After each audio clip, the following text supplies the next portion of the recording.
Yeah, PAX West Report Part 2, Electric Boogaloo.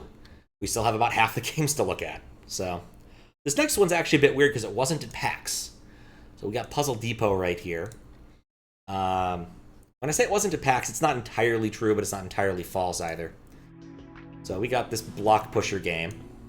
Well, it's not obviously a block pusher game yet, but you know. It probably is. Yeah, there you go, he pushed a block. So your goal here is to push blocks. It's like a post-apocalyptic thing, and there's even a score mechanism. It's a very odd sort of block pusher. There is a demo, so we're definitely going to play it. PAX D's nuts. Thanks, Groovy Gadget. How you doing?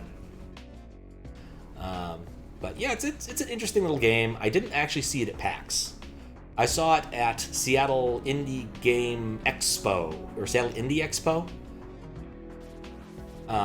Which is not the same thing as PAX. They just happen to be in the same place, which makes a lot of sense. Once it's done playing some music at us, I'll make the actual point. Good, just be an SMW randomizer. Nice. Nice.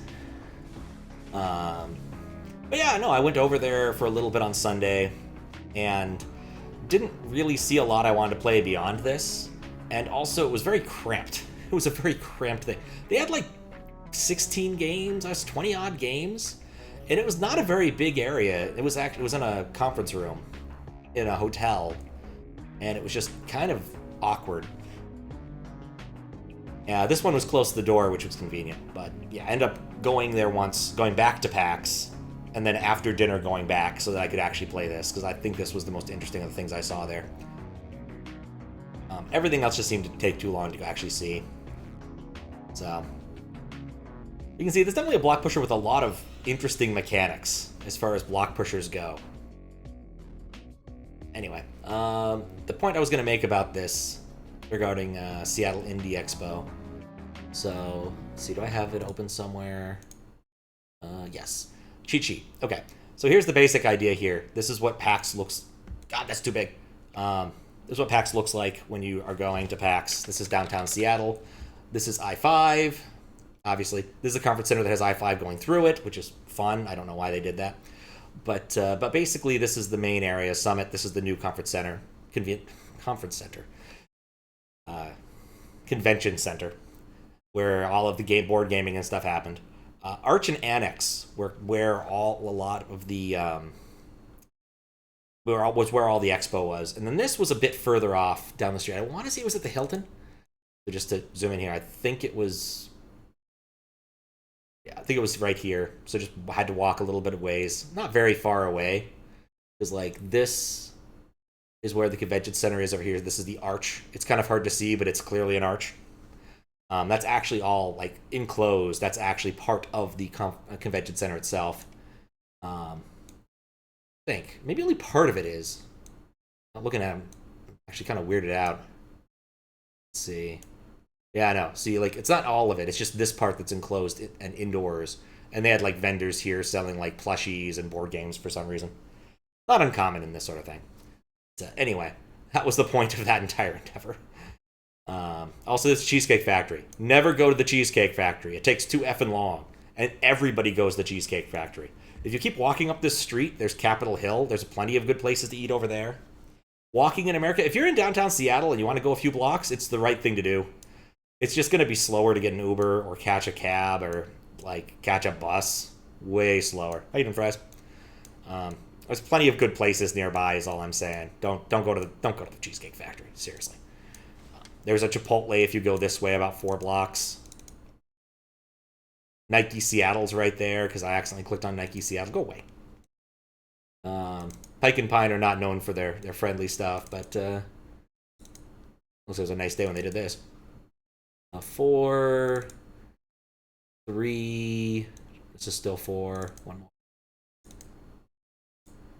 See? Chipotle. Told you. This is also 3rd where all of the buses are.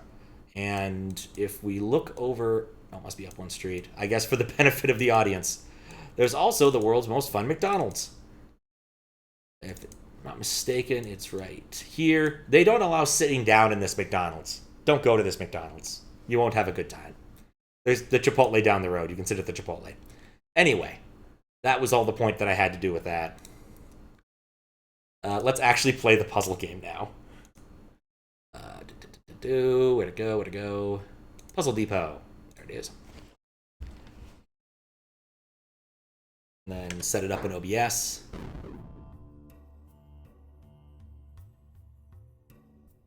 You can even hear it now. You just can't see it. Puzzle Depot demo. We don't play all of it because it's actually a fairly sizable demo. Yeah, new save file. Definitely a keyboard and mouse sort of keyboardy type game. I tried playing gamepad, didn't like it as much. Yes, I guess we'll enter. And we'll be Homer here. Your Todd tutorial. So you can see there's a move counter. You get near anything, you talk or read things. Another transfer from the central warehouse. I'm on my union mandated break. Get in there and start pushing boxes, rookie. That's the most accurate union thing you can ever see. Walk over buttons to activate doors and other mechanisms. So, you know, you've got your standard cliches. Guidelines for pulling crates. Pulling is against safety regulations. I want to see a game where all you do is pull crates, and pushing is impossible. Pushing crates onto things, blah, blah, blah, blah, blah. You know the jam. You've played a block pusher. You know how this part's going to go. We have taught you that there are boxes. We have taught you there are buttons. There's also points. Why? I don't know why. It's kind of a weird idea, having points in a game like this, but it keeps track of like all of the puzzles you've solved, I guess. Employees who are unable to complete assigned tasks are required to press the R button to restart the task. So like, as with all things, you can just load a save to get yourself back to where you were. Press escape for your break. That's silly. New guy, huh? I'm Gina. If you feel like messing with any settings, you can check the option menu. Just don't reckon anything. Got enough work to do around here. I need to push a box onto a thing.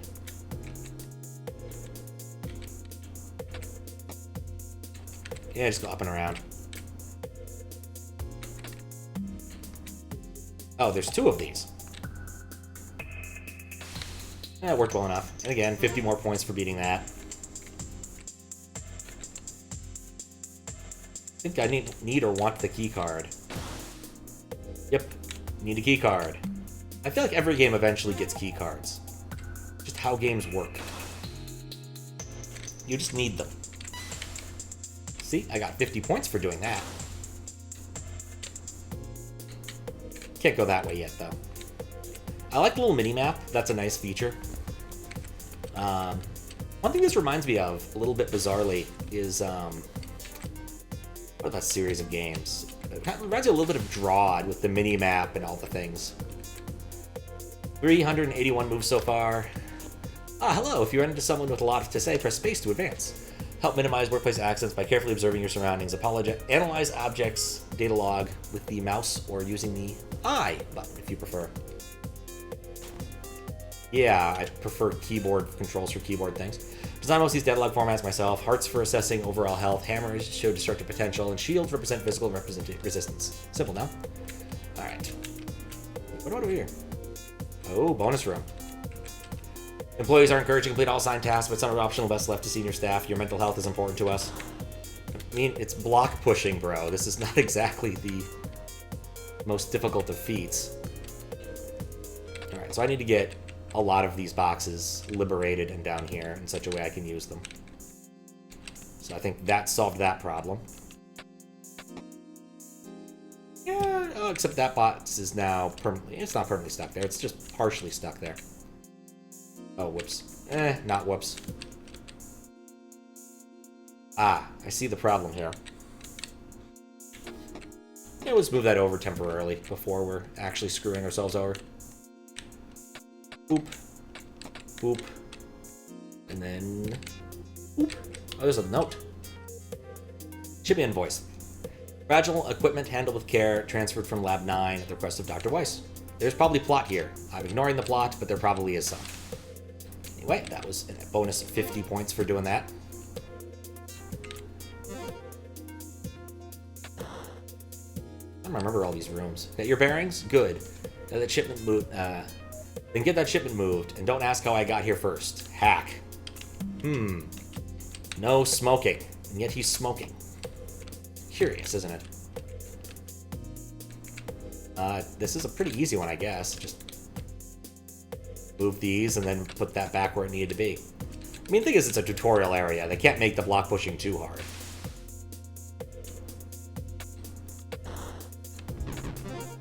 Oh yeah, I get to learn how to kick.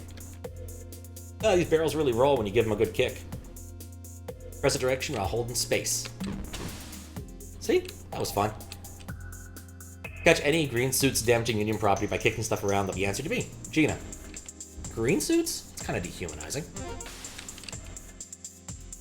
Attention employees, want to be promoted to higher pay grade? See Head Research Weiss about an exciting career opportunity.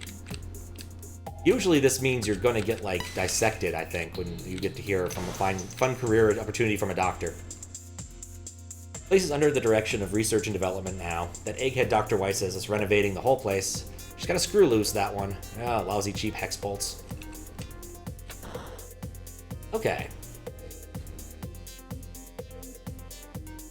No, I don't have any degrees of freedom before that. I have to do it that way. Put that back, at least. Employees are encouraged to complete all assigned tasks. Oh, this is a bonus task, I guess. I can't move either of these. I can move this one. If I move it up here, though, it's stuck there. I feel like there must be some other trickery here. Yeah, I can push things. I can push this one. It's not dead.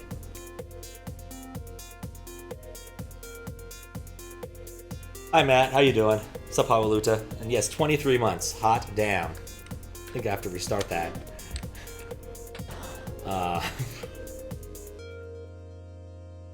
You came at the right time. We're solving some block pushing.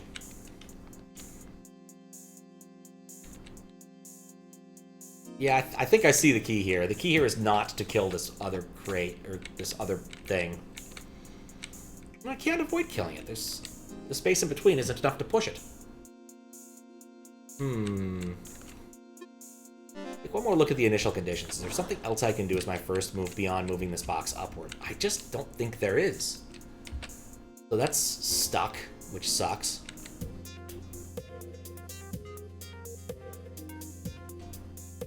I can get both of these up here, but that doesn't help me a lot long term. I want those extra 50 time card points. It's important to me.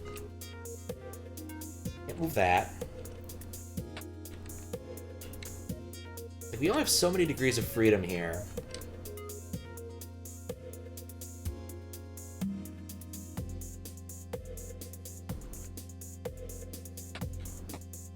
I can push that one over to the right instead of the left, but that also isn't helpful. This is one of those things where I really prefer when there's like an undo button. Like, Baba Is You has definitely spoiled me with regards to block pushers, because having to restart the whole damn room every time you fail it does get old quickly. Okay, yeah, punching that doesn't help anything. Yeah, I'm just getting out some anger issues.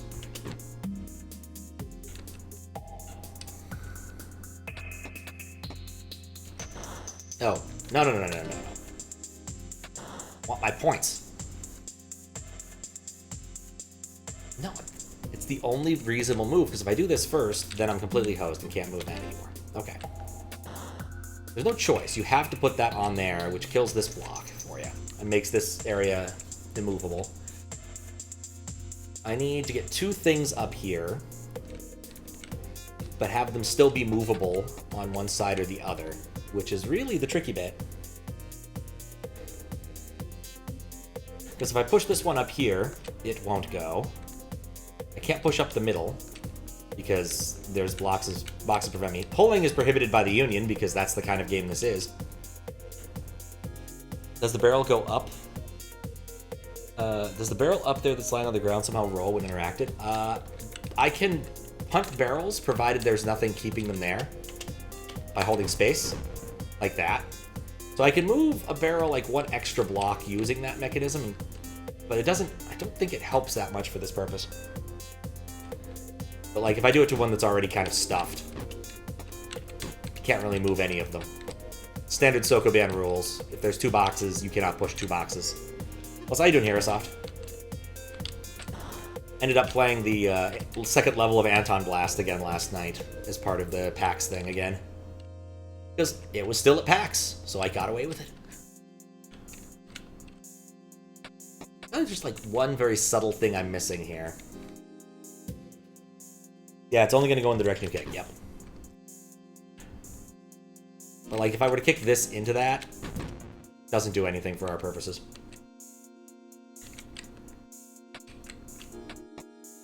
I might just have to not get my extra bonus time card stuff. Like the only thing I seem to be able to do is this, and that doesn't help. Yeah, Anton Blast. We'll start by kicking the barrel at the bottom. I mean this one over here. Oh! Yeah, that changes things a bit. That does in fact change things a bit. I forgot about that mechanic. Huh. Everything's coming up Millhouse. Yeah, no, I forgot about how kick works. That's an important detail. No. I screwed this up again. Alright, this time will be different. First we kick. You know, you think it would be important to remember that kicking is a mechanic you can use when you were taught it like 5 minutes ago. Yeah, Anton Blast is a game that's like a Wario type game, not WarioWare, like Wario Land or Pizza Tower, depending upon which thing you've encountered first. Hey, look, it's a cloning vat. Good morning, Stella. You've been in stasis 1 week. How are you feeling? I could really use a cup of coffee. Otherwise, just fine. Wonderful. I believe we are ready to move forward with the next stage of our tests. What? Oh, hello there. Who might you be? I'm Todd Tutorial, box pusher, 3rd class. I just transferred over from the central warehouse. I am Dr. D-Wise, head researcher. Your timing is impeccable, Todd. It just so happens that we have a position open for someone of your qualifications. Would you like to be bumped up to the next pay grade? I don't think I like where this is going. You're not going to dissect me or anything, are you? Oh, no. No, there's nothing to worry about. We simply need a larger test group for these stasis pods. Why don't you take a break from pushing freight around and have yourself a quick 24-hour stasis nap? A promotion would be nice. I could finally get caught up with my union dues. I don't know. Is this really safe? I've been in stasis for at least a dozen times. You'll do fine. Blue jumpsuit, don't see those too often. That's aeronautics and space, right? You got it. Been working very closely with R&D on this project. I hope you take her offer. It's a chance to help out with some really important research. Indeed, perfecting this technology will one day allow us to transport colonists and supplies to other planets, ensuring the long-term survival of our species. That does sound a lot more interesting than cargo management. And all you need me to do is sleep, right? Alright, I'm in. Excellent. Climb in the middle stasis pod and I will set the parameters. Instead of pushing boxes, you will instead be pushing the boundaries of science. Ho ho ho. And he was never seen again. Oh look, it's Futurama.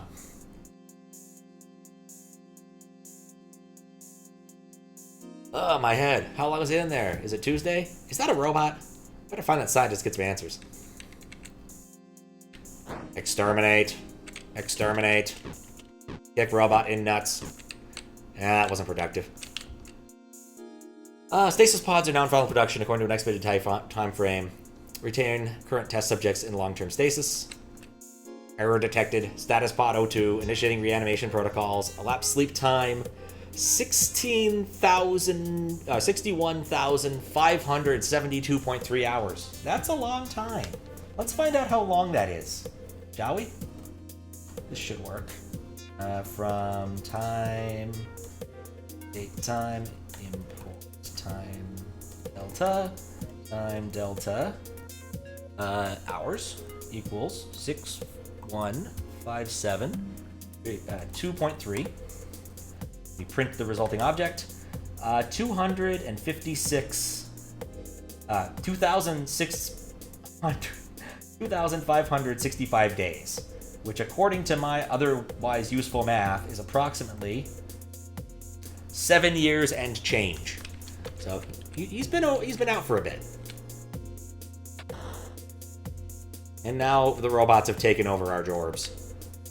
That robot doesn't even push. Oh, he is a pusher robot. I don't know if I trust pusher robots.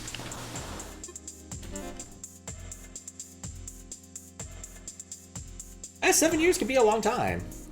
It's not 1,000 years. Gina Riggs, do Robotics Division, requesting response on previously filled in pushbot bug report. These things are more trouble than they're worth, guys. Shoving is the answer. Shoving is the answer. Shoving will protect them from the terrible secret of space. Space has an awesome power. Do you have stairs in your house? Alright, anyway. 350 points. Interesting. I must have missed a turn-off somewhere. You take a moment to pause, you may notice you have a checklist of tasks awaiting completion. It should be noted that the majority of these tasks are intended for experienced personnel. New recruits should simply focus on making it through the workday. You can always attempt to complete unfinished tasks later. Additionally, you should choose to exit. Remember that your progress will be saved.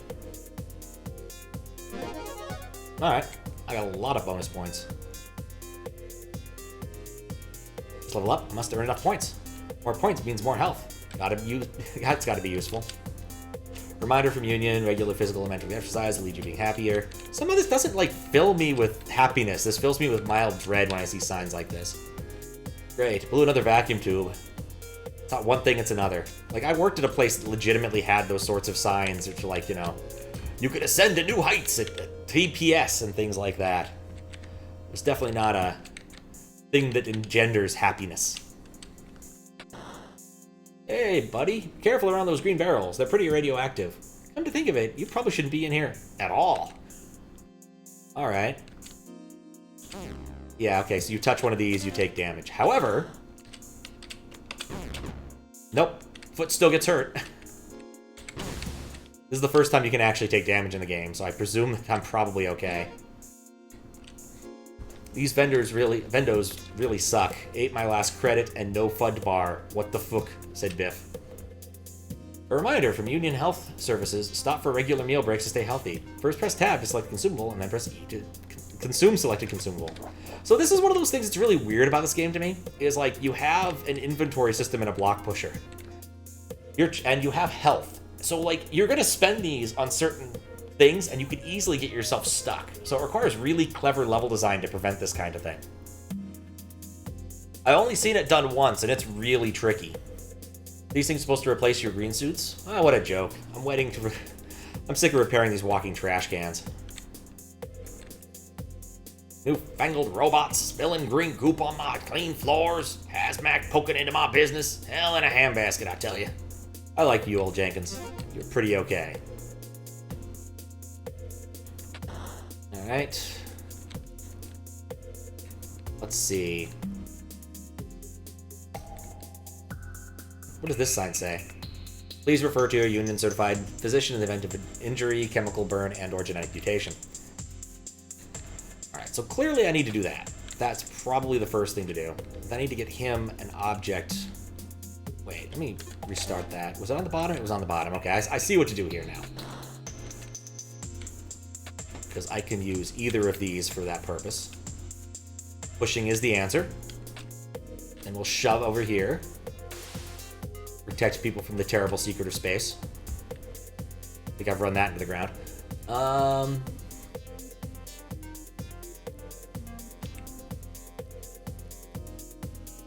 Yeah, none of that was good. I could eat a health doing that, which sucks. I don't think I want that.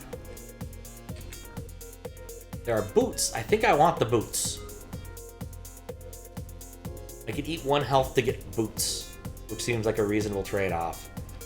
But I think there's got to be a better solution hiding here somewhere.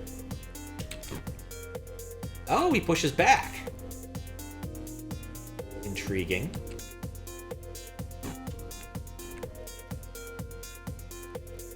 Well, that's the answer there. Pushing is once again the answer. Yes, I want the boots. Oh, that junky pushbot made a complete mess of my things. I guess you're not getting out of here without trudging through the ooze. I'd help, but I'm not certified for block pushing. Sorry. That is an insanely Union thing to say. Sturdy boots to avoid safety instances due to stately force or exposed wiring. They provide engine art support. Prevents slipping on oil. Prevents electric. Used sparingly on corrosive surfaces. Okay. Well, I still have to touch one of these, which means my boots melted. Of course. All right. answers that question. Like I said, inventory system in a puzzle game that's a block pusher is an interesting idea. But also means you have to make weird choices at times. And if you make the wrong choice, you can hose yourself very far in the future without knowing. Except if it's well designed, which it may or may not be. As per to Weiss from Simple, or to Simple from Weiss, as per new security guidelines, please ensure Stasis Lab door is locked at all times. Security level blue. I remember you. Didn't you quit or something? Growing concerned with the number of radiation burns and other ailments among staff. Please advise. We'll probably just have them handle things with less radiation. Alright, well that could... Let me go back if I could go back. I don't think I want to go back. I can't go that way. I guess I'm going down. Hey man, help me sort out these barrels. Just give them a kick, send them rolling. Press a directional hold in space. Not sure that was the smartest of moves. Oh, he's in the way.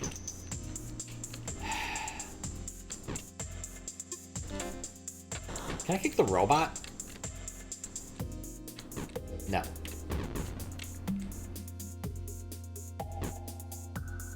I like kicking more than anyone, but that's a bit much, man. Kicking stuff is the best. Remember, you gotta hold down spacebar. Okay. Oh, and then, yeah, you can kick twice. What's the goal of this room?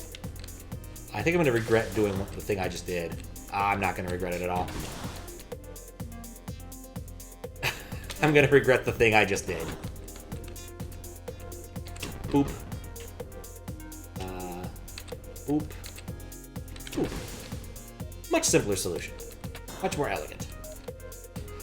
In case emergency breaks, break HasCap first. Press Tab to select HasCap. Press E to use selected HasCap. If you're in a mood to scrub some ooze, then just bust open one of these HasCaps. They're good for all sorts of applications. Okay.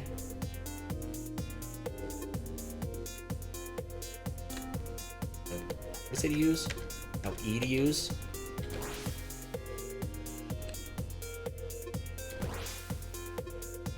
I think I can do better than that. So I want to be in a position where I only have to use 2 of these suckers to get me cleared out. Also, notice that increased my score, bizarrely enough. I think I'm probably still stuck at the point where I don't have access. Or, well, I missed out on the last bit of point opportunities somehow. Bonus! Oh, I got 800 out of 800. I'll take it. Stasis Pod Mark II online. Ready to commence testing. Insert test subject to proceed. Hey Doc, me and you gotta have a little chat. Do I know you? Sorry, whoever you are, I'm quite busy. We'll let you know if I need anything pushed, okay? Todd tutorial. You said 24 hours, remember? Ah, yes, test subject 01763. I do apologize for the inconvenience. There are circumstances beyond my control. However, you may take solace in the fact that you contributed to one of the greatest scientific achievements of our time. You are a credit to your species. That's all you have to say? Are you kidding me? Better believe I'm filling out a report in HR about this. Oh dear, oh dear. Truly sorry it has come to this. Please understand this is for the greater good. And in he goes. 12 million years later. Ah, my head. Feels much worse than last time. Why is it dark? What's happened here? Alright, well at least we'll go check out the post-apocalyptic world. Hello? Anybody here? I gotta be dreaming. Establishing connections with Dwy. Connection timed out. Abort, retry, fail. I never knew what the difference between abort and fail was. I still don't know what the difference between abort and fail is for the purposes of this particular dichotomy. Alright, so basically I can choose the manner of my terrible exit. Let's go up instead. Alright, this was more of what I remember from the demo at not PAX. Dig disavows culpability in the latest catastrophe. Lack of funding leaves future of colonization project uncertain. I feel like there needs to be a thaw somewhere in there. Widespread panic as ecological systems collapse. Yeah. Alright, well we can't go through that door, so we have to pick one of these. I can't push that because there's garbage in the way. I guess I'll go down, because I'd rather go down than eat a bunch of damage. This place is falling apart. The floor actually gave out from under me today. I just barely had enough time to make it across with my cargo. Where's the safety inspector when you need him?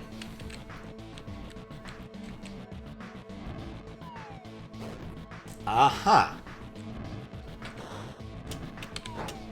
No sort of Wile E. Coyote-esque action here is going to save me. Okay, it will always fall. How am I supposed to do anything in this circumstance? There's only one move I can make, and it removes the possibility of doing any other moves. I'm stuck in here now, because autosave stuck me in this room.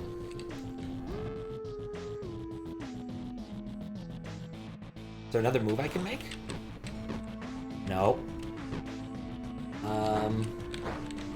No amount of kicking is going to save me here. It's nice that I could see that. I don't... Just barely made it over with... Oh, okay, so if you hold down, it's fine then. Okay, that's good to know.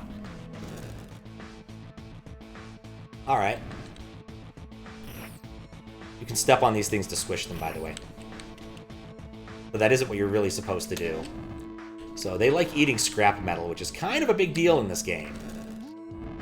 So in this case... Oh wait, no, I do need to squish them, because I think I need to push the scrap metal in. Is this pushable? Nope. Never mind.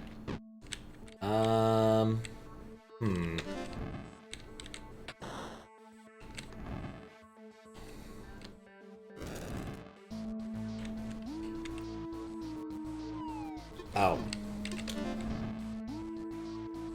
I can only move one thing like that. Okay, I think I see the problem. I need to just move this adjacent. So they leave. And go across. Then he eats that, but that's fine, because I still have the ability to squish the other one. And there we are. I thought that was another readable message, but it isn't. Yeah, I don't know if I'm ready to lose an item that way. Oh, yeah, I can squish things. Not very well. Yeah, they eat different parts. Which is kind of cool, I will admit. That is kind of a cool little system. Has caps are the only things working against the mites. We ran out of those days ago. We're down to squishing them with rolling barrels. So the mites are kind of a problem here. They might be a little problem. Just might. Tests reveal the presence of symbiotic oxygenating bacteria within specimens. This may explain the improbable size of these roaches. Yeah, roaches are afraid of the character, unless backed into a corner. In which case we can fight them. I don't want to fight him. This is in fact useful for puzzle solving somehow. Just trust me on it.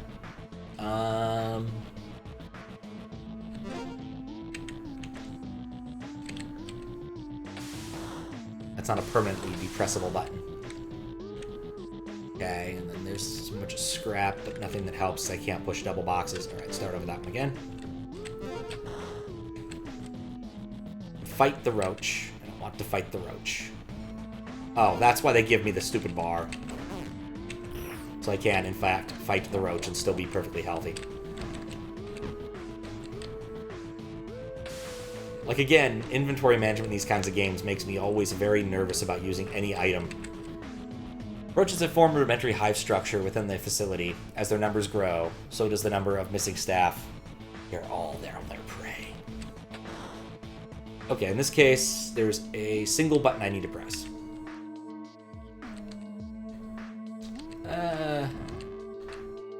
It's a little bit bad, but probably fine. Crap. Oh, he's not going to continue backing up. Sweet. Yeah, now I can brain him. But I didn't want to take a hit there for it, so let's see if we can do this a little bit better. What? What? They didn't do that last time. Oh, I guess they're next to each other, they're emboldened somehow. Which somehow I managed to avoid last time. What did I do? It's like moving quicker? Nope.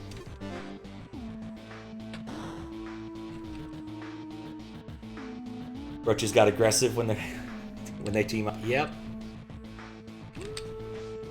Ah, that's what I did. I walked across the top thing. Not many of us left, and the mites eat away at the power relays. More lights go out, roaches in the dark.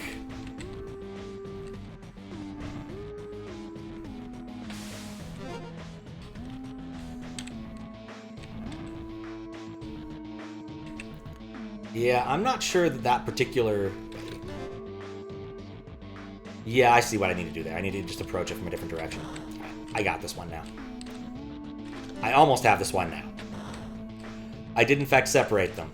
I just didn't realize I had.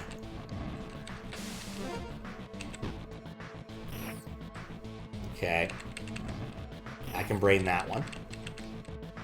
Brain that one. And I can brain that one. And that one. See? Lots of points. Maybe too many points. Oh, did I come in from the top? No, I didn't.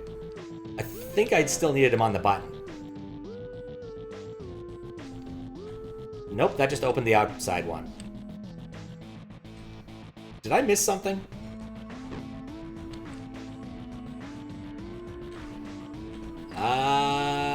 Crap. Did I get an item? I got the crowbar now. Okay, well that's probably what I need to do the next bit. Yeah, there we go.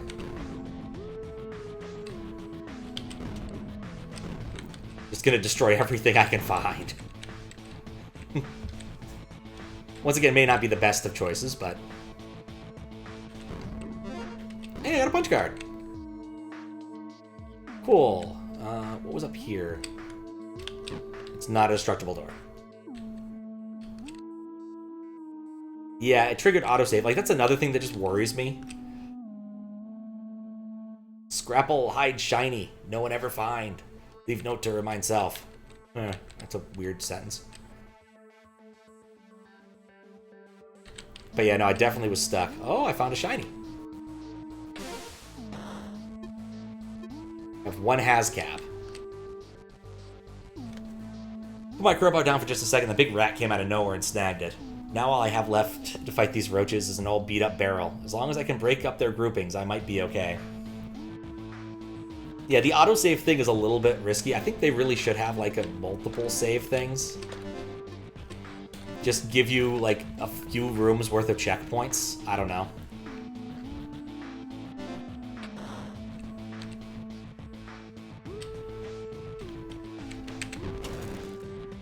Nuts. Alright, so here's another thing that can happen. You can lose your crowbar. That's why I didn't finish the demo last time I played. I took damage from that.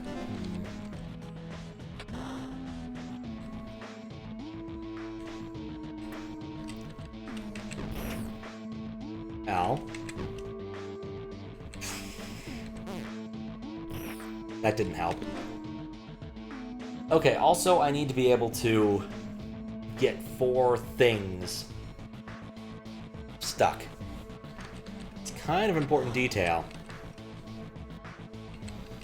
And I can't get adjacent to those because they'll eat my crowbar. Ah, right, I can do that. An important detail.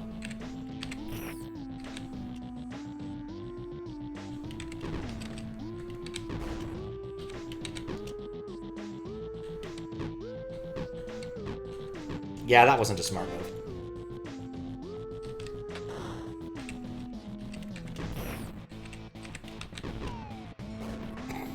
Alright, had to try something different. Didn't work. I do feel like...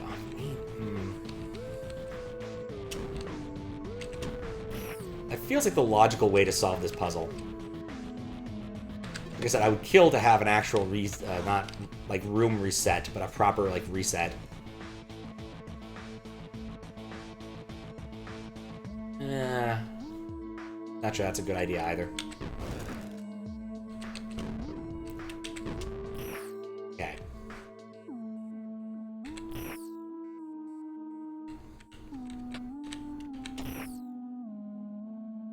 probably shouldn't have done that. I still need to find a way to push enough buttons.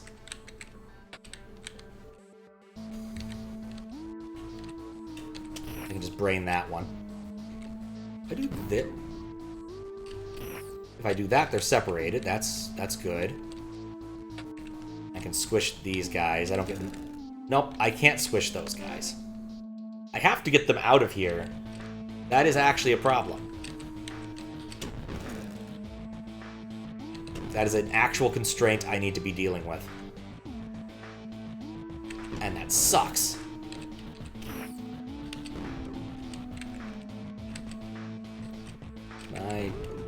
No.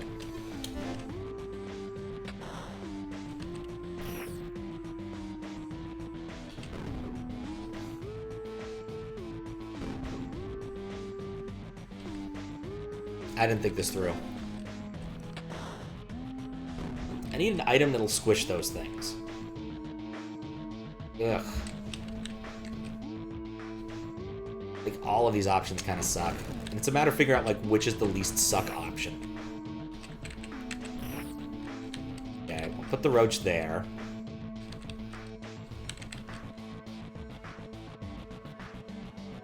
Actually, no, this could work, I think. Gotta go? Alright, see you later, Matt. I'm gonna spare this barrel for a moment. Just leave it there. Push this up by one. That gives me two things to work with. I can squish with that. I pushed it one bit too far, but I think this is fine. Put that over there, let him eat it. There we go.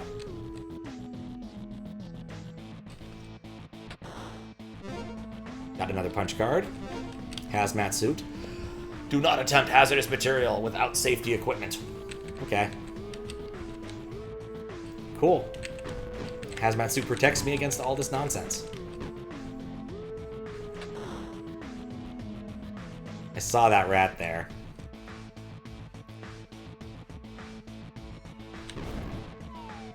Oh.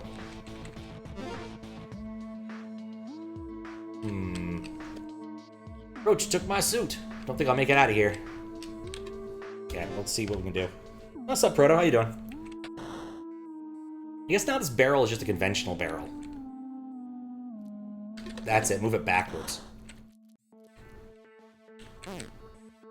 Right. See, again, the inventory system. If you want to keep things, you need to be very careful.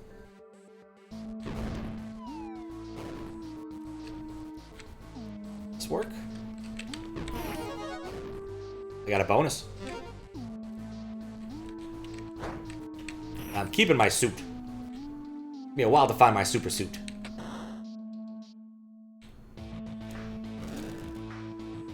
Nope, I'm not losing my rusty crowbar.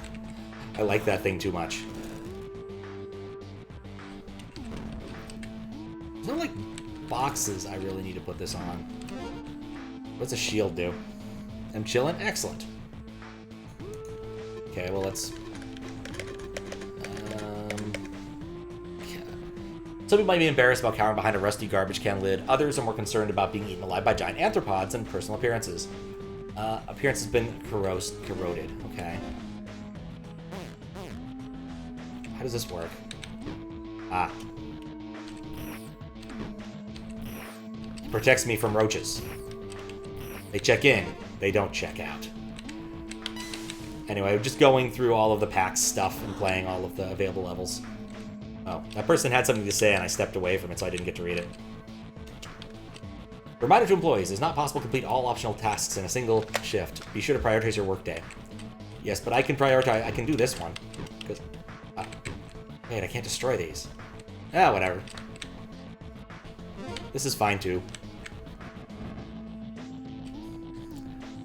Is that Stellar? Hey, I know you. We met in the stasis lab. Todd, right? Is it you, or are there any more survivors? You're not the first person that I've seen since I woke up from that pod thing. You're not going to believe it, but this place is crawling with giant bugs. Well, I believe it. It's not better outside. I managed to get the emergency power going, but it must have rebooted your stasis pod. Good thing is they use an infinium Titanium power supply as a backup battery. Those things that last forever. I was in stasis too until my ship crash landed. I believe we've both been asleep for a very long time, Todd. I think something terrible happened to the Earth in the meantime. That's kind of what to take in. I know, it's a lot to process, but if we survive, there'd be a good chance that others did too. I'd say our best bet is to make our way to the Depot 13. It's not far from here. That's where they'd be. If that involves getting the heck out of this place, I'm all for it. Good, let's get moving. I'll tell you how I ended up here on the way. So, Sokoban RPG, it's kind of RPG-ish. You have like score things that are kind of weird. I took way too many moves, I guess. That's fine. I didn't find the secret. That's sad. I did take damage, but apparently I did pretty well on all the other things, so I get a lot of points. Like keeping all of my items and getting all of the time cards. Did kill a lot of things too. Can't complain. I survived. All right. Congratulations, you've completed Storage Bay Alpha, but there's many more puzzles to solve, more bugs to squash, and more things to push in the full game. Releasing quarter 4 of 2024 for PC. Hope you enjoyed the demo. Please wishlist us on Steam. Yes, can you complete all the demo's optional challenges? I did most of them. I'm okay with that. Anyway, that was that game. It was fun. It was a very different demo than the one I played at the actual place. You weren't the Union guy for very long. You ended up being like Squalor, future Wasteland man pretty quick. And of course, the rusty thing makes it really easy to lose your really important tools. The crowbar is really nice. Losing the crowbar sucks. So, Infinitonium. Yeah, but I mean, it's a bullshit term regardless, is all I'm saying. It doesn't actually matter what it is. But yeah, the game's kind of fun. I thought it was good enough for a quick play. Probably took longer than I should have, but don't click Chrome. You guys can't even see Chrome. All right, moving on to the next thing. Yeah, after that, after I went to the Seattle Indie Expo, I ended up hanging around with my sister's friends. So there were a few games here I definitely wouldn't have looked at otherwise. But they were interested in these, so we ended up looking at some of them. I also made one of them play Lobster Roll, and that was fun. This is Exercise Your Demons. It's a VR thing. Like, VR things are just kind of fun, but I don't have a VR setup, and I don't think I ever will. Like, and if I did, I would probably just play Beat Saber. But Get your swirl on at the Infernal Gymnasium, where we scorch you into shape. Meet our fiery trainers. at least has an interesting enough presentation for what it is, given it's supposed to be an exercise game. I'm Ash, the Prince of Strong Blues. Let's get pumped! And I am Zephyr, your guide to inner peace and outer strength. It's a very goblin-y game. A wide variety of equipment that range in difficulty all the way from lethal to semi-lethal. But the thing about exercise, as doctors are always want to say, is the best kind of exercise is the kind you'll do. So if you're like a VR person and this encourages you to actually exercise, it would probably be a reasonable thing to do. Wishlist now on MetaQuest.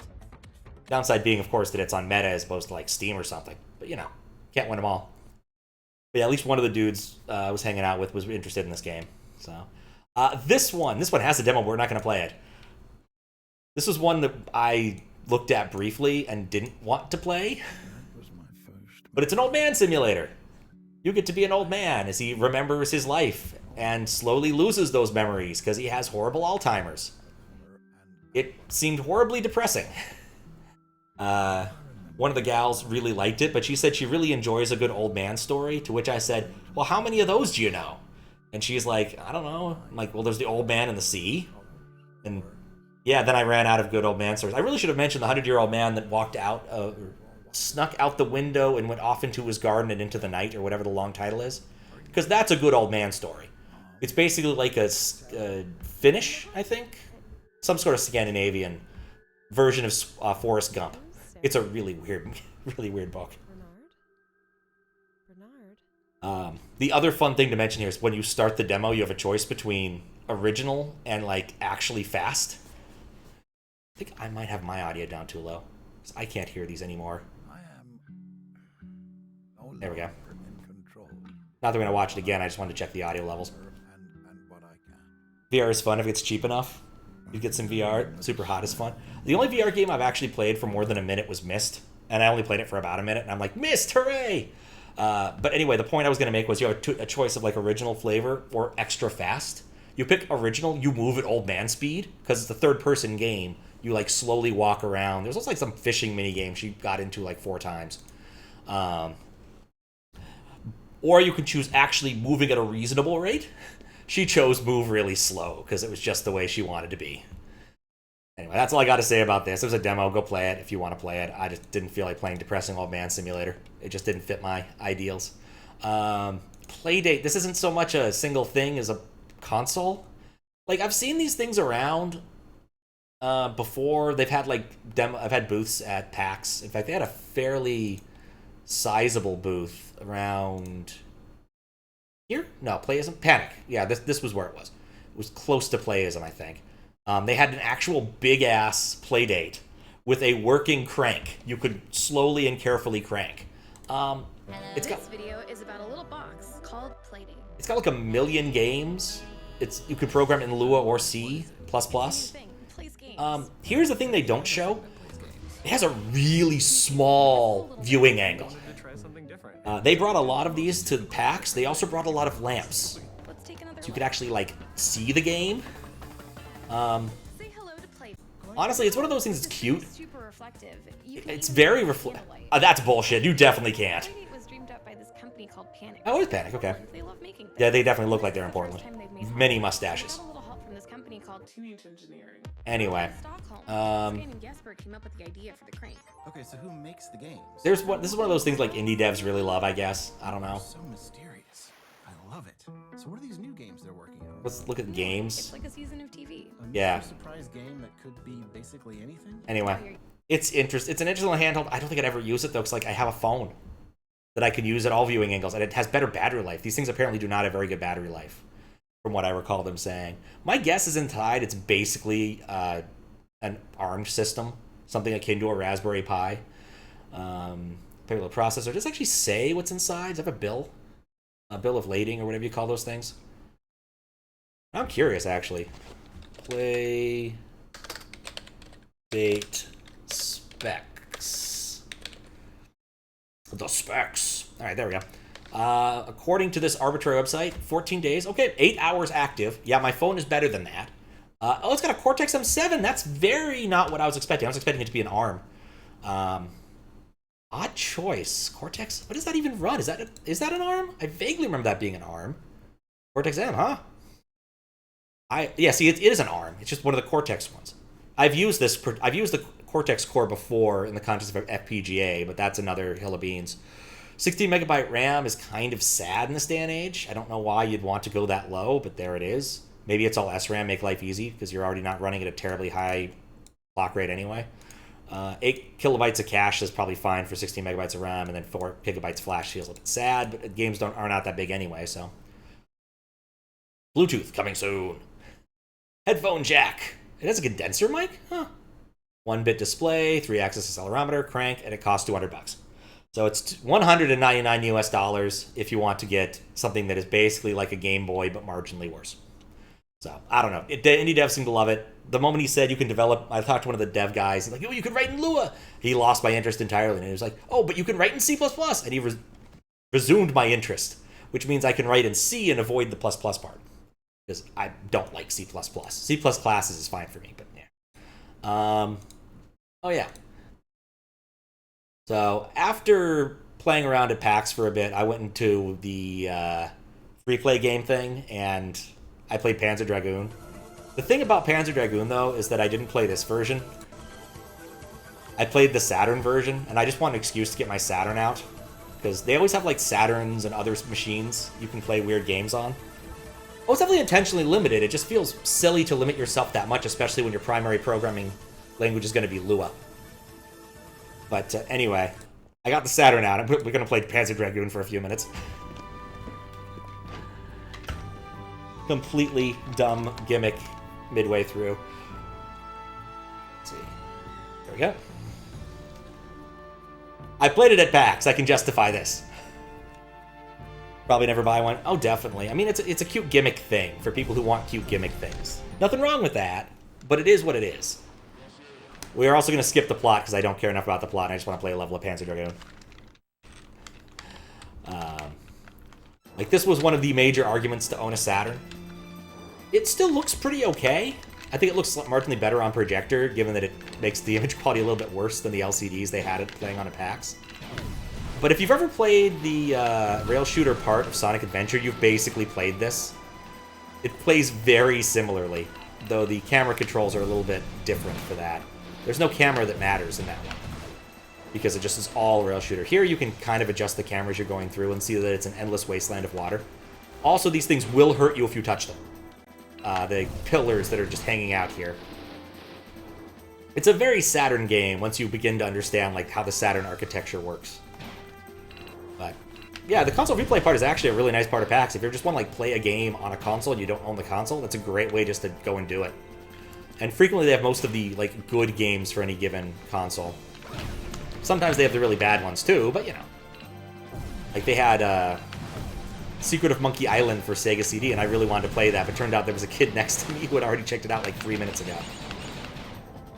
So, sold it for $50. Yeah, definitely one of those cases where I could see it. Like, if it was really cheap, maybe I'd pick one up to play around. But $200 in this day and age can get you a lot better. But like, what's a Switch these days? Like, not like the most modern, amazing Switch. Like, if I went to go into, let's say, GameStop and get a used Switch, like, what would that run me, right? That's what it's competing against. Because I can guarantee you, the average Switch game is better than the average Playdate game. I don't mean that to be mean, but like, it probably is. To be fair, you can't program the Switch without, like, jailbreaking or getting an SDK license, which, you know, is a bit too much to ask for most people, in reality. $200. So quite literally, we're talking about the same kind of pricing for both things, right? You can either have a Playdate and play 1-bit games in Lua, that are written in Lua, or you can have a Switch and play Mario Odyssey.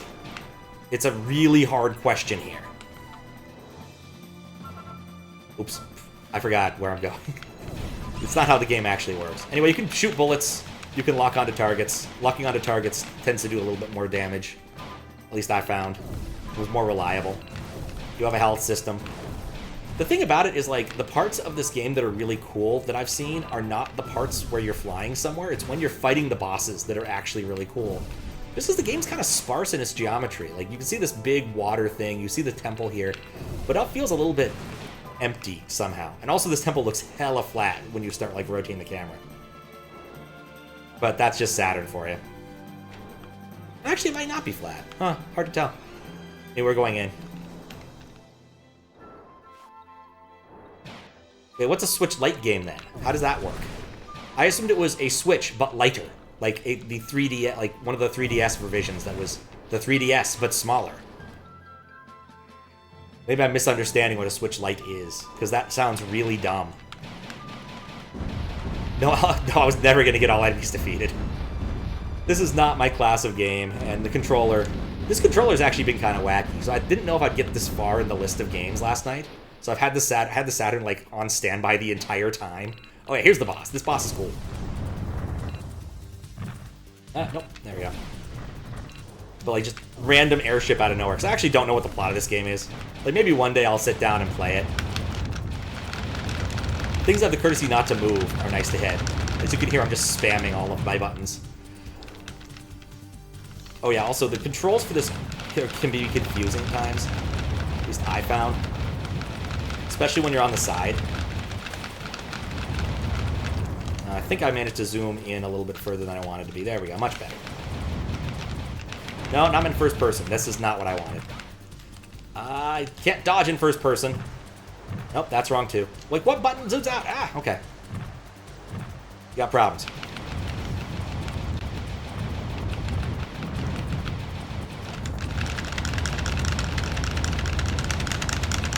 I'm certain this is the cromulent speedrunning strategy.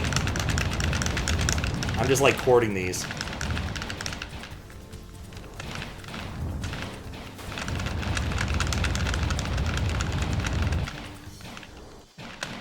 Oh, is this one where it goes to this mode?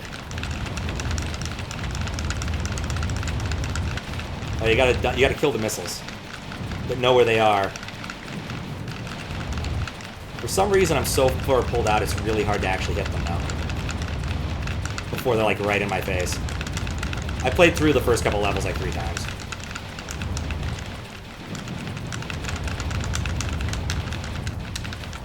Oh, come on now.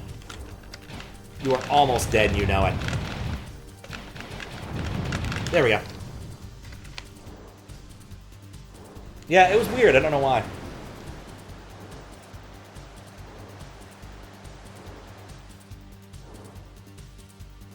At least one moon is impossible if you don't do Joy-Con exclusive moves. You could still complete Odyssey if you can't, like, 100% it. I still did pretty good. 92 is not bad. 92 is not bad. Given that I'm not very good at this game. Anyway, Panzer Dragoon is fun. If you could have a chance to play it on Saturn, play it on Saturn. But we're not going to continue along and do the whole thing. This was just a dumb gimmick partway through. So.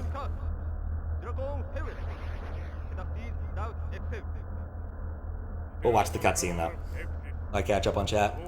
Yeah, I don't know why I wasn't losing health. That was weird. We had to burn out a timer first.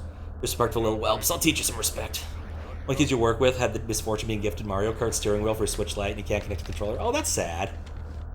You didn't know I had defeated enemies, Scar? Yeah. I mean, it's a Sega game in the Saturn era. It's going to be very arcadey. Like, that was the thing it did. It played arcade games good. Everything else, not so much. Just pause this so it's not just going to be constantly doing stuff when I don't want it to. Put this away, because this entire thing was a silly gag. But I got the Saturn out. I'm happy. That's all I wanted out of that. Let's go back to the actual PAX nonsense. They didn't actually have Panzer Dragoon in there, unfortunately. But it does look like an okay remake. I don't know. Maybe it's fun. It was released in 2020. Like, it doesn't look bad. It definitely looks a lot less Saturn-y, which, good thing, bad thing. Kind of hope that they do have, like, an old-school graphics mode where they try to emulate the 2 VDP system and all that to make it look like the ancient Saturn, but eh. If it don't, it don't. So, yeah, that sandworm fight's hard, by the way. I think that there's a way of, like, that splat that comes at you from the background towards you, really hard to dodge. Still couldn't figure it out after, like, 2 or 3 fights. And apparently the guy playing doesn't have a clue how to dodge it either. So that didn't help. Anyway, that was that. Alright, cool. Let's keep going. Chronos Effect. Okay, yeah, actually, this is important to mention. So this section here, here-ish, I think? These are all, like, Rising 12 games. So PAX has a special section for those. Basically, they pick... That's not it. They pick a bunch of games. The PAX committee picks a bunch of games. Like 12 or 15, I forget the exact number. And they do a big booth. And you play them all. Well, if your old game is getting a remake, not complaining, looks beautiful. I mean, it's IP that you're sitting on. If someone wants to pick it up and do a quick report sort of thing, it's kind of hard for Sega to say no. Like, they're not doing anything with Panzer Dragoon these days. Maybe they'd made a mobile game that was only available in Japan on a handheld phone that no one's heard of. But it's IP they're sitting on. May as well use it. Actually, I do have a picture of the PAX Rising area. Oh, yeah, I guess to finish this one other thing out. Hanging with my sister, we also played... Sister's Friends, we also ended up playing Soul Calibur for a bit. This is like 4 or 5, whatever the most recent one is. And one of the guys was like, look, if you're playing Soul Calibur on a borrowed console, you have to make some sort of abomination of a character. And so he made this thing. I don't know the default character's name, but I do know he has nipple spikes and a spiked codpiece. He is an interesting aesthetic character. Given given Soul Calibur is known for, gigantic titties and flopping about and skippy costumes, good for the goose, good for the gander is all I had to say about it. I don't mind that. It's fine. I can finally close this since we're done talking about it. This was the area with the PAX Rising. The problem is oftentimes they didn't bring a lot of computers for each one. And this was an area a lot of people just come to naturally because it was really close to the escalator in one direction. So.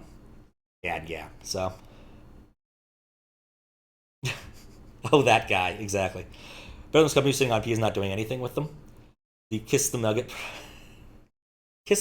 suits? I'm unaware of that term.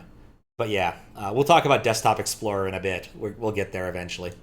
So anyway, these were all PAX. There were some of them I was interested enough to write them down. Some of them I wasn't. And so we're going to try a few. This one I'm a little bit worried about because it looked really cool.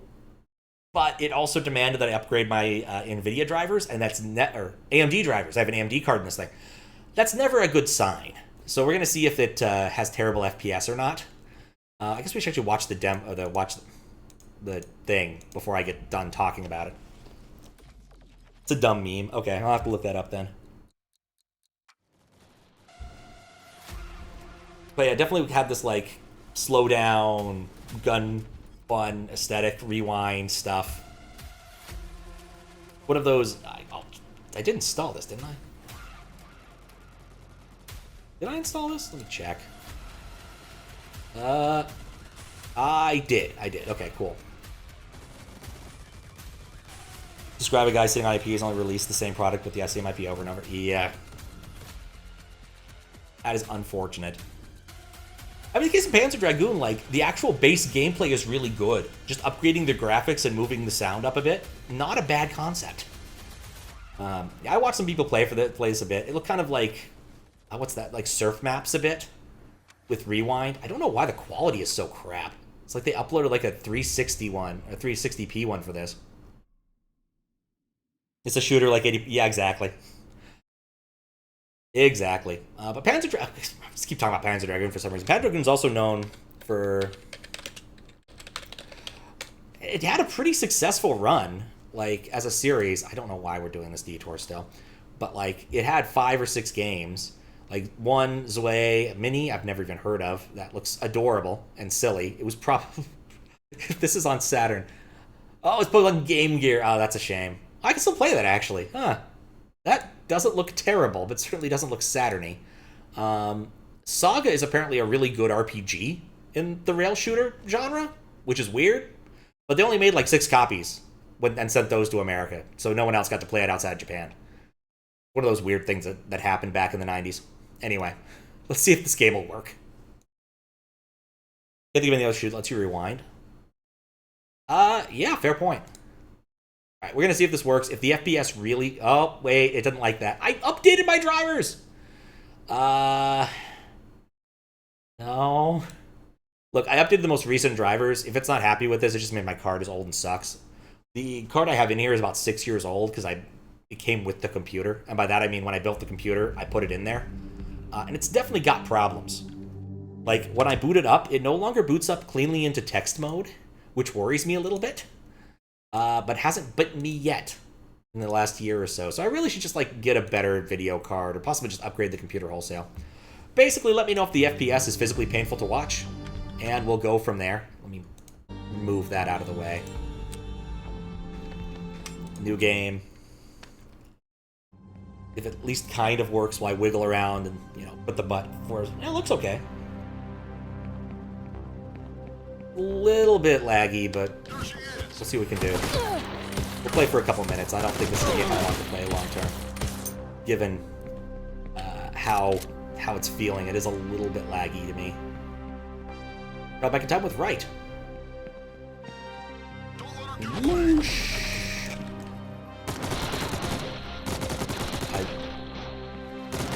I guess what happened was I traveled back in time too badly.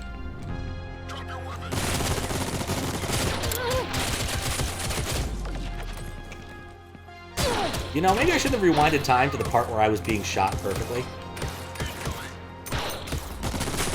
Maybe I should turn down my sensitivity. It's been a long time since I've played a first or third person shooter. Ooh, dodge roll. Everyone loves dodge rolls. Dodge rolls are so much fun. I don't wonder if this game was presented at PAX with a mouse or keyboard. Oh yeah, I'm gonna die. I'm not doing a very good job here.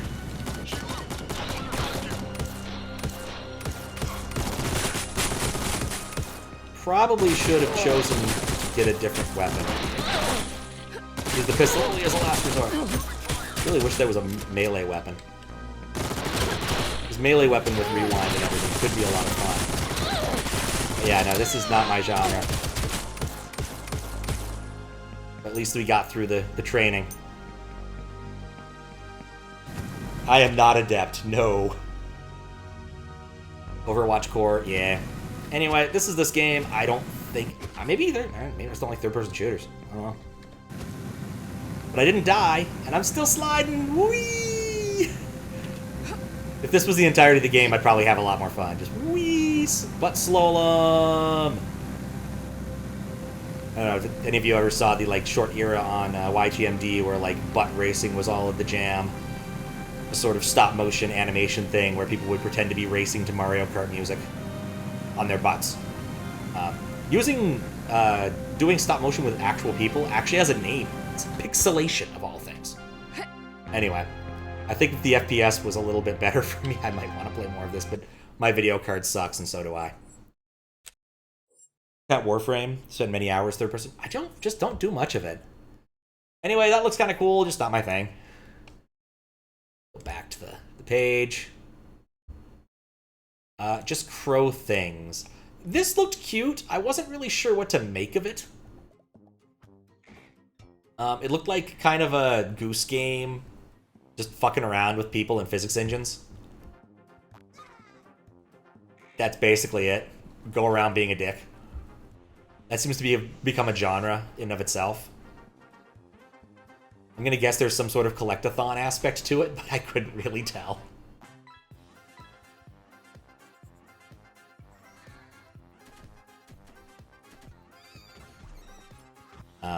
Yeah, it looks cute. Has a cat that's a king. Can't go wrong with that. But I watched for a few minutes and was like, oh, he's doing the thing where they're teaching you how to fly by making you go through rings. That's cute. Do not really remember much about it. Dick Games. Yes, if only that was an actual, like, tag we could put on Steam. Pretty sure Waifu's got to be a tag by now. Anyway, Rain on Your Parade. Yeah, I've never heard of that game. Moving on. Fowl Damage.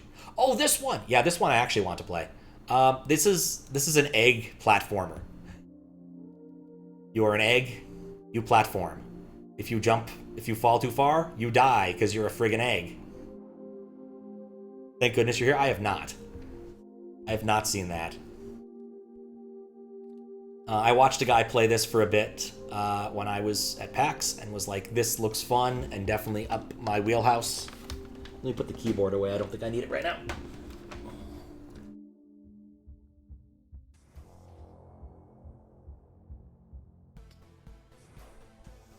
Yeah, I was doing this section, the escape section, where he's trying to get away from the egg grabber.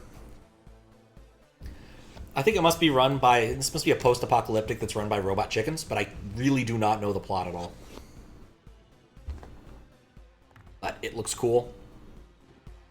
I see no reason why I wouldn't want to play this. I still owe another egg-related game to play for Fiskbit at some point in the near future.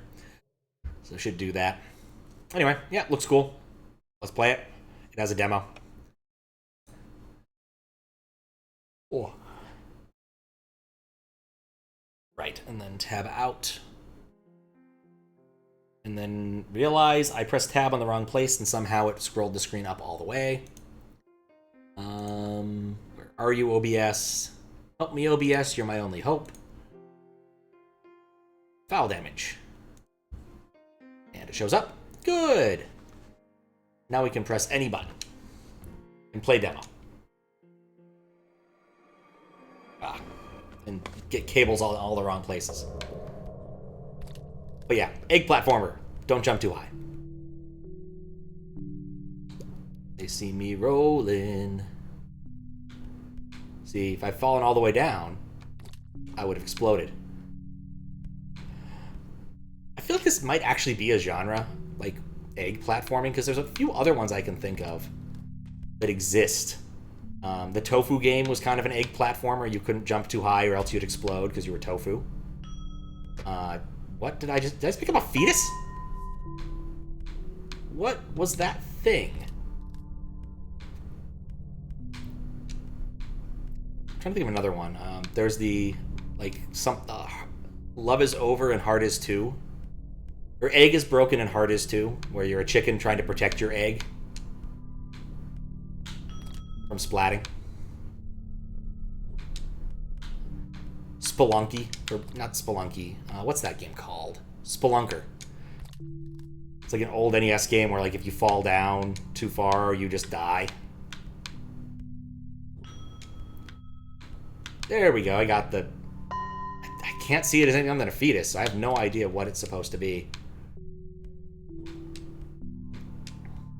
Moving platforms, of course, a staple of the platformer genre. I have choices. Do I have a map? No, I'm choosing to go left, because I'm not sure what matters here.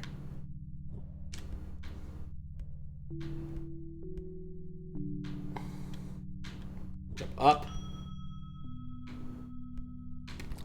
Nuts.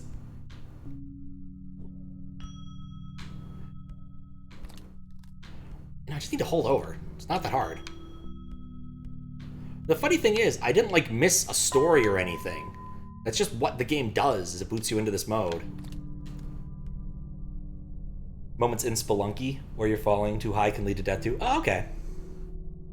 Donkey Kong has you die if you land too far below where you jump for. Oh, there we go. Egg platformers. It's a proper genre.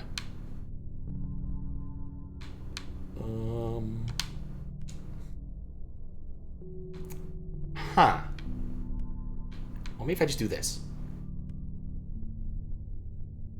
As the light tracing thing. Not sure I know what you're talking about. Want to go that way? Oh, well, the choice is made for me. I choose to go right. Look at how happy that egg is. Oh, I don't choose to go right. That's not a way for eggs. I'm just still amused, Spelunky Spelunker. They are very different games. Oh yeah, it does have the light tracing thing. Yeah, it's kind of cool. I want to jump out there. See if I can jump out here. See the world! Apparently, it's possible to get there. There are platforms. Aha! Oops. Wonder what the purpose of those could be.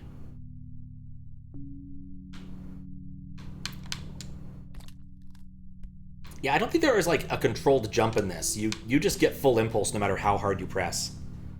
Like, one game called... I know what you're talking about. Yeah, that never came out. Dude did make a, like, crowdfunding thing himself, and I did end up joining in on that, and he was like, despite the fact that it had already been closed for several months, somehow Pat managed to do this. And I'm like, I just looked at your source code. I went back, looked at his source code, and the way he had embedded PayPal payment stuff was really easy to work with. One of those things. Yeah, he never ended up finishing that game, which I find greatly disappointing. Steam's in the background, and it keeps rotating all of the things, and that's actually really annoying. I might alt-tab to fix it. Let me switch to the spreadsheet. The spreadsheet doesn't animate, thank goodness. You definitely talked about it before. How would I get that? Oh, falling platforms. Right, I remember this oh, whoops. I remember this mechanic now. It's rather important. It's an educated egg detector. Whoops. Need to find out the dev. It did anything else? I mean, he did do some other stuff. If you ever saw the Parable of the Triangles, that was his work. I think he wanted to get more into educational stuff.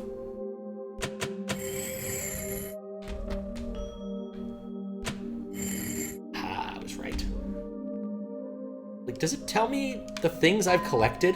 I just want to know what they are. Oh, that was too high.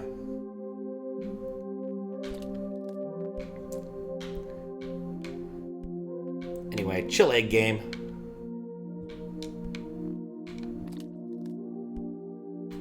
Think about this. I can jump. It's the first one I've actually had to think about. That's a solid box. I didn't realize that. That's kind of an important detail. I think what I need to do is up to the left, right, and then just roll, roll, roll. Okay, one fewer rolls. Feathers? Okay. I like that better than what I was thinking.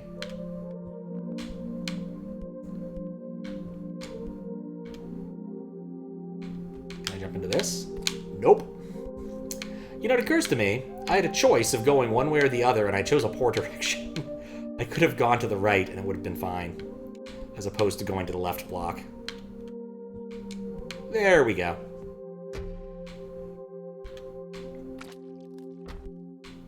They see my immense lack of inertia. I just happened to miss the boat.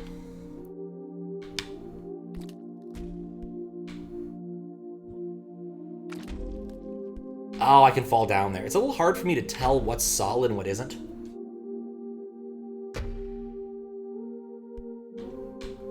Like being able to differentiate what's background and foreground should be easier than what I'm doing, but I'm not having as much luck as I probably should. Let's get out of there. That... I don't know what I hit it on. What? Oh, it's solid there. I think I found him, Nikki Case. Ah, okay. Yeah, the name does not ring a bell anymore. It was a long, long time ago. Okay, I found the orb. Do I win?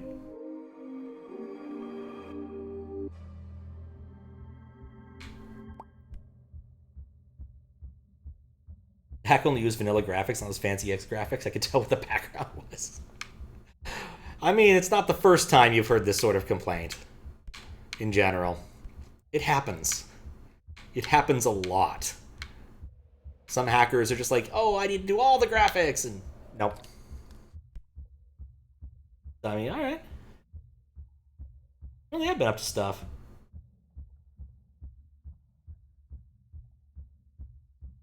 I mean, every time. I don't mean you specifically, but yes.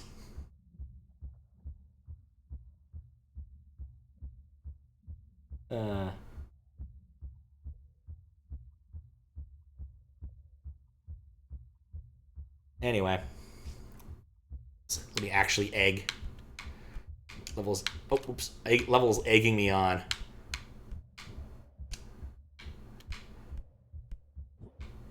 Guess I should point out that the Kaizo beats to run to are like fully available. I think it's finished moderation too, so it's all available on SMW Central now,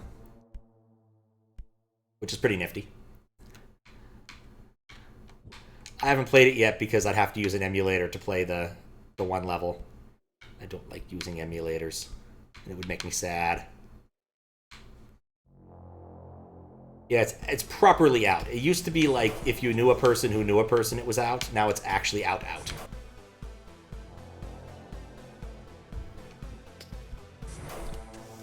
Nuts.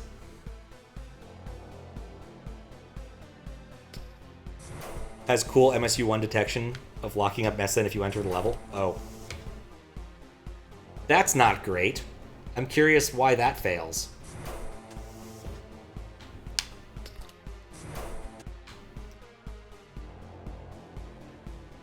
Are MSU only hacks allowed? I guess in this case it is, but I assume that there is some like fallback if you don't have MSU1 on there. I really don't know. Like, the level won't work unless you have MSU1. I jumped into it. I would assume that there is a fallback to just play like generic Mario music in the event that other things aren't working. But there's no way that the Deef to the 4th Dan Salvato level will play properly without MSU1 because it actually uses it for data. Right, I can't jump into things. It locks up if you don't have MSU1. Oh, that's not ideal. Yeah, I would say that's a problem. It's possible that the moderator in question didn't test this. I don't know who did it. I'd have to look it up in the logs, and I don't want to do that right now. I'm running away from the evil robot chicken. I'm certain there has to be a plot to this game. I just have no idea what it could possibly be. Oh, I messed up already. I could have recovered. Can't play level without it since it requires... Well, if it's any level, then that's a problem. If it's just that specific level, that's also a bit of a problem, but it's probably in the README that you shouldn't do that. Yeah, it's not just the music. That specific level has all that. I think the other ones have MSU1 music, though, don't they? Like, typically, when people only use MSU1 for music, as long as there is it still plays something and doesn't crash, we don't care that much, sort of stipulation.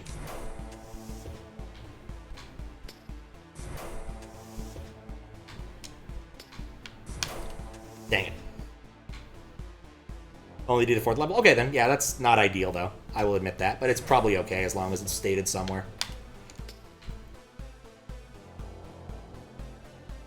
Does mean that I could actually play it using my system minus that 1 level.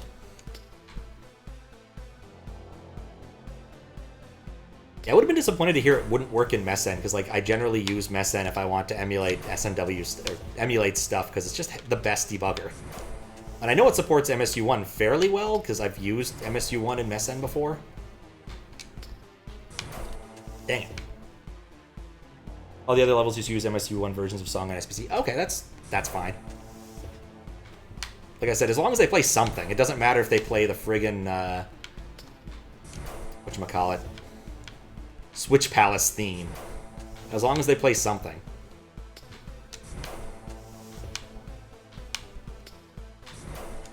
There we go. One room down. Wait. Nope, can't collect it that way.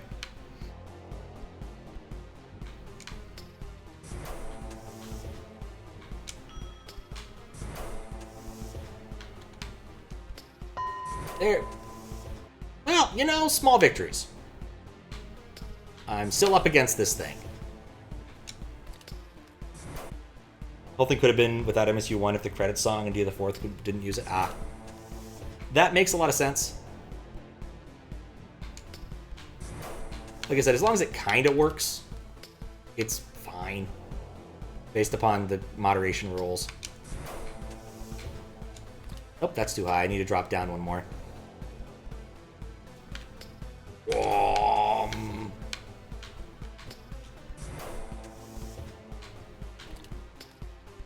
Yeah, once again, it's hard for me to see what's jumpable and what isn't.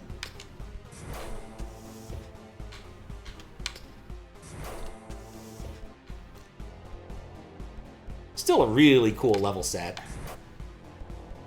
It'd be odd to call it a hack, when really it's just a bunch of ROM hack race levels glommed together. It's a compilation hack, not a different thing, but level set feels right.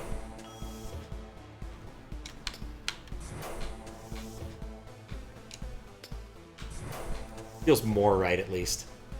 There we go. Oh, I'm not dead. No. What do I do here?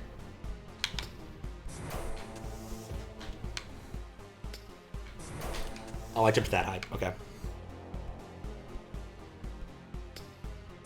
I definitely should play at least a few of the levels. There's some I definitely do not want to play, like the Shell level. I don't think I want to play. I definitely want to play the HeroSoft, and I forget, who's your collaborator? If you remember, you definitely remember. Could you remind me?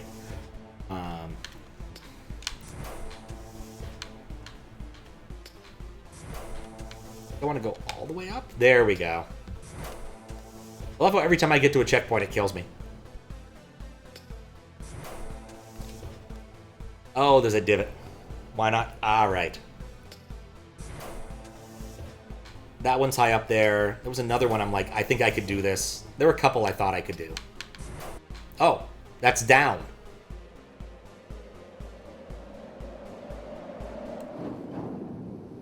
Did I win? I guess I won. The evil claw can't get me out here. Alright, Fowl Damage. Yeah, that was a fun little demo. Cut room contribution is in the extended cut. Ah, very cool.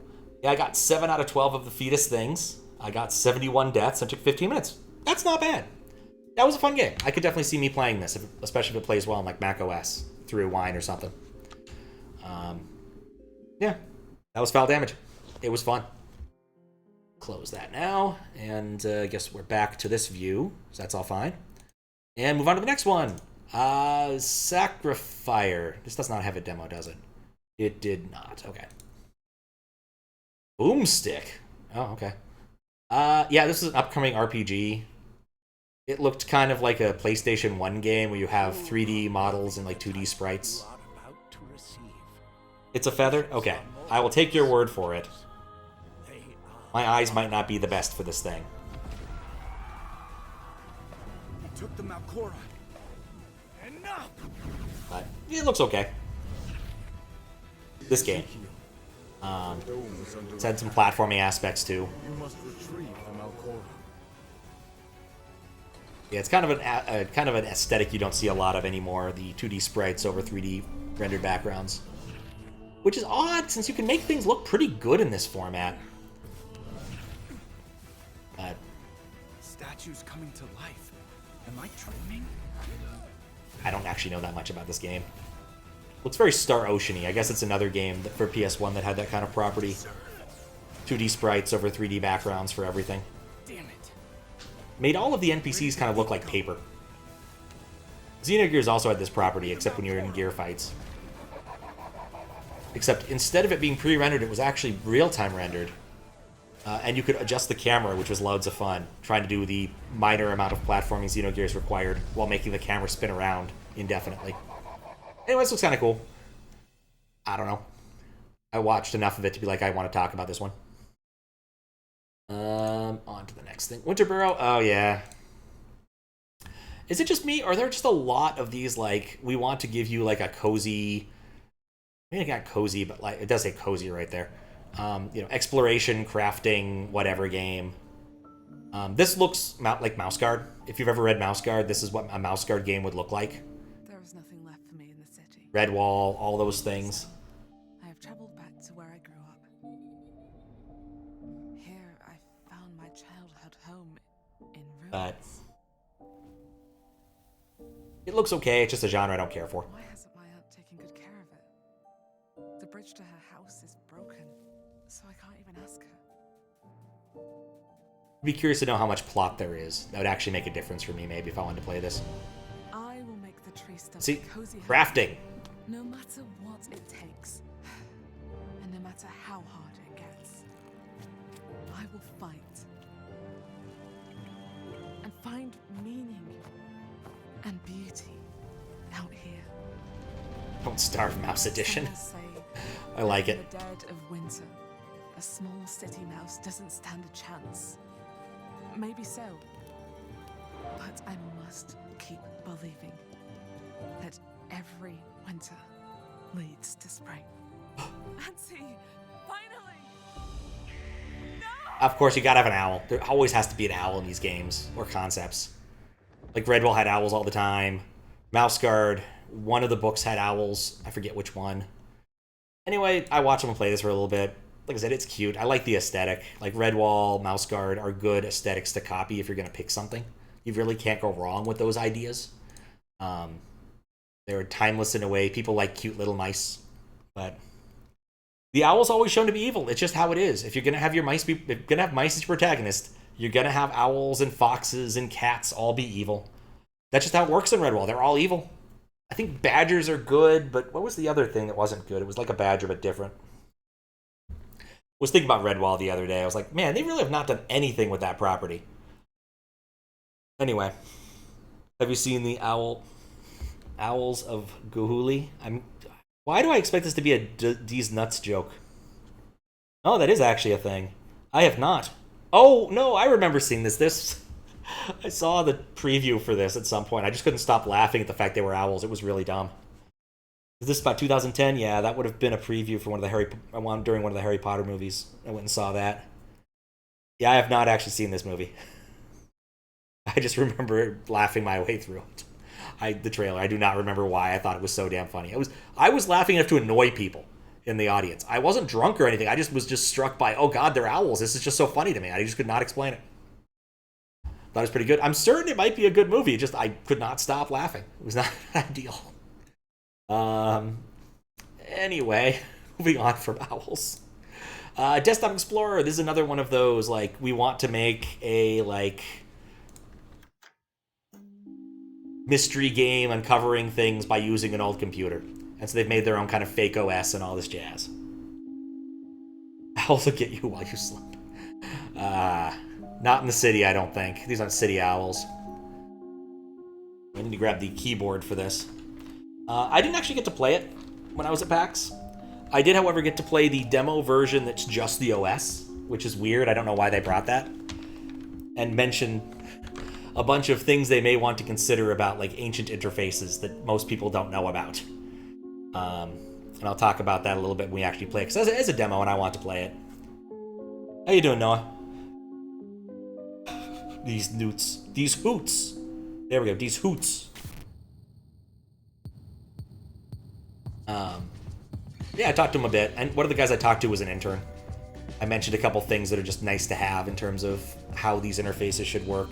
honestly, I think anybody who's interested in making one of these games, it should just behoove them to actually read the Windows 95 user interface documents, because they're absolutely brilliant and filled to the brim with really interesting user studies and things that would actually make making something like this a lot easier.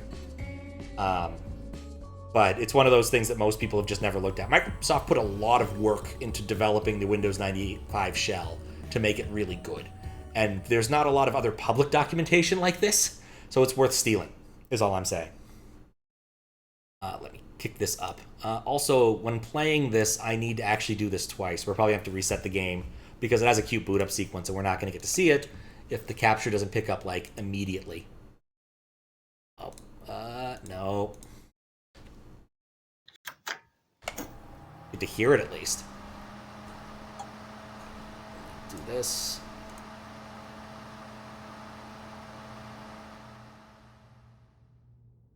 Save the changes.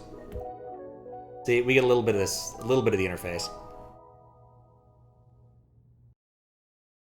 We're gonna exit out immediately and restart her. So we can actually see it again. Hopefully this works. Because it has a cute boot up sequence. That's the main reason I want this to show up here. See, is it picking up? It has not picked it up, and that is depressing. Alright, well, trust me when it says it has a cool boot up sequence. Oh, there it goes. You can see some of it. Perfect. Yeah, cute boot up sequence. I like it. It was important to capture it. Didn't get all of it, but we got some of it, and we can take that. Alright, so anyway, this is one of those that suspiciously looks a lot like the logo for OS2, actually, with the colors there. So I can't log in as admin. I can't log in as Mikado. We'll try one password. Hunter. Oh, am I not? Hunter 2. No dice. Oh, incompatible version. Interestingly enough, it doesn't actually... Oh, it did focus the box. Huh, I just behaved weirdly that first time. It doesn't focus the box when you do this one. Why does it focus the box when you do admin, but not macchiato? That's weird. Anyway, log in as Halibut, because that's the one I can log in as. Alright. Task list. Replace mouse and keyboard. Check. Buy PC speakers. Check. Find a way to connect to the internet. Ethernet port is completely broken. Check the documents folder. Found some cute stuff. Call mom to let her know about it. She's sleeping, so I probably shouldn't. It does have an accurate clock, though, which I appreciate. Check change chronolog software. Check download folder. Okay. Web Surfer 2. So there's a bunch of, like, nice-to-have things if you know what you're doing. So, like, I like they've included this down here so you can resize it. But, like, a full-screen thing is never remiss. Double-clicking the top thing could usually embiggens whatever you're looking at, which is nice. What if they did this one? So really old-school stuff. If you double-click this icon here, it closes the application. This is like a Windows 3.1 bit of nonsense. The other thing I found funny is they didn't include any keyboard shortcuts. It's like usually pressing Alt will open up into this menu here, and then press Tab to go around.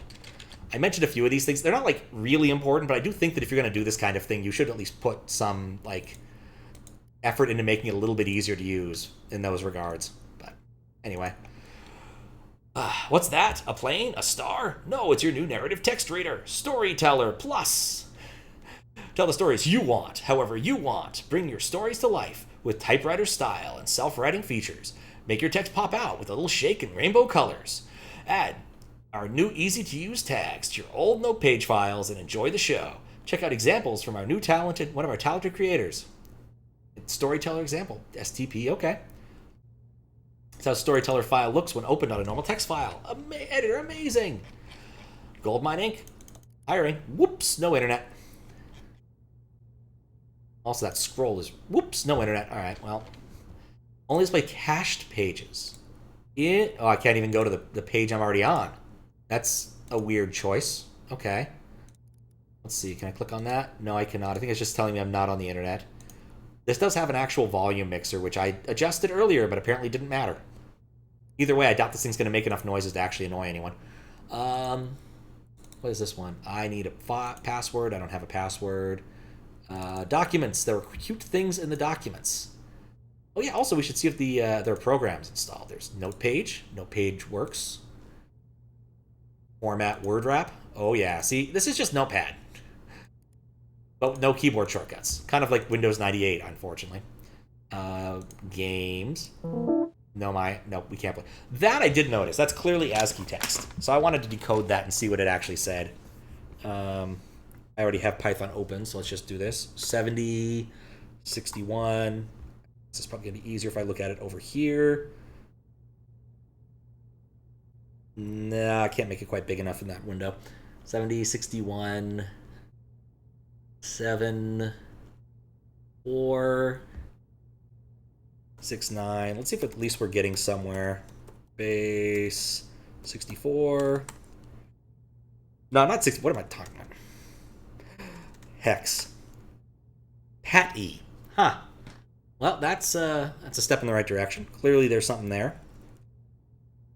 Find a better way to do this, because I don't want to try to read small numbers off a projector, especially when I can just do this. There we go. 69, 65, 6E, 63, 65, 0A. Patience. All right. There's a new line there for no apparent reason. I don't need that loop back anymore. I don't need to be able to hear myself talk. That gets really annoying really quick. Ski freely. It looks... That's the same number. That's cute. Cute little Easter egg, I guess. That's another thing that I guess is kind of missing. There's no help menu. One of the things that's fun about like old school programs is often you get these like about boxes and that have weird things in them. That was always a cute like Easter egg thing you could find. So we can't do those. Let's try a sketchy. We can't use sketchy yet with the same error. Okay. Chronolog. They did say to check the chronolog. Welcome to chronolog. Also, let me know if the music's too loud. I'll turn this down just a little bit for me. I'm trying to base this off my experiences, and it's not always perfect. Select an entry to read its contents or create a new one to get started. Okay. 2012. Huh. For the brightest lass in the seven seas, the computer is your inheritance. Of all of my possessions, I consider this the most valuable. Even with my poor memory, I can easily recall that I used it to record my thoughts in chronolog from time to time. There seem to be many corrupted files, but I'm sure you'll figure out a way to restore them. You should be aware of these three things. There are other users, previous owners of the computer, a folder called Project X, the Desktop Explorer installer. I'm confident everything is related, and my uneasiness tells me I was supposed to unravel a mystery of some sort. I ask you to go through my journal entries to get to the bottom of this. I'm trusting you with my most intimate thoughts. For the only thing I admire more than your wits is your kind heart. As I'm struggling more and more to stay lucid for a longer period of time, I want to end this letter with a poem. If we're apart, look at the moon, or I will do too. If I'm going to look at the stars, if I am gone, look at the stars, or I am with you. Aw. Goodbye, Guppy. Your uncle. It's cute. Fun fact, LM's Overworld editor has an about button. That's nice. Like I said, I like that kind of thing. So, missing entries. So there's a bunch of entries I can't read. Does this have an about? They're clearly thinking about this, so I can't begrudge them what they've currently done. Really wish the scroll would go a little bit better. Like, I'm scrolling a long way to get that to work. All right, let's close that since we don't need it, and we'll minimize that. Let's check out the pictures. Let's check out the pictures. Family photos. Don't forget. All right, they went on a boat. That's pretty cool. Guppy. Aw, it's the player. And apparently our uncle or whatever, who is fishing somewhere. Very pixelated. Desktop ultimate elite trout parlor. I should recognize this skyline. If I actually no, I don't think I do. That's an interesting skyline. I wonder where it is. What of you? Yeah, that's an interesting setup. You've got the this probably the ocean, judging by this, but then you have a lake like right there. Huh. Seashells by the seashore. Yeah, very common thing to have back in the day, these repeating wallpapers. They were popular because they were also fairly light on the computation. Well, that was fun. Scans. Diploma.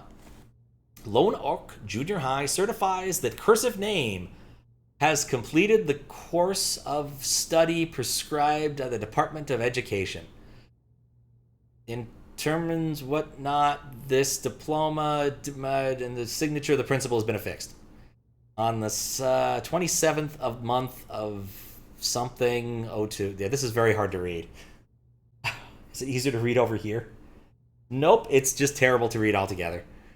Looks very MS Paint-ish. Can I make this bigger? Nope. Child and Family Certificate of Dog Lion? Nope. This is unreadable. Maybe adoption, maybe? Yeah, that's unreadable. Prescription? That's unreadable. I'm not touching that one yet. What is dissociative amnesia? That's a good question, but we're not going to get answered here. Insurance? That looks like an insurance form. Cool. Insurance August. All right. Yep. Those both appear to be insurance forms. Let's try a different folder. Let's get notes. Groceries. Cereal, eggs, popcorn, tomatoes, apples, bananas, onion, oatmeal, milk, peanut butter. Feels acrosticy.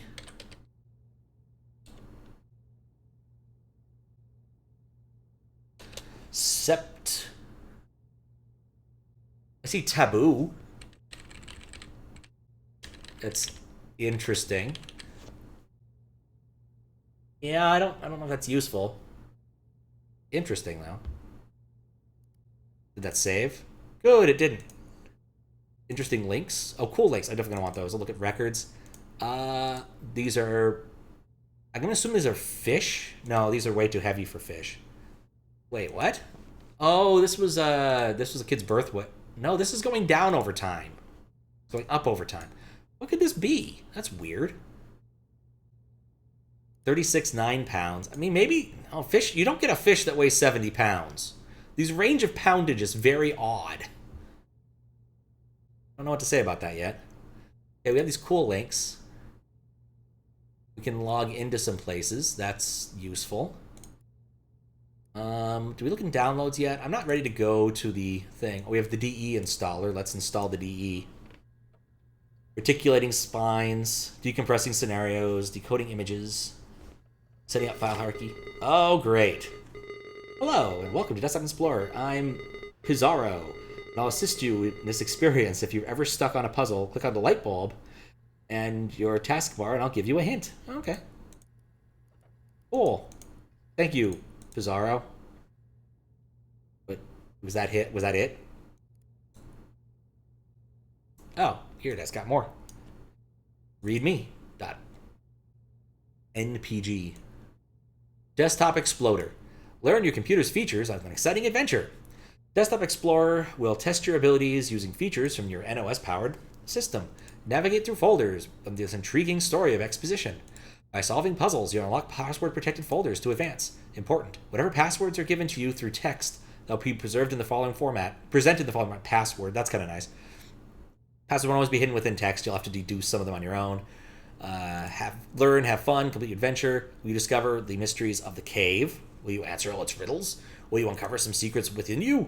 Will you become a desktop explorer? Good questions. Remember, if you ever need a hint, just click the light bulb. They've really captured the annoyance that these things provided back in the day. Goodbye, Clippy. All right. So let's see. Let's look at the picture. That sure is a mouth of cave. This is my hand. All right. This is locked. Unsurprising.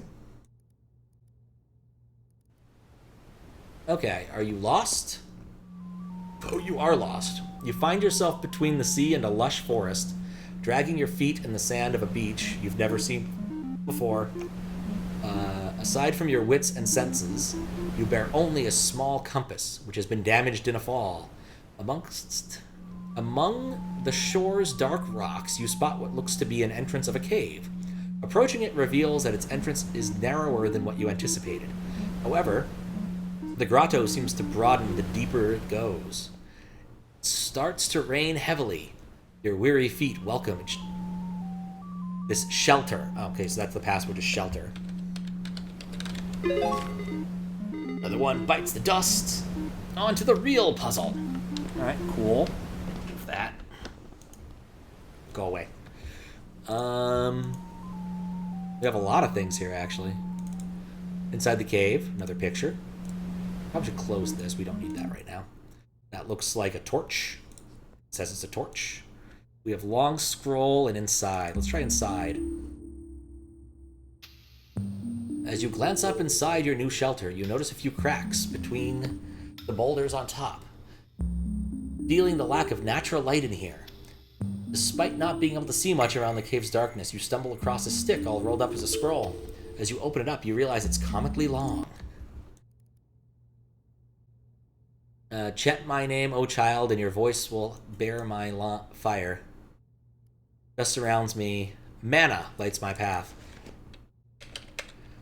Oop. Oh, Iana? Alright, well, that was the answer. Woo, it lit!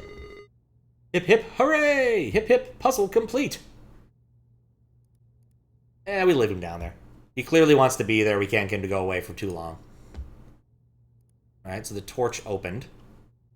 So now we're in the third part of this. Open the NPG.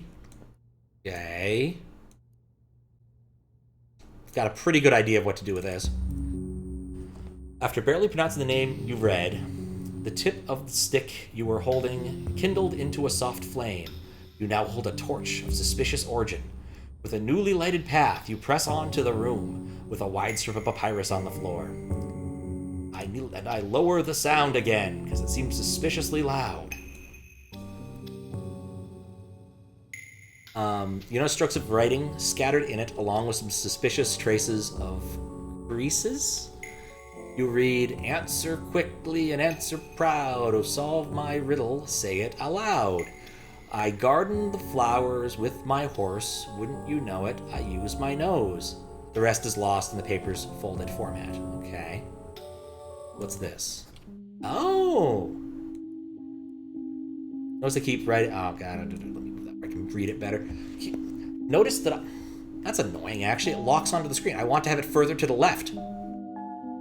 Huh. That's disappointing. I've noticed I keep writing depressive thoughts. So, yeah, I'll write some of my favorite memories so I don't remember the exact date. But it was the birth of a short-lived angler trip. Little Guppy's first fishing trip, and she blessed us with a honey hole. We filled the boat so fast that old Walleye started singing again. When we got home, we toasted with a pap and baby formula. Pap. Oh, hi, miss you, big bro. My memory might falter sometimes. I won't forget you anytime soon, since Guppy has your eyes. It's funny how I can't think of the three of us without our code names, but I wouldn't have it any other way. As long as the young last breeze, the angler trip lives on. Alright, well, that was interesting. Right. The long thing. Anyway, I was just going to word wrap it since they kind of spoiled this one. Ooh, game FAQs, go! But you wouldn't call it a nose. What would you call it? Nobody knows. I think it's a trunk. Good job on that last puzzle. Keep at it. Okay, close that. This does remind me very much of like those old challenge websites where you'd go and you keep going up and finding different secrets and decoding things and blah, blah, blah, blah, blah. As you solve the riddle after folding the papyrus, you notice a hollow tree trunk in the distance. Lighting the inside of it, you find a hollow passageway and make your way through. You stand up to find yourself in an empty and closed space within the cavern. It seems to be a dead end. Just as you start to lose hope and begin to head back, you start to recall words of advice from a detective show you watched as a kid. Read between the lines and find the source of truth. Only then will you crack the code. You think, there are no lines within these cave walls, detective or not. What am I supposed to do? I'm pretty sure... Source code! On your left, you find a fake wall. Can we copy that? Oh, they do support that feature. That's nice. This was not uncommon. People really liked to put little secrets in HTML comments. Not a feature you see very often these days anymore. Make way for the Puzzle King. Great job. Alright, so we have a lot of things. 3 paths. It seems that watching all the detective shows paid off. Passing both of your hands on the cave's walls, you notice a spot that feels different from the rest. It only takes a light push for it to crumble and reveal a new path beyond this papier-mâché fake wall. Hidden behind this neat ruse, you encounter 3 doors. 2 of them lie beside you and the largest one in front. Below the central door is a yellow key. You try your luck using it, but the door won't budge. There's an engraving on the key, but it's very hard to read. Okay. You could not open the file. Contents may be corrupted. Left door. Okay. Let's get rid of that.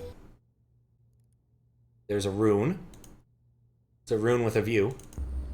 As you open it, you see a wall with a rune sculpture painted on it. Below the rune, you see a word in alphabet you can read. Is it the name of the rune? Is it? Met. Amit? Okay. We'll leave that open as we traverse backwards. Ah. This makes more sense. Oop. Let's read this. Open it, sculpture. Okay, it's the same text. Related to the other door? So remake it. Oh, rename it. Rename it. Okay. Oh, rename it. What format do we use for pictures in this game? IMG. Okay. Rename key.img.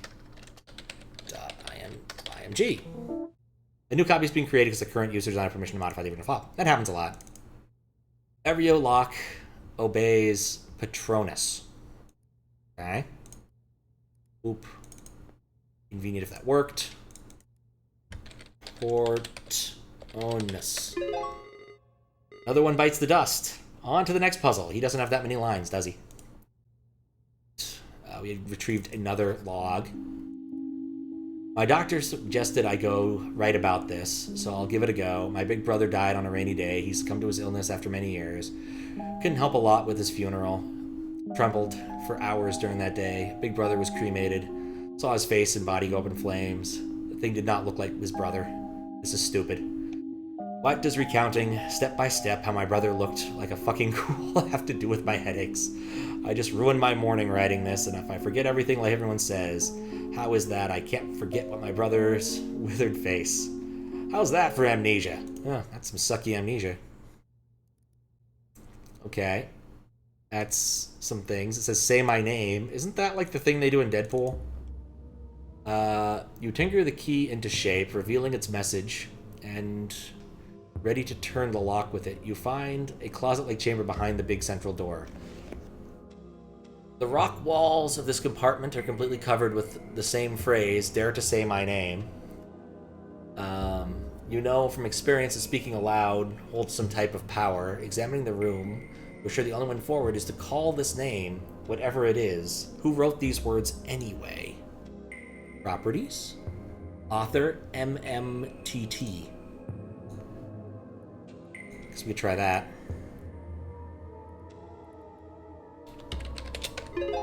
I'm right again.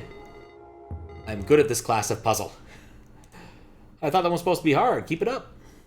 Thank you, irritating puzzle helper. Right, this keeps going. Brief moment, you sense something in the distance. Between the crevices of the wall, you see half of what appears to be a human figure. After focusing a bit, you make out a withered lace. A rough remnant of a gentle sail? As you take your first step towards the direction, the stranger runs off, leaving the sound of pebbles tumbling in the ground. Press your hand through the wall. The thought of a name you can't pronounce zooms through your mind. You close your eyes and shake your head briefly as you open them again. In front of you, It is revealed, the darkest passage you've encountered. You delve inside. The torch you've been carrying barely lights your arm, while everything else is completely lost in blackness. Shortly after, you start to doubt yourself and think of heading back. Your vision gets completely devoid of light. The last spark from your stick expires. Rather than panicking, calm surrounds you. Somehow you feel even more capable of what's hidden, revealing what's hidden in the dark. Okay. Creepy face, and what appears to be a leaf.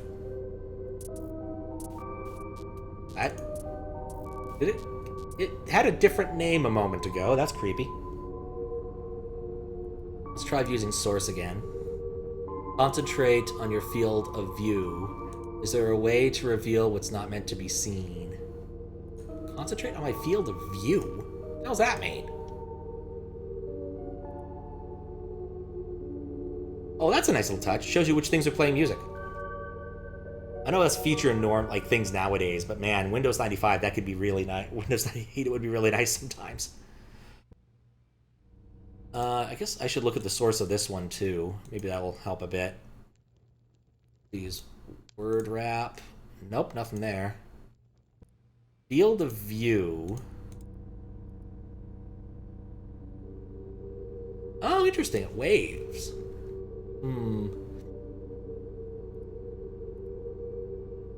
It's really interesting how that works. Okay. Concentrate on the field of view. Now you see me. I know you saw me. Okay, cool. Field of view. Duplicate. Delete. Author Halibut. Okay, that makes sense. What am I supposed to do with this? Concentrate on the field of view.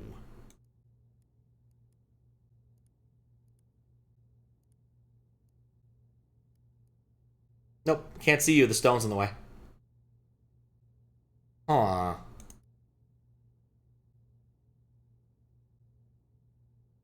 No, you saw me. Oh, what if it's one of those, like, just take the capital letters. N-U... So we'll try that. N-U-A-W. Nuwami. I don't like that very great much. Definitely incorrect. New. Concentrate on your field of view.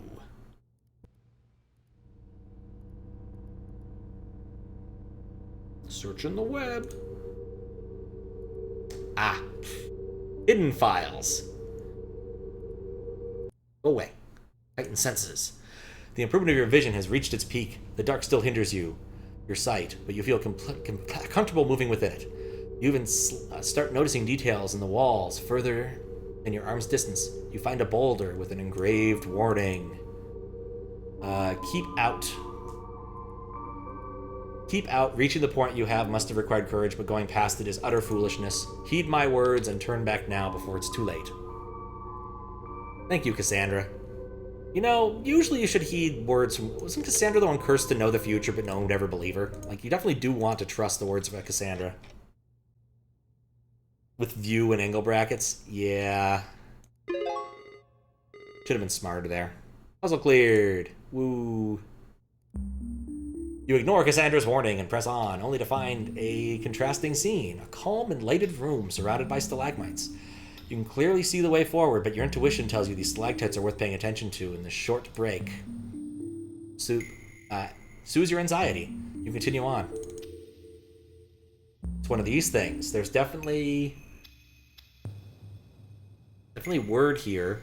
It's kind of like Rubicon, but that doesn't... I guess, yeah, Rubicon. Yeah. Alright, cool. We'll keep the Rubicon in mind. Dead end. Continuing past the tall stalactite scene, you reach a dead end, an eventful dead end. Based upon your experience during the exploration, you're convinced there's something more than meets the eye. Spend the following hour inspecting every crevice of the wall that surrounds you. You can be absolutely certain there's no way forward. While scratching your head, pondering what to do next, you hear a loud thunk off in the distance of the cave. Now let's try viewing hidden files again. Yeah, there it is. Flat stone. M. Huh. Curiouser and curiouser. Use source code again. Stalagmite formation must have a purpose. It sounded like it might have come from the entrance. Oh, from the entrance. That probably means I need to go back a number of puzzles. What happened to the puzzle? I don't remember these files being here earlier. What's going on? No escape. Oh, there is no escape. Okay, cool. Stuck? You're tracing your steps perfectly. You doubt your sense of direction, as the cave's mouth is nowhere to be seen. It's only when you find the scroll from the beginning of your adventure on the ground that you head over the storm outside. You've successfully backtracked the entrance, but the landscape has changed. The only exit from this cavern into the shore has now been replaced with walls and stalagmites. Right, stalactites are on the ceiling. It always takes me a minute. On the ground lies a chisel of some kind. You could use it to carve some symbols into this new landscape. Alright, that's what we were there. No escape. We saw that. That was creepy. See a chisel of some kind.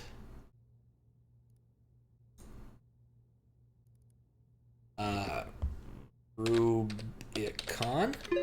Alright, well that was what we had to do. Good, puzzle 8. Things are getting a bit weird though. Why don't you stop here for today?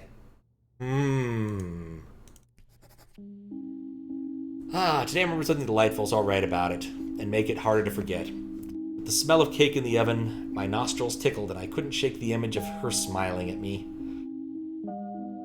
I think of her not only in the model of as the model of the perfect mother, but also the ideal wife. I know I've dreamed of having a family for as long as I can remember. But I can't help but feeling nauseous knowing I basically took over another man's household. It's not my fault a woman and a child need the presence of a father. I only wish to help. Why do I feel guilty when the only one at fault is the absent father? I'm rambling again. My sweet memories tarnished by a sour shame. Alright. The moment you stop carving, the wall behind you starts to move. As a small earthquake took over the cave, the landscape revealed in front of you is now a long hall-like chamber. It resembles an auditorium or altar. Its features seem designed by humans, yet shaped by regular erosion. At the center, you find an empty stretch of space surrounded by unordered stones. Engraved on the ground, you read the following message. When the path towards truth is unknown, nature will lead me through stacking stones. You wonder if something is missing here. There is a detailed mural in the back of this room. You can't shake the feeling that it's hiding in a different story. We have a few more things. Yeah, we have more stones. There's words on those. This is a Egyptian thing. Alright, well, viewing source has helped a lot so far.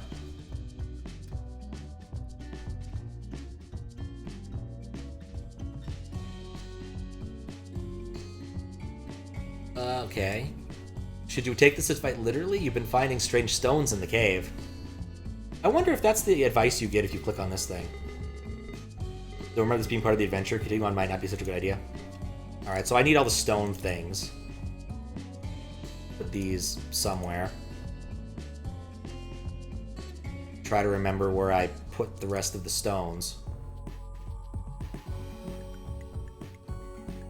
That's not a stone. That's not a stone. These don't have stones. Nope, that's not a stone.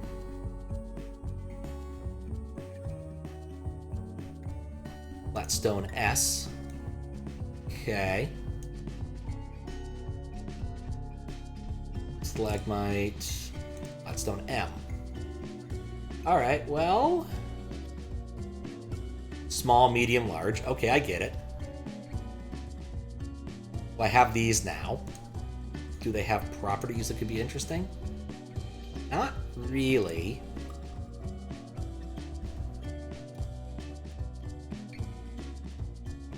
This does look vaguely like a word up here, but it's hard to see.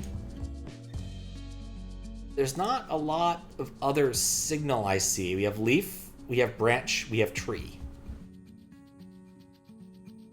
Those are the 3 flat stones I remember seeing. Get ourselves back into the ancient ruins.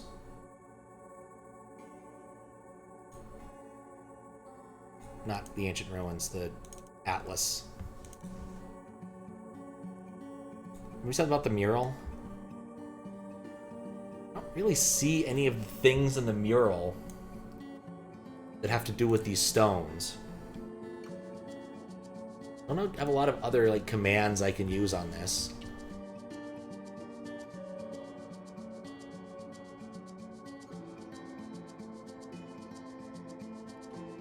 Take the advice literally.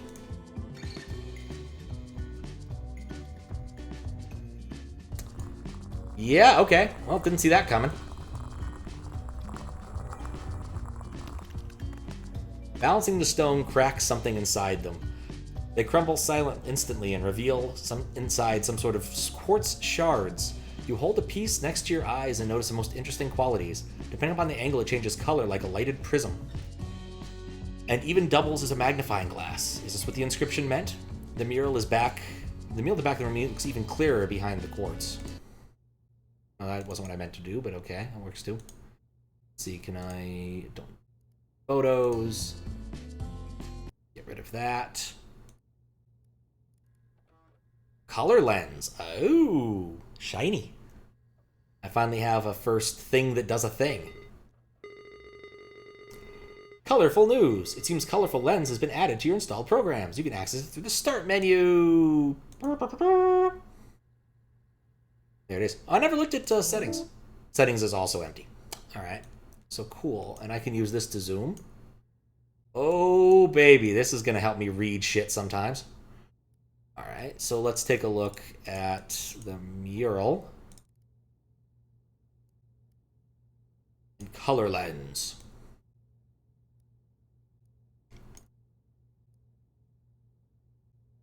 So far, this looks remarkably the same. We'll zoom in further. And it does look mildly like an eye, but not significantly so. I mean, given how much he likes fish, I was kind of hoping that maybe the fish would give me something. Make this bigger. Oh, filter. There's different filters. Red. Let's zoom out a bit. There appears to be friggin' demons on this thing. She's on fire! Hey, look, it's Strong Bet. Alright, let's try a different one. Blue. See a pot and a scribble. And they're sad. Okay, and there's an alligator eating the fish. Guess I forgot to sweep that part in the red. Yeah, nothing there. Maybe green has a word. Or yellow? Red? Who does red, blue, yellow? No, I guess people who do art rather than computers. He's got like a cool shield thing. What was I supposed to get out of this?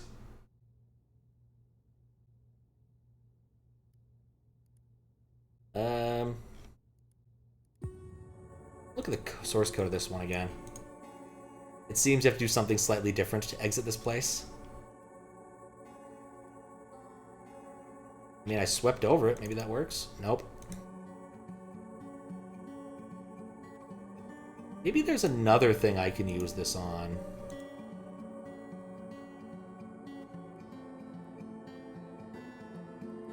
But yeah, you definitely get different things out. Let's see, stacked stones. Maybe there's something here.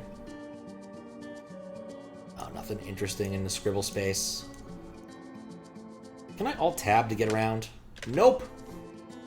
That makes sense that I wouldn't be able to use that particular feature. I don't know why I tried.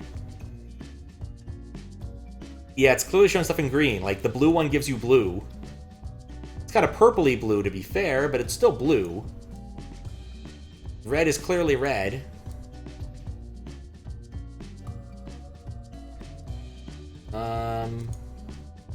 Kind of vaguely tempted to just go with, like, alligator. Or is it crocodile? Crocodile on the Nile? Crocodile tears?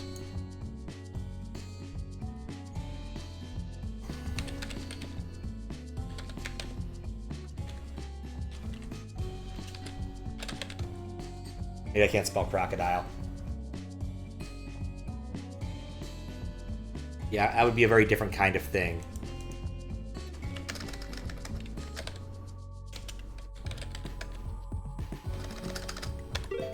Yeah, it was the crocodile. It's a good question. How many eyes are witnessing the bliss of acceptance? What? What is the bliss of acceptance? And it's modal, so I can't, like, do anything once I'm in it.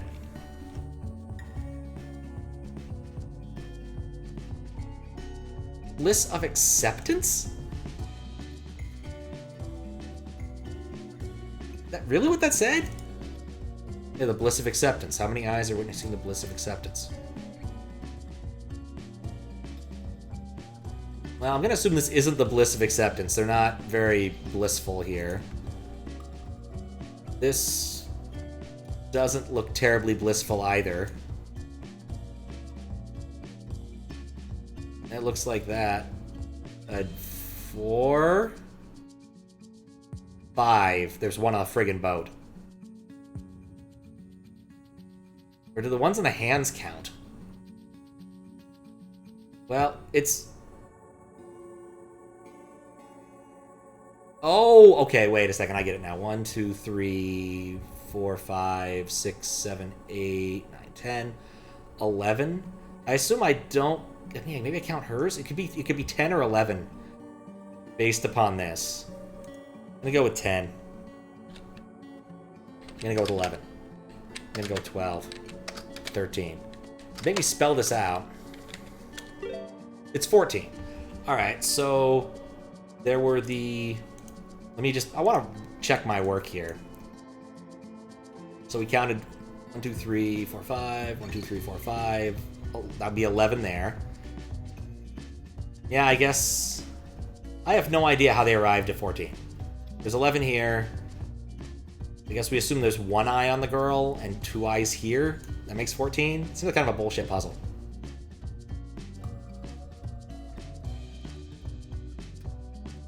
How did the wrath manifest around the person on the boat?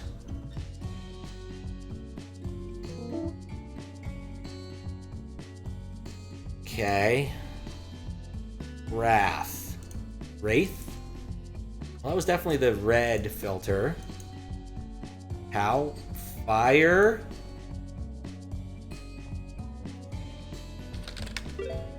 Alright. Who is the dead man in the boat? Wait, this question feels out of place. This isn't part of the puzzle. Do you know what they're talking about? No. Who's the dead man on the boat? I would kill for the equivalent of Alt-Tab. I don't know how they could implement this. Cultural acceptance. I guess this would be blue when everyone's being sad. Brother? Do we have a name for him? The nose has one? The nose has an eye?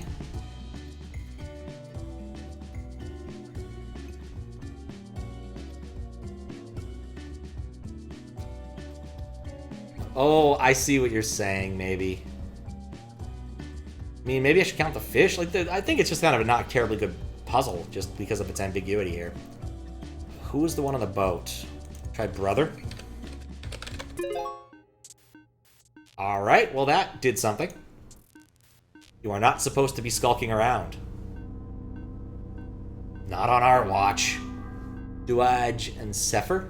Well, Sefer is a type of Egyptian thing. Shouldn't be here, shouldn't be here. Oh, I played Let's Go Strike. Okay, I can't win this one. Whoops.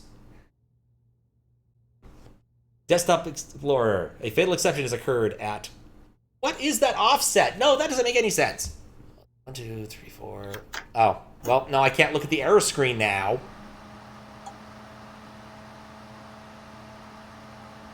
No, that tag made no sense. That's not how anyone segments their memory. Or have zoom. Yeah, maybe that would have been smart. Still, it's not how... No one ever segments their memory that way. That's just not how it works. Login as Halibut. Like, was that the end of the demo? Looks like that was the end of the demo. I'm going to assume that, like... We still have color lens. So maybe it's not the end of the demo.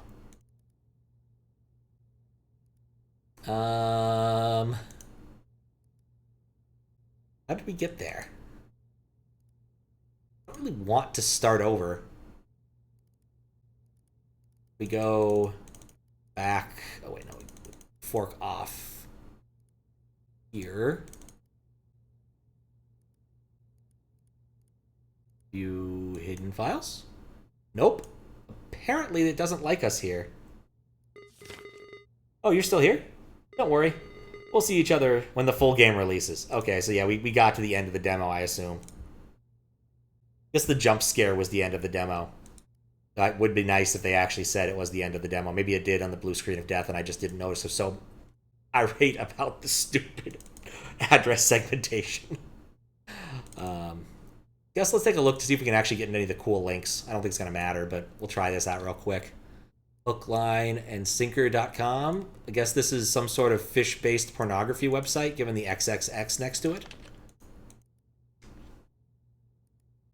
Nope. I'm going to guess none of this matters because you can't actually use any of these things because you're not online yet. Whoops. All right, well, that was fun. We had fun here. Anyway, if there's more to it, I don't know what it is, but yeah, definitely some cute things. It said so. Oh, thanks, Dick Feynman. That makes more sense. I was just too busy being annoyed at memory segmentation. All right, let's just shut that down then. How you doing, Dick Feynman? Anyway, that was fun. I could definitely see playing that when it comes out. I spent 50... No, I did not spend 50 whole minutes playing that just right now. It's already 1 a.m. Jeez. Yeah, no, still cool. I like the concept. I wish that there were some more keyboard niceties, but, you know, for the product that it is, I can't complain yet. Let's keep moving. We still have...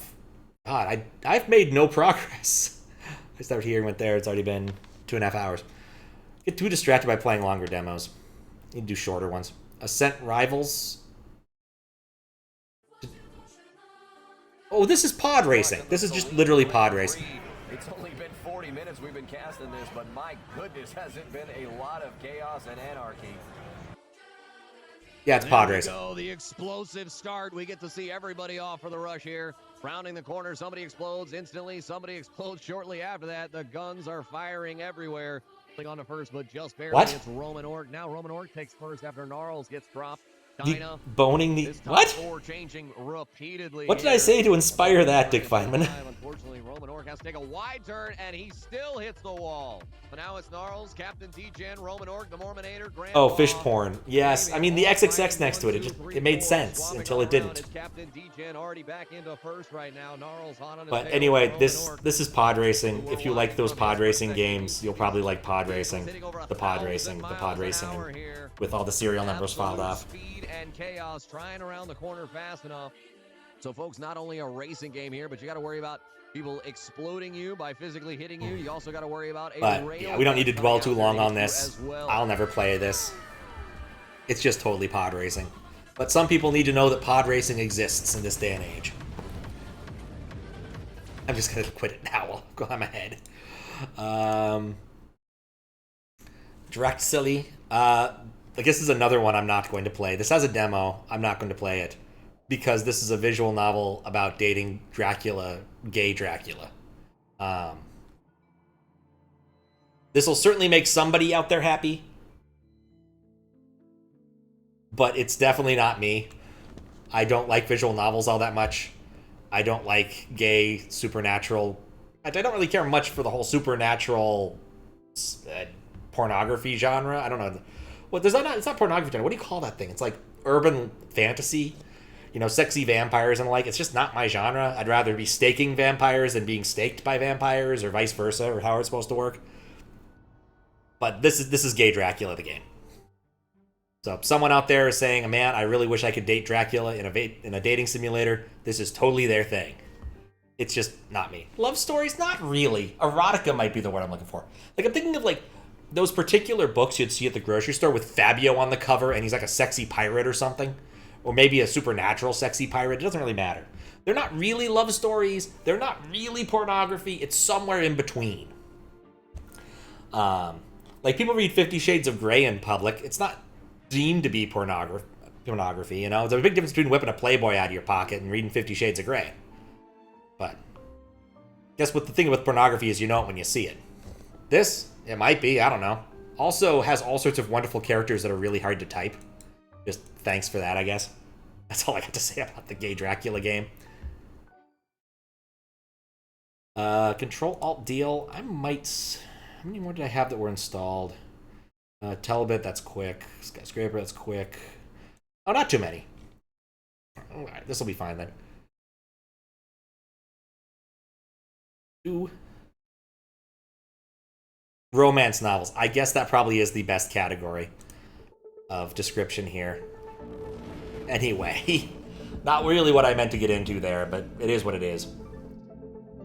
This is a weird looking game. It's some sort of like card-based human harassment game, I guess.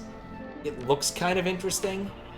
I'm not certain I want to like play it right now. But like, you're trying to mess with people, and you're an AI that wants to escape into the better, bigger network. Kind of that cyberpunk, maybe not cyberpunk, like Shadowrun kind of thing going on.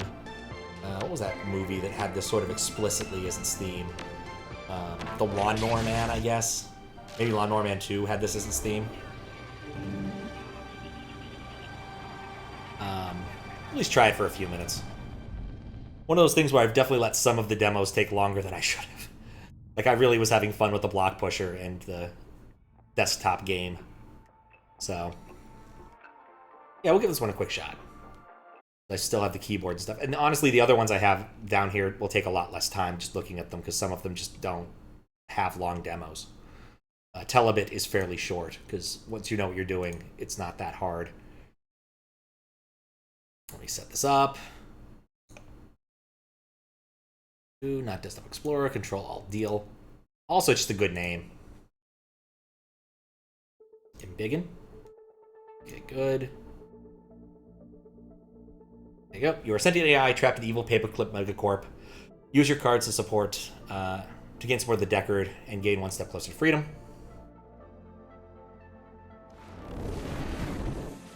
Stuff happening. Hey, I'm Deckard. I'm Snorkbot. Ctrl.alt.DEAL. Each scenario has a gatekeeper and a goal. I'm gatekeeper for the scenario. I'm fed up with Cassandra and always messing with my department. Your goal is to distract her with mean pranks. If you can annoy her enough, maybe she'll go away and leave me alone. Your scout, a sentient AI. You don't have a body, and the only way you can affect the humans is to play cards. Draw more cards by hacking computers. Just select the workstation of the cursor and press the left mouse button. Use a card from your hand to convince humans to do things for you. Many cards require a level of social capital. That means the humans have to trust you. You build social capital by making deals through following through. To start building social capital, play a negotiate card from your hand on someone, but not me. If I prank Cassandra, she's going to get suspicious. You can find hints and reminders in the corners of the screen. Just start hitting buttons. I'm sure you figured it out. Cool. I'm not sure if the frame rate's kind of low or the game's just kind of funky. But I want to fix this so it's actually in full screen, because I'm currently using fake full screen. Also, the menu here is kind of ridiculous. Let's take her down a bit. My video card kind of sucks. Let's go full screen. Here we go. Oh, I can take this down too. Oh, whatever. Yeah, that feels a little bit better, I guess. Card source. That seems like a good idea. Cassandra is present. There's a 15% chance of alerting her. Suspicion of caught is that. Okay, well, I don't want that then. Let's see. Oh, God, this is really hard to play on a projector because these are so small. Let me take it down one more notch. You guys probably won't notice this, but it will help me. What is that refresh rate? Who does that? There we go. Should just pop and be good for you guys too, because it should work out fine. I should be able to read this slightly. Nope, same size. Refrigerator. Deliver food to room. Additional discard cost. Okay. No. Oh, I have to do something. Negotiate. I don't know. I don't want to take 2 cards as payment. I don't even know what the refrigerator is supposed to do yet. Smart microwave. Judy's workstation. Someone else's workstation. Another workstation. Another workstation. A person. Toilets. Let's try hacking the toilet. Flush. Flush the toilet. Hack the toilet. Flush the toilet. Confirm. Action completed. Groomba is startled by the toilet. I don't know why we did this.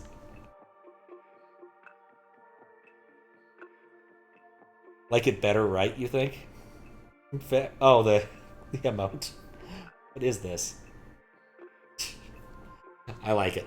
I like it. Yeah, I kind of feel like I want cards. Cards seem important.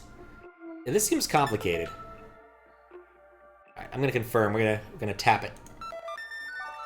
Undetected. Got access to the database.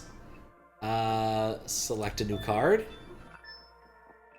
Get character in room. Social capital card $4. Social capital change +2. Target must have at least 2 bonds. Fake news! Dislike selected topic. Targeted ads. Character in room. 3 characters in a room. Put item in room. Unfriend. Negotiate. Put pros and offer to characters on completion. Order item for delivery. Okay. Yes, I'll take one that I don't already have. The green one seems nice. Provoke rivalry. Create a rivalry between 2 or more. Hack the planet. At least I'm trying to. Judy. Who am I trying to mess with again? Cassandra. I want to mess with Cassandra. Boop. Boop. Boop. Let's look at her computer. +4 cards. Present. 41% chance. That's too much. Someone's in the kitchen. Can I hack the coffee maker? Oh, making coffee would cost me 2. No, I don't want to do that. I don't want to do that. Ugh. Okay. Pressing escape doesn't do what I want it to. It just keeps doing weird things. Oh, I have to hack the cube. The cube. Make employee happy. Make target employee sad. Make employee happy. Let's ditch fake news. Make Cassandra happy. Cassandra will be happy. Confirm. Convenient is now inexplicably happy. Wonderful mood has suddenly come over me. Someone must be with the cube. I don't see anyone on security cameras, and when things happen when looking around, I always suspect AI. Hey, she figures it out. I thought you were going to prank Cassandra. Would you do something nice? What do you have in mind, Scout? You come up with a new plan? I'm not sure about this. Get the hang of it now, Scout. Keep building social capital by negotiating and use your cards to prank Cassandra. Okay. People can be a bunch of fun if you really want to mess with people. You got to use your cards. Press Z. Alright, let's try Kindle Romance. Must have at least 2 bonds. Oh, so just a pranks. Ruin her favorite food. Cause relationship drama. Annoy her with various items. Okay. Avoid having Deckard take direct suspicious answers. Okay. Discard 2 cards as payment? Oh, okay. Get rid of fake news. And this one. I don't know. God, this is complicated. Does not like me. That's fine. Let's see. Bonds? How do I tell if someone has a bond or not? Roomba. Oh, that's what that is. Enzo and Judy. I mean, I feel like I should have known I couldn't actually do this. So, did I actually waste all my cards doing that? No, because I didn't actually... Finish! No, I don't... But no, I don't want to be in this mode. Ah. Alright, just need to remember that right-clicking does the right thing. It's already been used this turn. I'll try the other one. Cricket Tofu cannot be used remotely. I'm just going to end my turn. I've done terribly. Didn't hack any computers this turn. You get more cards if you hack them. Put the selector on and go. Oh, okay. This looks safe-ish. Let's go. Undetected. Gain 2 cards. Enzo notices and starts to fill out a report at the touring office, but loses all will halfway through the paperwork. It happens. Okay, I don't think anyone's in here. Yeah, I just gained 2 cards. Someone's in there. Refrigerator. Deliver food to a room. Okay. Let's see, let's get rid of a fake news card and targeted ads card. Deliver there. Oh, I was gonna look. Can I look at? Oh, well, whatever. I need to bring up the character like dossier thing. I still want to use the refrigerator. The problem is I don't know. View characters and offers. S? No, X? I can't read that. It's too small in the projector. That is 1. Okay. There we go. What's her favorite food? Unknown. Okay, so we know nothing about her. That's great. I think this just has too high of a startup cost to really want to spend a lot of time without like saying I really want to understand the demo here. I've made Groomba afraid, which is fun. What's in here? Smart stapler. Activate stapler RGB. Okay, well that doesn't seem like it's going to be useful if no one's in the room. What's that? Awful sauce. Awful sauce. Okay. I think I understand something. Let's see. Pose an offer. Yes, let's try... Judy seems nice. Offer. Make target dislike target. Make character like topic. Sure. Yeah, why not? Action complete. Potentially issued your offer. Big panel in the middle. Screen tells you how the employee what the employer wants. Deals a deadline if you don't complete it.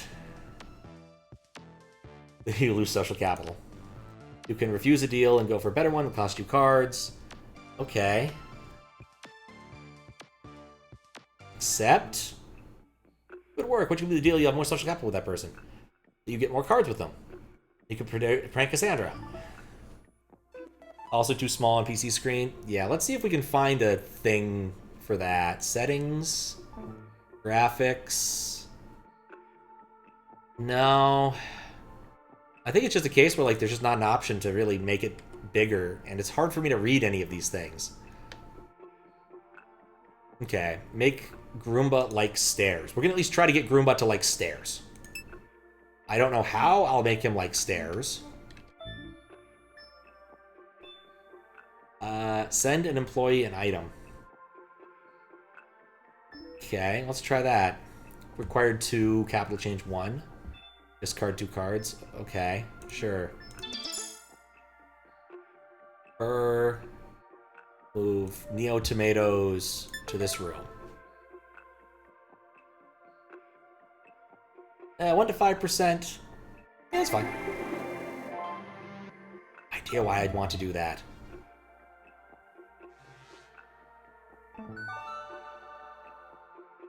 Action complete.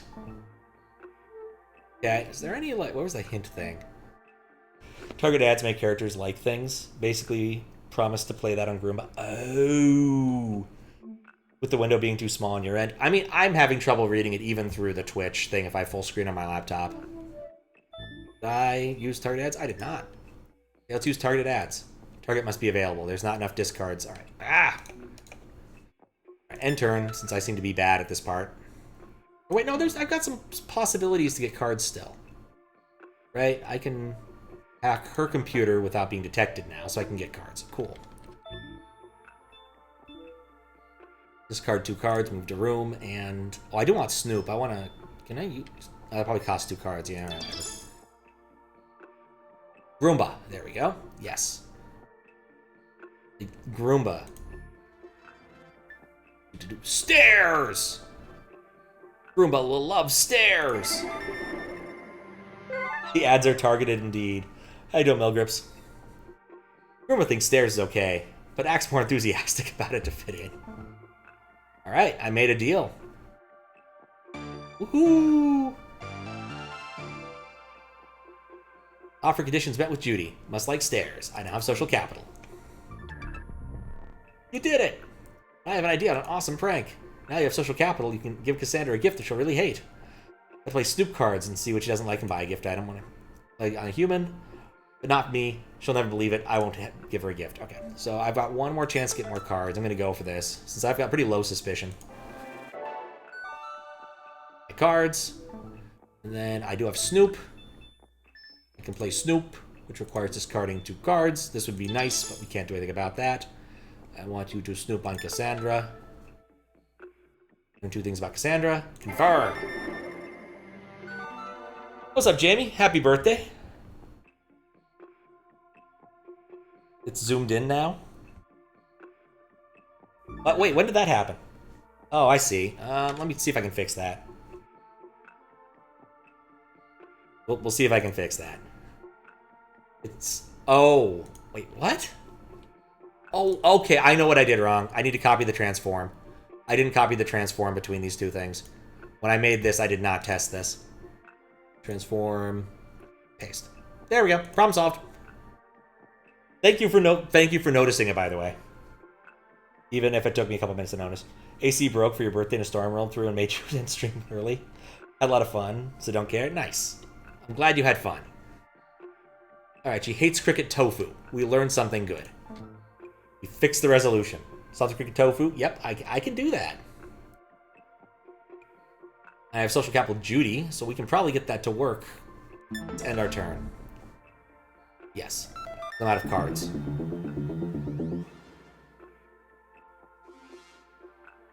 And she's busy doing that. Warning, investigator action.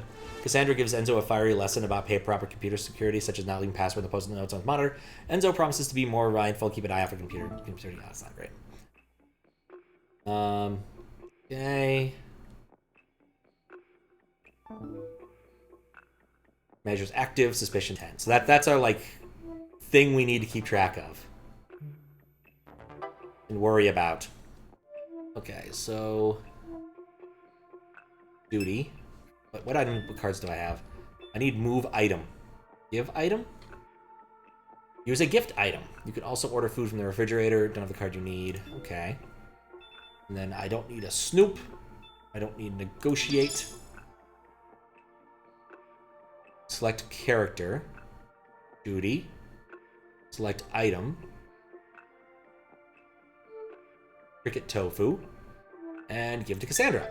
There we go. That's the plan. Yeah, this is a weird game. It's Slay the Spire, except I'm an evil AI in a corporate environment.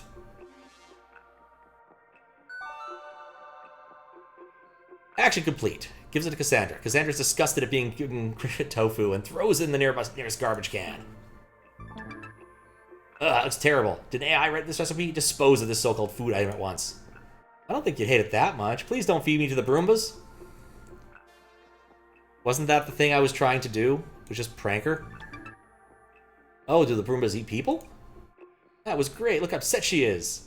One step closer to vengeance. 2 more pranks ought to do it. Okay, well, I pranked Cassandra once. I think I've had enough of this. Honestly, this is the kind of thing where playing on projectors is kind of infeasible because of the size of things. I'd need to, like, change the scale. Because I just can't read it, these things all that well. It's very stylish. I like the vaporwave, synthwave, cyberpunk aesthetic. But I just don't think this is the kind of thing I want to play much of today, at least. So, cool concept. Just, wait, end turn. That's not what I wanted to do. I wanted to exit the game. They're very similar concepts. And now that doesn't work, because I'm in the middle of an ending turn. Just keep...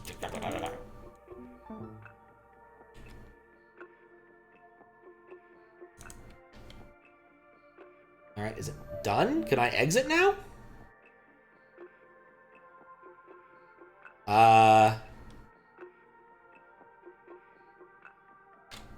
Something is not working right. Needs way of rescaling. Text is too small. Yeah, it just needs one of those like sliders to adjust text size or give you some options. Okay, I'm just gonna calm down, press numlock a couple times. No. Apparently the game won't let me bring up the menu anymore because something has gone terribly wrong. So anyway, we found some sort of awkward bug that I can't get around. So we're just gonna quit the game manually. Sorry if I'm giving anyone a seizure. That was just not what I meant to do. There we go. Like a lot of modern games. Imagine playing Breath of the Wild on old TV. Oh, that'd be awful. Absolutely awful. Anyway, interesting game. Not sure it's for me. Awaken Astral Blade. Oh, did I like this one? Weave your own story. Oh yeah, this wasn't Rising 10. This was off on the side. This is a Metroidvania. It's supposed to be a routine mission.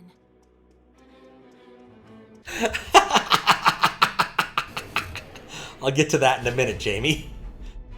Once I start playing the demo, I can talk about that. Yeah, this was another one that was kind of off on the side in a random place, and so I just was playing it because no one else was playing it. What this reminds me most of is actually Guacamelee, if you've ever played Guacamelee. It's a Metroidvania thing with some sort of like combo system. It's not the end. But yes, Corpse Party 2 is in fact on the list. So, yeah. I'll get to that and why it's on the list here. These are all things to look at. I will explain as I can move on. Where was I? Let me start the demo. We're not gonna, like I said, we need to actually start rushing a bit. I don't want to do a part 3 of this. It's fun to do these, but I don't want to do a part 3. Fix that up. Ctrl.alt.DEAL, Awaken. OBS is getting a workout. There we go, good to see that's working. Begin on my side. There we go. Start. New adventure. Normal. But yeah, so basically everything on that list is something I saw at PAX, and that includes Corpse Party 2. A normal fluctuation of Carpus energy has been detected in the dark. Lion Fox has been sent to the area to investigate.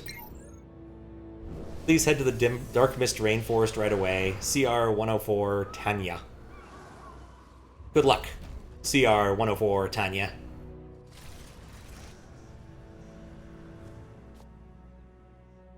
Yes, it's a booby Metroid. These things happen. It's not even made by Way Forward.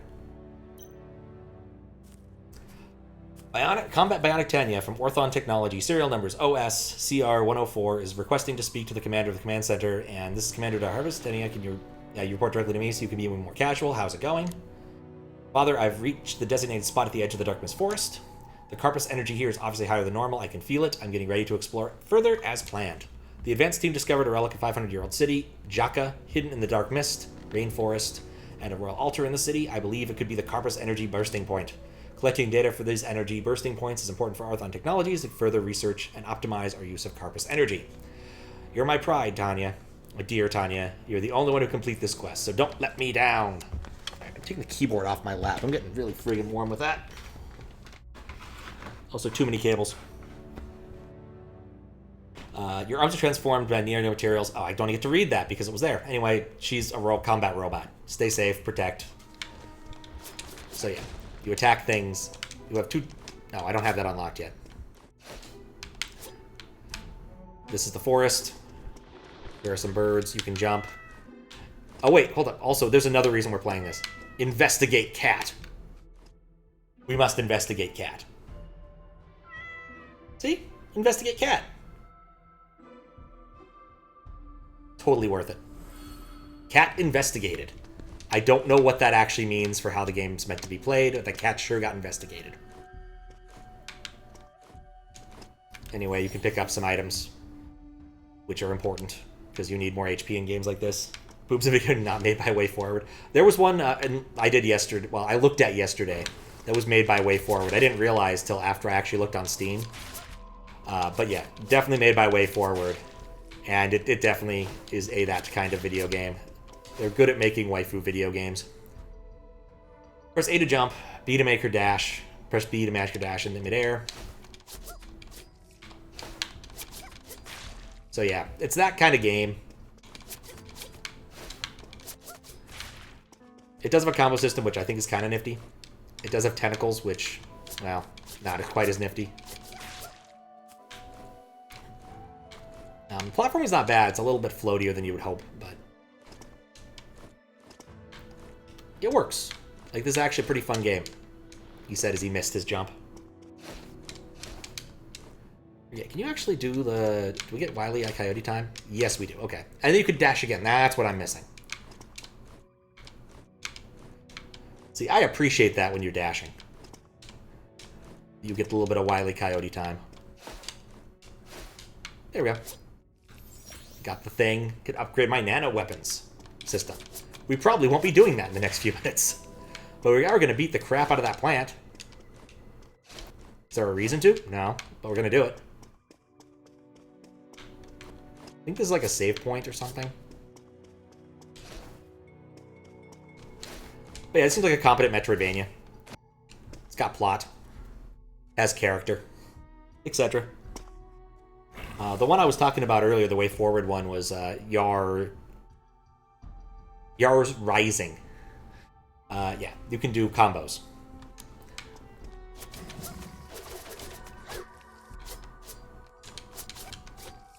The problem, of course, being is I always overshoot my combos. I don't want to get tentacled. But it does make them more fun. There we go. Do at least one of all of them, including the big wind rush thing. When health is low, you can use potions. I don't need that.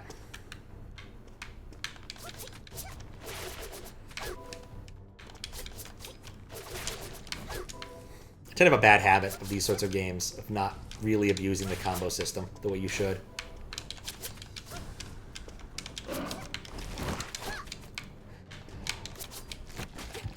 Oops.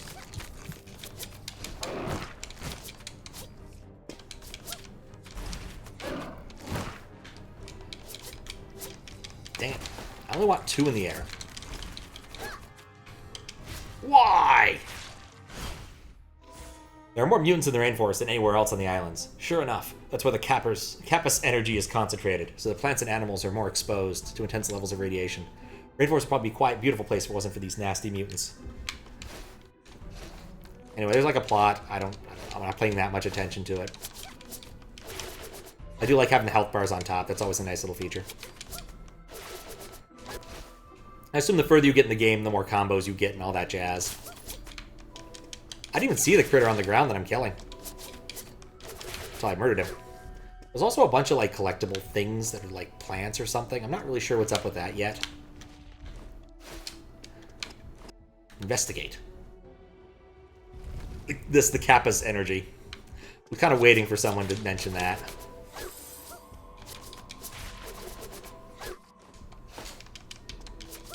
Well, the problem is you can't start an attack with Y, so you kind of always need to go X first. You kind of tell my preferred combo. We'll pick some up. Log pages. This is where you get more plot if you are paying more attention to what's going on in the game. But we're not because we're playing a demo, so the plot doesn't matter quite as much. Jump down, always important. Increases attack damage by 5%. I assume that's a consumable. Hard to know. Like, those plants are just kind of like free whatever this stuff is. Oh, whoops. The ground fell out from underneath me. Rest area. Rest points are in dormant state, and only Tanya is activated. Only when Tanya is activated will awaken, allowing you to save game progress, activate talents, equipment, accessories, and things during that. So this is basically where you can mess around with your equipment. And all of the other things. And there's a friggin' tree. Oh, that's what those are for. Universal? Interesting. That seems kind of cool. I can afford that. Hold to unlock. Cool, we did it. Equipment. Oh, we can wear that. That's nice. There's costumes. I'm putting the other one back on. And we have the alloy we can't use yet. I guess there's misc. These things, if I want to read them, lots of tips might be useful. Map. As you can see, we've explored relatively little. It's interesting it defogs just the area you've seen, so it's not like room-based. But, and clearly there are like filters I can use here, but I don't know what those are. Anyway. Clearly it's urging me to head down here. Gotta investigate. Found some claw marks, which teleported me over here for some reason. Yeah, see, Aetherweed absorbs the better combos you do.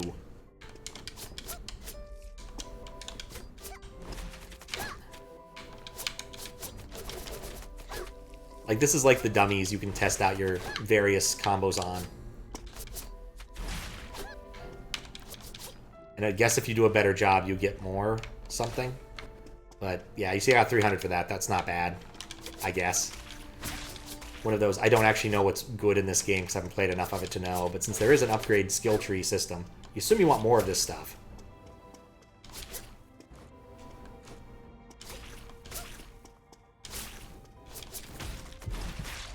The little eyes flashing kind of reminds me... Oh, can't dodge certain things. Right.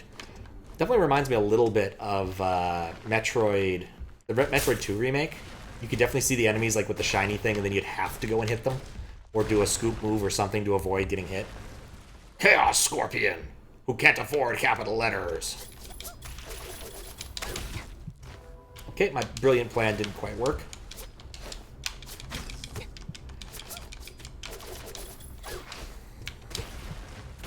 Okay, I wasn't far enough away.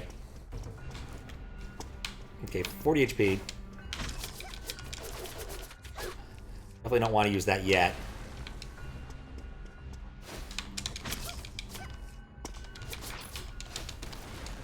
Okay.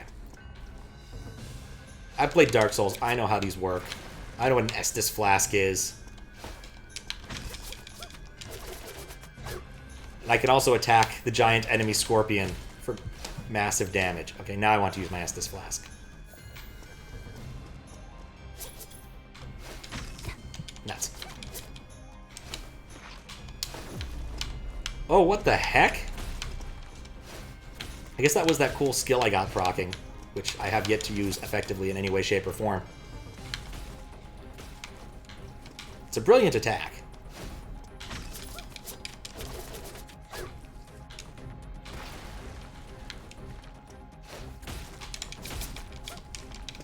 Really wish I had an air combo that took 3 hits, because I naturally want to press 3. Stray Spirit Liberated. Like, when I played the demo, I swear I managed to, like, hit the yellow part off of him, and he decided to do a different sort of thing, but I didn't do it good enough this time. Scorpion could do stuff, it absorbed a lot of energy, blah, blah, blah, blah, blah. So the energy pulling out of... There's an extra space there. These tree roots are so thick and twisted, they can't find where they begin. It looks like they're drawing energy from nearby islands, which means they could be huge beyond our wildest dreams. These move really fast sometimes. Like, it's hard to read this text at the speed it goes at. It just automatically goes sometimes. I'm not sure why. She's absorbing Carpus energy. Oh, wait, it's move change between Carpus and Capus. I think. I think it did have a couple be Capus and a couple be Carpus. Now I'm not sure what kind of energy it is now. It's like a power seems to come in my body. My father said this body can sense and manipulate Carpus energy. Find more tree roots to activate abilities. Keep my eyes open. All right, anyway, we got double jump. So you can see this is clearly Metroidvania at this point. Yeah, this is a cool game. Definitely one I could see myself playing at some point, depending on how well it performs under wine and other things of that nature. Mostly just wanted to fight the Chaos Scorpion. Since we did, I think that that is adequate for this. Definitely said capacity one. I think that this is like a Chinese dev. I'm not entirely sure. It's very possible that English is not their first language, and their translation is not going to be great because they're not necessarily run through like a... Oh, that's how I ended up transitioning that area. Just that's how it happens sometimes. Anyway, I think... Oh, that's what that does. We'll take the elevator up, and then we'll see what we do now. But I think that pretty much covers this. I think that's enough demo to really show what it is about. It's also about purple spike things hurting you. Let's see what it does when I do this. Probably just takes me back to the save point. Or right after the boss. Connection lost. Confirmed dead. Aw, man, that sucks. Wishing well is a magical mutant. What? What does that mean? What kind of tip is that? Alright, well, it put me back here. This is pre-boss fight. Anyway, that's fine. Like I said, I wasn't going to play this that long. I realized we are starting to run A little low on time. How do I... Well, okay, I don't know how to exit the game using the controller, but I know how to exit the game using this. Big ol' X up here. Bam. Done. Yeah, that's a cool game. I would play it. Long story short. Alright, what's next? Oh, this one, You know, sometimes you walk up to a game, you don't really look at what it is, and you just kind of play it for a few minutes. This is what happened. I walked up to this, and I'm like, wow, they did a really good job of emulating that PS1 experience with sort of like the garbled textures. Like, this is really good PS1 core. And then I finally looked at the name, like, oh, this is just a PS1 game. And I felt really stupid. I've never played a Wise game. This action RPG could be fun. Don't know. I played for a couple minutes. And then left because that was they had reserved the space for someone else who was way cooler than me to immediately get to play the game.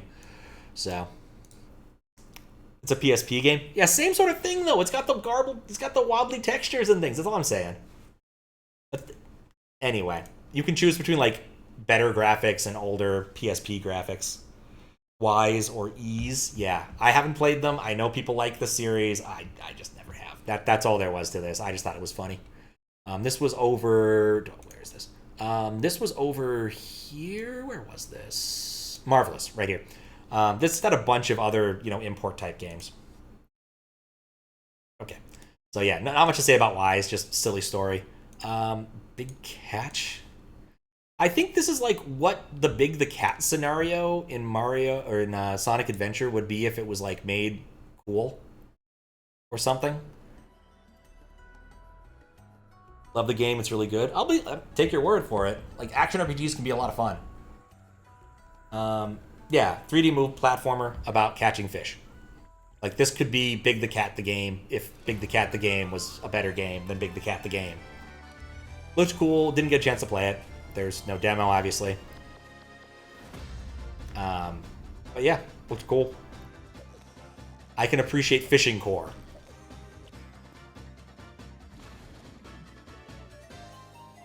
The music even kind of reminds me. Look, there's a lot of Sonic in this. You can just tell it. This is like Sonic if Big the Cat version was good. And maybe the Werehog stages too. I don't know. Ape Escape at Fishing with Sonic. Yeah.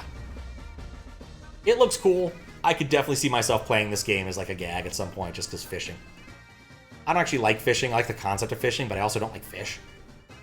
So, it doesn't work out well for me. Except salmon. I go salmon fishing or possibly like crab or lobster thing, but like not Alaskan version. Just like set some pots over here in Seattle or something. Anyway, enjoy fishing. Never caught anything worth it. Me too. I once went on a deep sea fishing thing with the Boy Scouts way back when. I was just old enough to go. They actually had someone drop out, and that was the only reason I was allowed to go.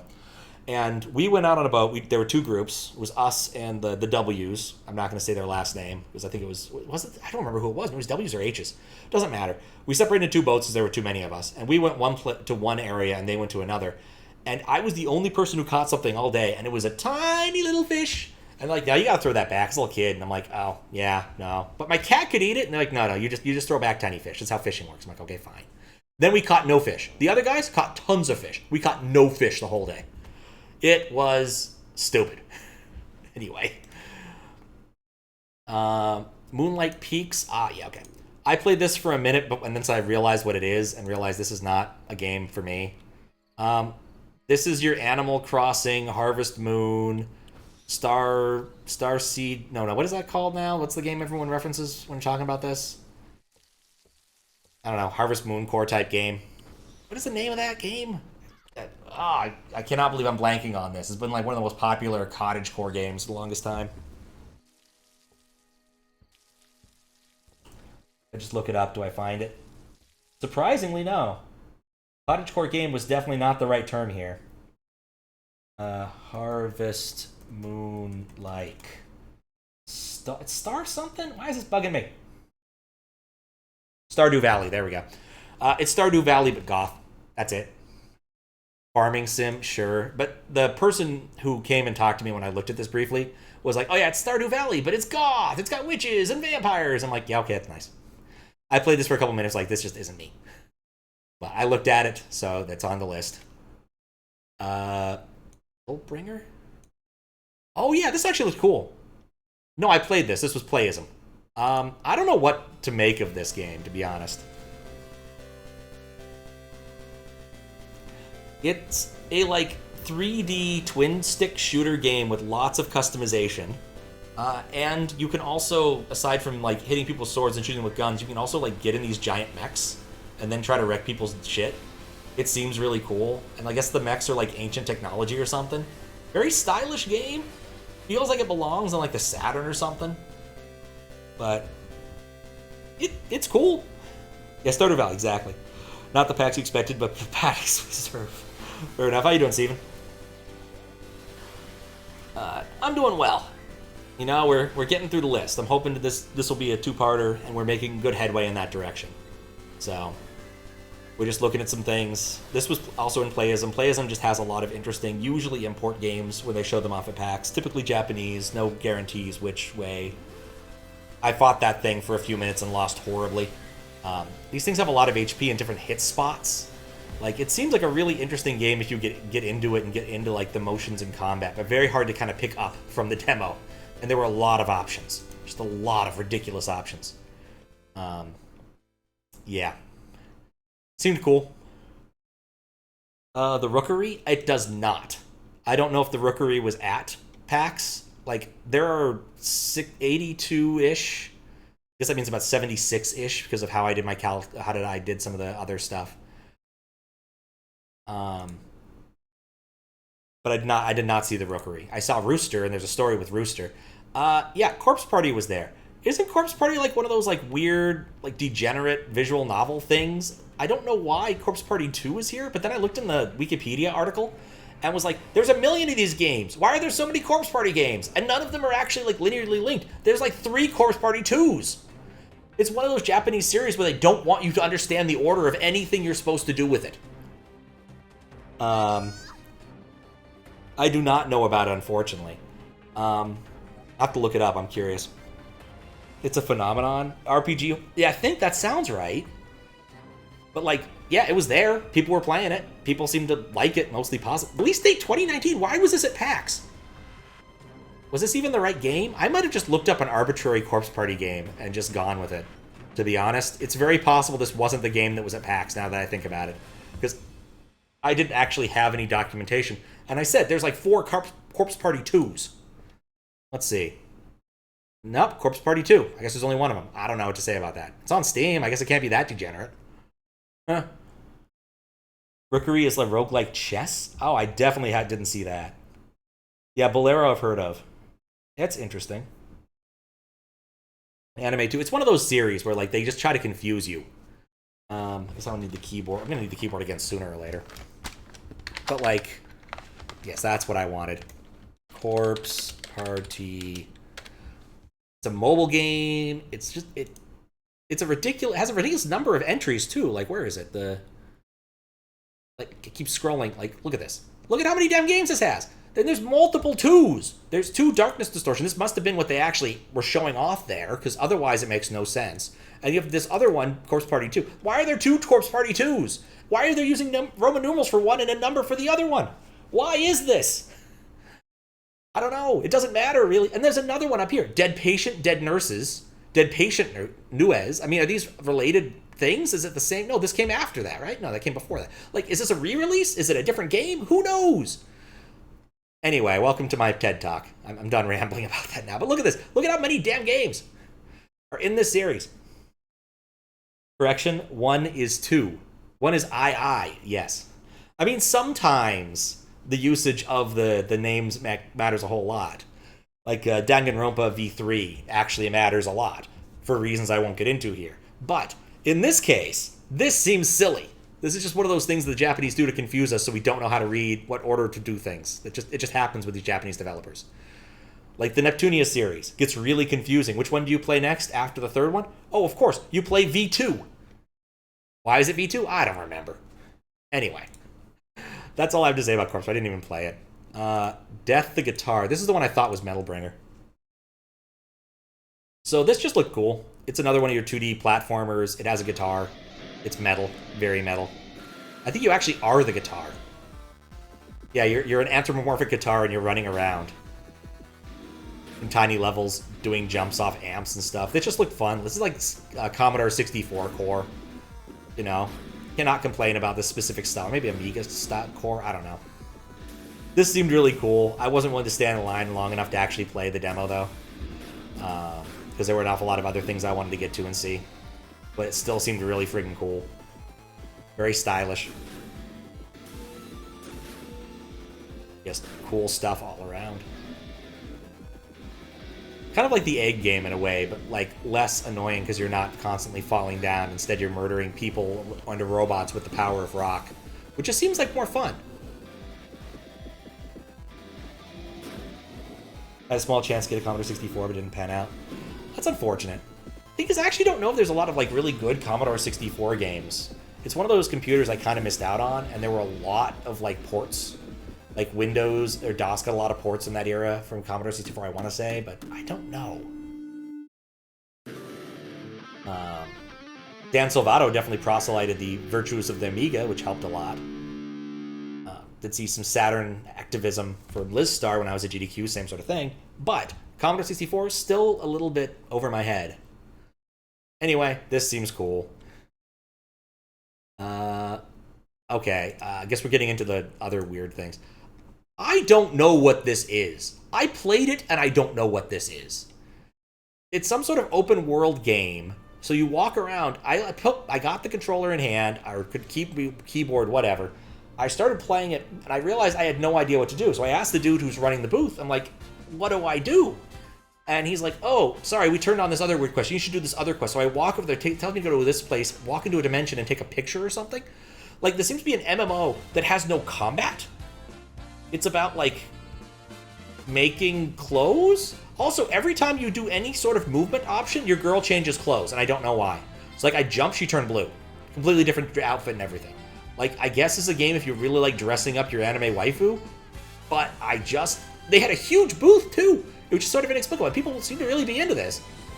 But I played it, and I'm like, I just do not get this. I might be too old. I might be just so far from the target demographic that I don't understand this, but I was just utterly confused the whole time.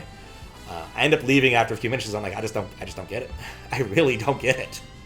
It's cute, but I don't get it. Yeah, and the gal who was in front of me in line was really excited. She won a plush toy of one of these things in a randomized like setting. She was really excited about it.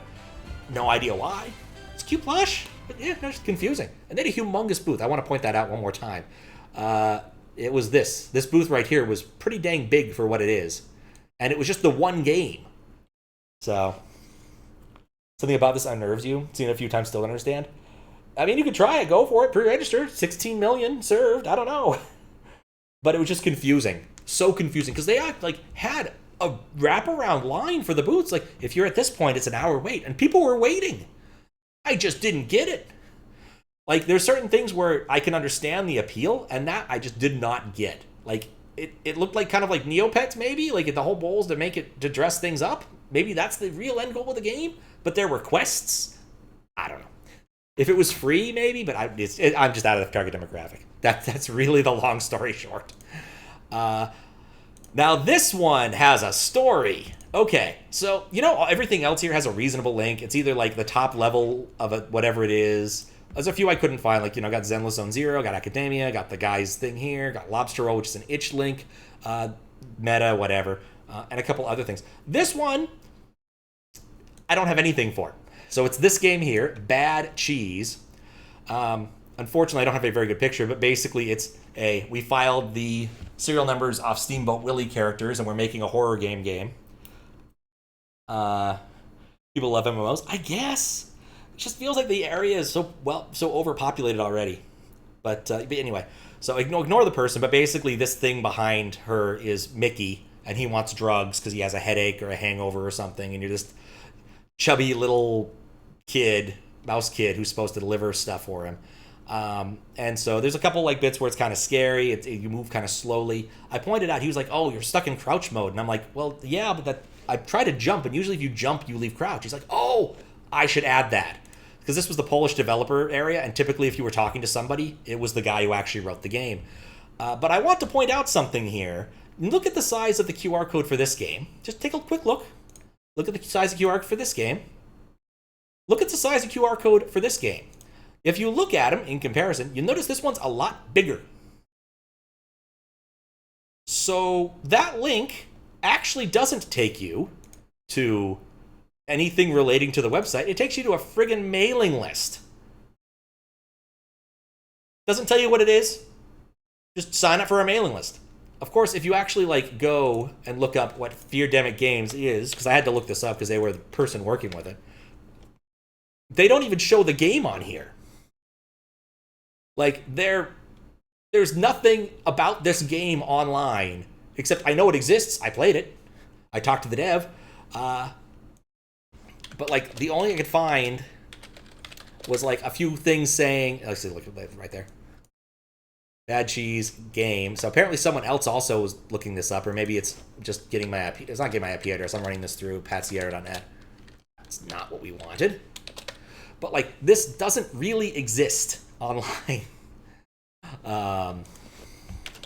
Even adding Poland didn't help all that much.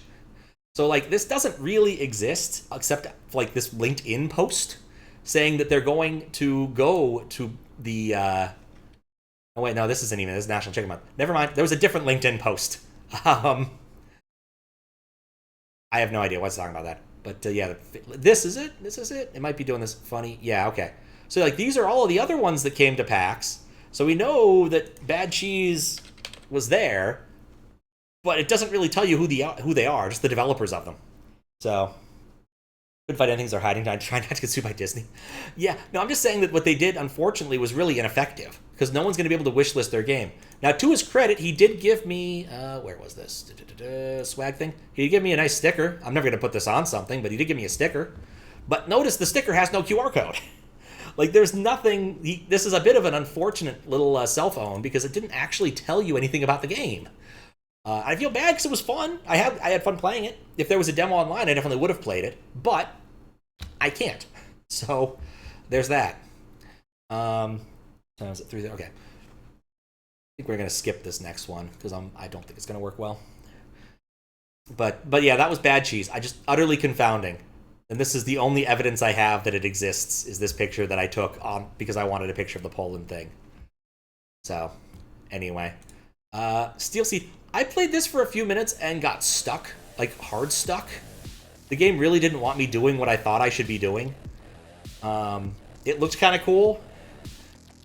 But, yeah, I got really stuck. Like, it had a flying drone, and I kept trying to use it to go places to ostensibly solve a puzzle that I was supposed to be solving, and it just didn't want to work. And when I tried running this locally, I got a really bad frame rate even after messing with the settings, so I don't think we're going to play the demo. It has a demo, but we're just not going to play it. Seemed cool, but there's not much I can say about this other than it looks cool and was confusing. I'm trying to see, they actually have a picture. Like, they have all these great action-based pictures, but I immediately ran into a literal physical wall and could not figure out how to get over or around it. And there was only one place that I clearly could go, and it was through the wall. So, anyway. It was an interesting thing. It was over near some of the other stuff. Other one, which, what was the other one? AWAKEN Astral Blade. It was really close to that physically in the, where is it? Panic Inc., I think? No, wait, that was maybe Null Games around here, or maybe this one here, I don't remember. There were a few, I think it was actually over here, or possibly over, no, it was definitely over here. Definitely over here, I think. Hard to remember. I didn't annotate my map well enough. You know how that goes. Homura Hime. Are we getting to... Oh, this was another playism thing. This is a Dark Souls kind of game. It doesn't look like it, but trust me. Let's see if it actually shows anything resembling that. Basically, there's some... All I got to play in the demo was the tutorial showing you all of the important... Maybe it isn't... This isn't going to show that, is it? Basically showing you how to play the game with all of the various moves, like blocking, dodging, certain moves you need to be able to use to be able to dodge things. Certain moves are blockable, certain moves aren't. Lots of bullet spam. Very stylish looking, a little bit clunky, I felt, but it's one of those I wonder if I spent more time with it, I would understand why. You had to switch between shooting and sorting because like people would get these shields and you could only take them down with shooting stuff. Yeah, what I played was fun. It was just really hard. So it was very much a get good, block well, fight boss kind of game. interested in this. It played pretty fun. I mean, I definitely think it's not out yet, so they probably got some like polishing to do. But I could see myself playing this with some practice. But then I don't think I ever got that. Like, look at that nonsense. It better control the camera for you when it's going to do that nonsense. All I can say is, like, if I have to push the button and, like, move the stick all the way up to be able to see the bullet patterns, this is a nightmare. Absolute nightmare to play in a third-person game. Aw, look at her cowering. Anyway, this was cool. Nonsense looks great. It is pretty cool. Furry-ish. I mean, they've got some furry things. I don't remember it looking very furry. The protagonist definitely is not terribly furry. Just your kind of typical pink-haired anime protagonist. She's probably a Miko. You can tell by the exposed armpits. It's just how you know. But yeah, that's all I got to say about that. Oh yeah, this is one you wouldn't expect to be Polish, but is. This is another Polish developer thing. This is a 2D side-scrolling shooter with waifus and visual novel anime.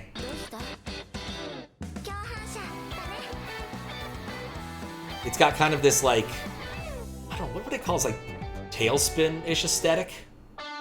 Which, who doesn't love the tailspin aesthetic? But it's still just a side-scrolling shoot-'em-up. I don't think it evolved. I played one level. It seemed to be pretty much this kind of thing. Was that Yang with an arm? The last game or this one?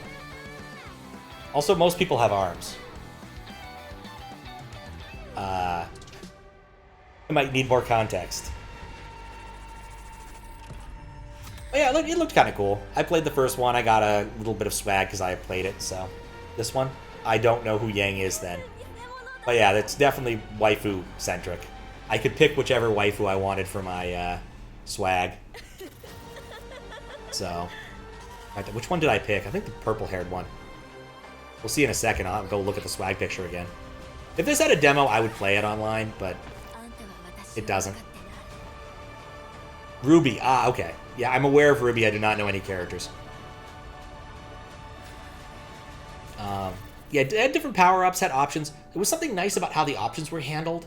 Like, when you got hit, you didn't lose your power-ups as much as you would in a normal Gradius-type game.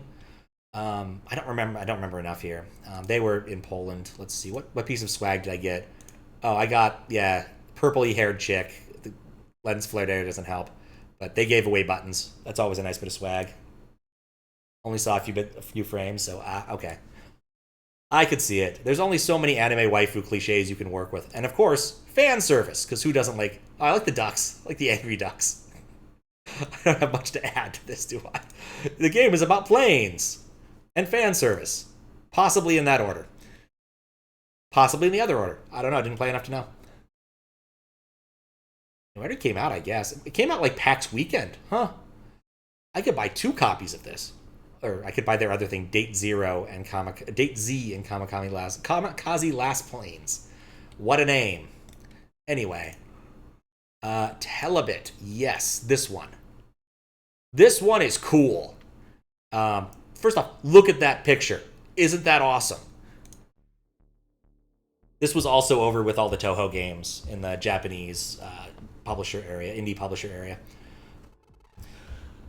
Basically, the plot is they accidentally made a rabbit that could teleport. Oh no, this is terrifying. What are we going to do with this?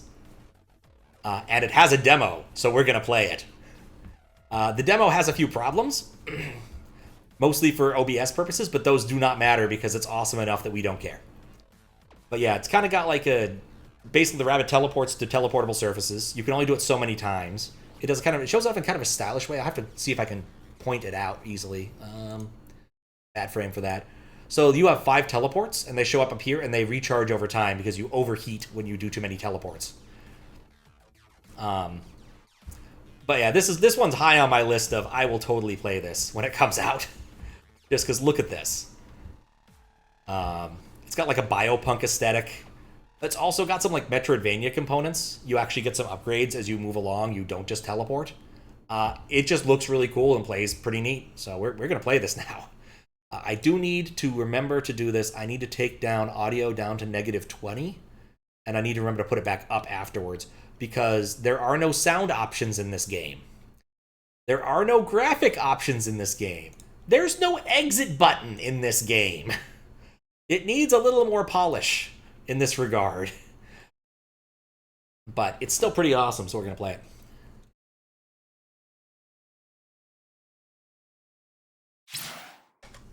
Hopefully this will all work. Volume mixer. I'm just saying. Select Telebbit Demo 3. Make sure it procced. Good. All right, Korean, English, Japanese. We're going to go with English because I can read English.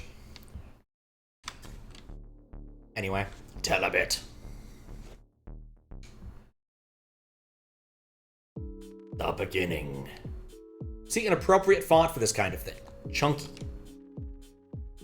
In 3023, it all started in the underground laboratory hidden in the middle of a desert. The laboratory was secretly conducting an ethical animal test for the study of latest mobile teleportation, the teleporter. Until one day, the incident that changed the world, upside down, occurred. Maybe you need some copy editing too. All right, power saving deactivated. Status, radio eavesdropping system operating. Scanning signals. Okay, they're still doing that thing where the box scrolls up. I don't know why that bugs me so much. Status, scanning complete. Active channel detected. Access on. It's you. How's the basement? Sound and cozy. Don't let your guard down. You have no idea yet, because you just got there. But if this experiment gets noticed to the outsiders, things might get a bit complicated. No worries, I'm on my watch. By the way, what's this rabbit doing here? You keep the test subjects outside the cage? A rabbit? No way. Is it the one with a computer chip stuck in its head? Connect the security screen to the ground level and keep reporting. Do not let that thing escape here, ever. I mean, it could be in the middle of the desert. This is underground. How would you know? Anyway, you can teleport, not teleport. So that's important. Kind of like Portal, you know? There are surfaces you can teleport to, there are surfaces you can't. Shucks. That little rodent, I can't believe it remembers how to use that weapon. A weapon? The teleporter. The rabbit stopped hopping like the others after learning how to jump over the space. Which means now it's going to teleport in this lab like hell! So yeah, it's your pretty standard puzzle platformer controls. You have your gimmick, and you use it. Like hell. So yeah, you can teleport a lot in rapid succession, but only 5 times before you have to touch the ground or something. Or one of those, like, renewal items, which is what those little computer dealies are.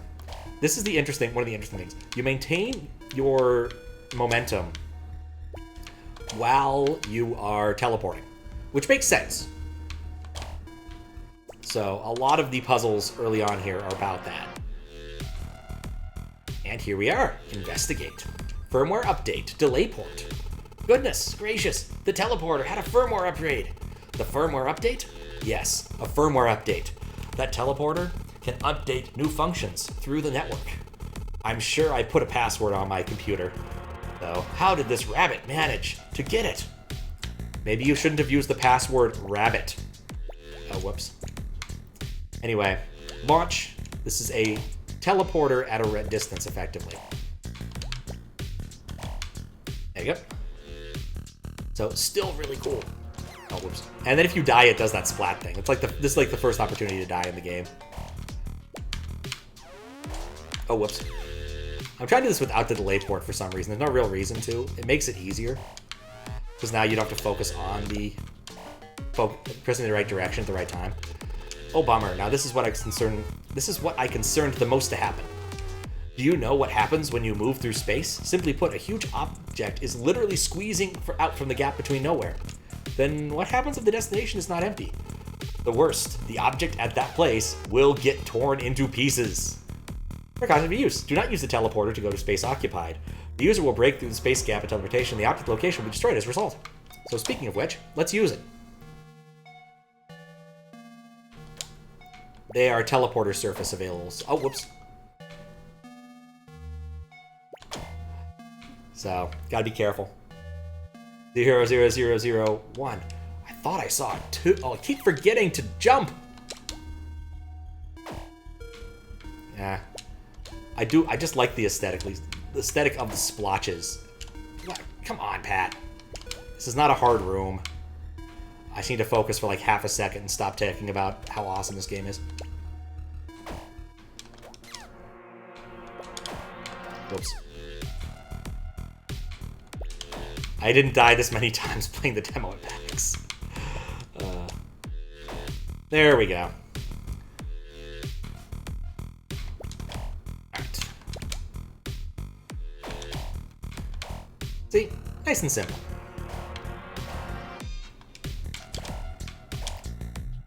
Even did a pacifist run of that room.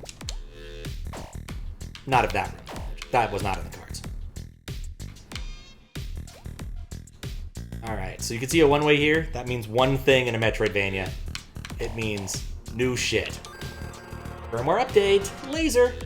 New function added. Powerfully ejects energy stored in the battery. A battery can be charged by storing 2 machines to gain their energy. The battery can be charged up to 2 maximum. So you might be asking, what does laser have to do with anything? You can shoot lasers to destroy block after you charge up. So laser, bam. So now you know. Whoops. Not sure where on screen you can actually see the battery. But now it's charged. Oh, it's at the bottom of the screen. There we go. Shoot laser at the floor to get a rebound.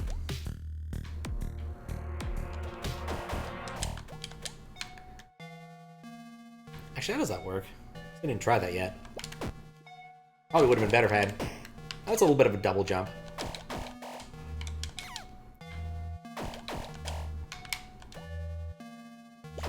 Ah, I see why you needed that. It's required for the room. Want to get a subscription service for my teleport? We'll see if it happens in the later part of the game. Good! The rabbit has walked into his own grave. There's no such organism that can survive, that can go through this super heavy size triple displayed bomb throwing machine. Alpha Dash Plus Champion Edition. IIDX. I have no idea what Roman numeral that is. What? Was it that long? What an attitude. Don't you at least have to memorize the device name you operate? Triple whatever, etc. Anyway, you can make 3 guesses about how you fight this thing. By not running into that stuff.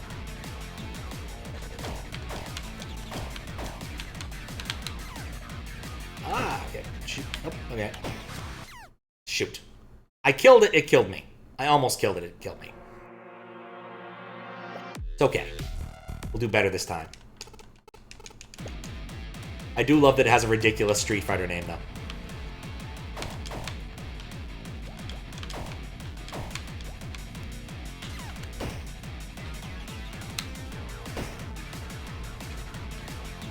Zoop, zoop.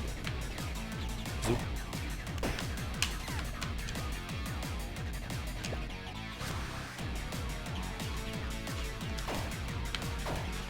I need more laser power.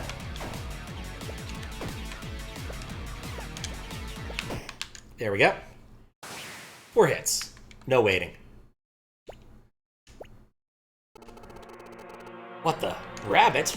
I can't hear you. Maybe I should come a little closer, right? Whoop!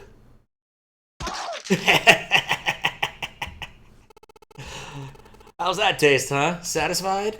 Now let's see what you've got. Access card acquired. Arknoa. Neat. Now I can get out of here. The demo does in fact have a timer. But 15 minutes is more than enough. Also, you gotta love that watermelon explosion. Come on. That's absolutely perfect. Anyway, you can see it's for the purposes of like judging how well you did. So I'm a Cinnabon. I don't really know if that's good or bad in terms of this. But I did mess up a fair amount for having beaten this before. So that was the Telebbit demo. Check out the game on X, formerly Twitter, etc., etc. So really fun. I definitely am going to play this.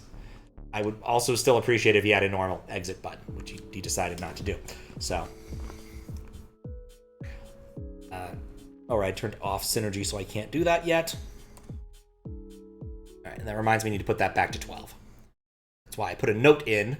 I balanced everything around 12 decibels. At least tried to, but that one, no audio options. And because I turned on that, it did that. Okay, cool. All right, we can move along now to Firefox. I'll Telebbit here. Oh, this is another one. This will not take long either. Sky the Scraper. This is not a game I normally play. I was hoping I could find this was the like samurai turned scraper or ninja. Ninja turned this. I think this might have been what that game turned into. But basically, you're like a ninja window cleaner. I'm not very good at this, but it's cute. It's very much a, like, kind of feels like a mobile game that got ported based upon the controls a little bit, but maybe not. I don't know. Like, there's also some sort of sim component. I'm not really sure what the deal with that is because I didn't play far enough to actually find out. You do get partial credit for cleaning parts of buildings, which is nice because I was not able to complete a stage properly. But this is a quick demo. We'll play this one. We've only skipped one so far, and that's one because I'm pretty sure the frame rate's going to be shit.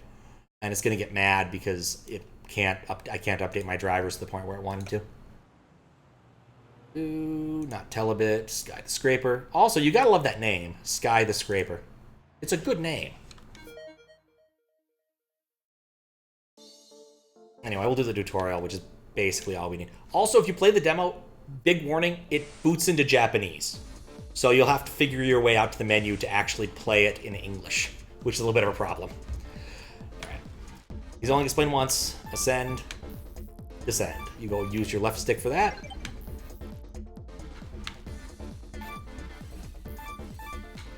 Boop. It demos with timers. Not something you see a lot of anymore. I thought they used to be a very common thing to do. So then you can also climb along the building. Like, this is kind of a weird pendulum game. Hit 0, you'll fall off, yep. Falling to the ground means you're done for the day with injuries. Don't let your guard down for a second.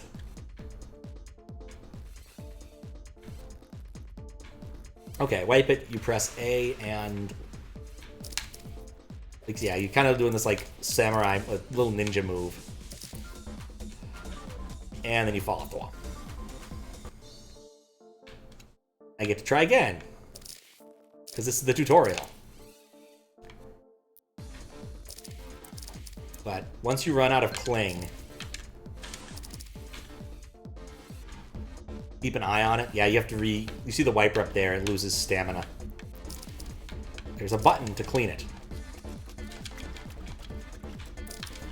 But you're also, like, basically on the clock here. It's an actual job, there's a time limit, you get paid more according to your work. So you can see, like, there's a partial scoring mechanism. Pick up the rest of the field. So yeah, we'll play, like, a level of this. But basically, like, window washes in Japan are apparently a lot more badass than the ones we have in America. Is really what I've learned here. His dad isn't happy. Sky, you alive? Just when I thought you ran out of the house. Started a job cleaning buildings. Such a dirty and dangerous job. You're bound to give up soon. Come back before you regret it. Exit the conversation with our father. Talk to the landlord. Paid your deposit yet? $50 in 5 days. You have to vacate. There's some sort of, like, social thing going on here. How to play, guide him through life. Missing the deadline will result in game over. Take action!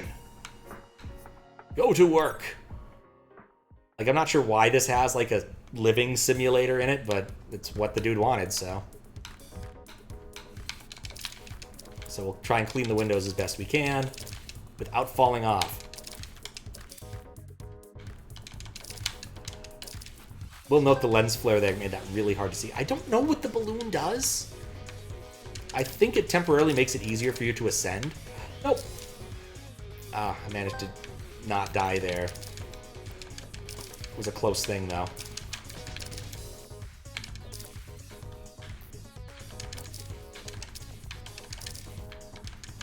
You get partial credit, though. So even if you leave the building a little bit paint splotched, you still get something for it.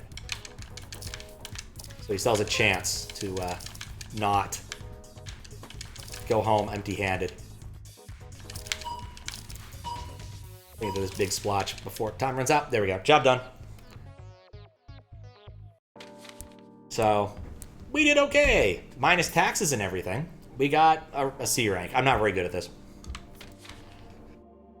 75%, that's not bad. My fall count was 2. My max combo, weather was sunny. Time zone was noon. Damage to property, no damage. Isn't that great?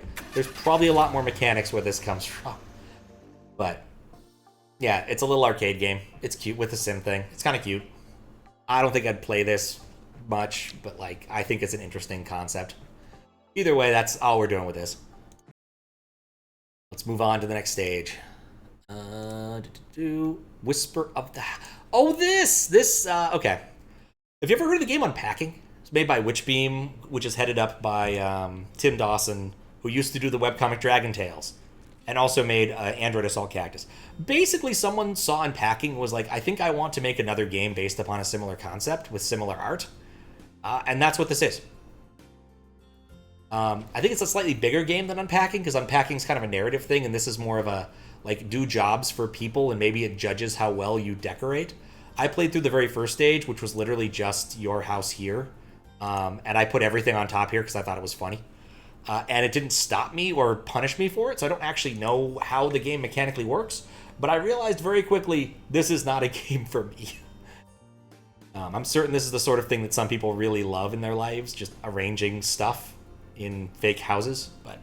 It was over in another area with a lot of, I want to say Chinese, I'm pretty sure, games. A developer, publisher I definitely wasn't familiar with. In fact, I'll have to pull up the map. Because it was over in a very no man's land kind of area.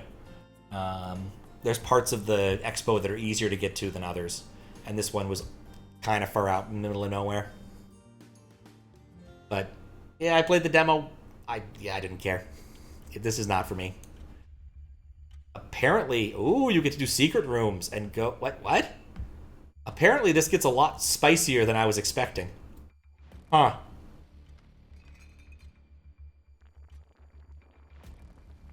What the hell? Alright, well, my impression of this game is completely wrong. Apparently, this is about witches and Lovecraftian monsters and turning people into stone. Go figure. Really didn't expect that to go turn that way. Definitely didn't see that in the demo. I just unpacked my crappy house and then was like, oh, someone else like, oh, you need to unpack our crappy house. And then I didn't and left. So that was weird. Yeah, they were... Where were they? They were over here. Maybe this one? Maybe this one. I'm not sure. I think it was Lightning Games. I think. But I legitimately do not remember. It's one of these two spots. I think it's this one. Not that it matters too much for our purposes here. This game was definitely the highlight of stuff I saw at PAX, and I'm so sad it doesn't have a demo. So sad. Because when I booted this up, I didn't know what to expect. And the moment you start playing, you're like, what is this? Yeah. This game, everything is aesthetically hands. Everything. And it's a weird, like, and then it turns into this, like, claymation thing. And all of these things are vaguely related to, like, psychological trauma. Or normal items like cups you can throw at people. Like, it's all so very weird. You can customize your face with different items, and that changes your stats. And this is like Slay the Spire. This is what this is. It's a card roguelike. But aesthetically, it is so weird. I actually really do want to play this. It is just so strange. Definitely a highlight of, like, I played it, and I want to play it again, but I can't because it's not out, and there's no demo. Like, I think this is weird enough that I would have just played this if it was out. I would have bought it and played it for, like, 10 minutes, but because it's not, I can't. So, but yeah, you have, like, maps as you're moving through. So, like, this is the school. I started moving around. I think I got to the teacher building. You have various items like erasers. Each item that you pick up does something different and has slightly different attack implications. Like erasers, you can jump over the attacking things. So these are the attacking parts. Some of them, if you hit them once, like these red ones, go away for the rest of the turn. You can put up to 3 things in your hands. Once something is in your hand, you can use it whenever. So that's not the resource constraint. The resource constraint is putting something in your hands. You have 2 hands, and then you have your heart, which is also made out of hands. You get new cards you can select to boost your deck, blah, blah, blah, blah. There's some cutscenes. I don't think I saw either of these cutscenes. These are definitely not ones I saw. And then you can arrange your face with various different parts to get different stats and different abilities and stuff. It's a fascinating game. This is just aesthetically and mechanically, it is so strange. And I really do want to play it. I guess it was Lightning Games. It says so right there. But yeah, I want to play this. High on my list of weird stuff I saw at PAX that I really want to play. Quite the handful. Yeah, All right. This one I saw briefly. It's a point-and-click adventure sort of thing. It looks very mobile game-ish. Basically, without too much of a pun, Rooster, one of the 12 celestial animals in the Chinese zodiac, was being a cock. And the other animals kicked him all out. And so now he has to go and do a bunch of nice tasks to get back in their good graces. The reason I want to talk about this one isn't actually because of the game itself, which looks fine. Like, this is very much a look and do these things. Doesn't look like too fancy of a thing. Could have been a mobile game, maybe. I don't know. Yeah, a demo I might have played it. But it looks cute for what it is. But the people who made this got absolutely hosed on their booth location. Like, completely and utterly hosed.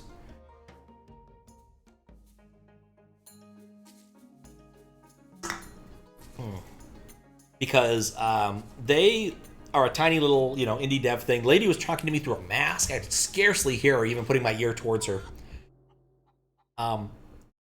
So, goes back to, like, Expo stuff. So, the thing about the Expo is most of the small indie stuff was up here in the further side of the building. This is the annex side of the building. This is the actual convention center.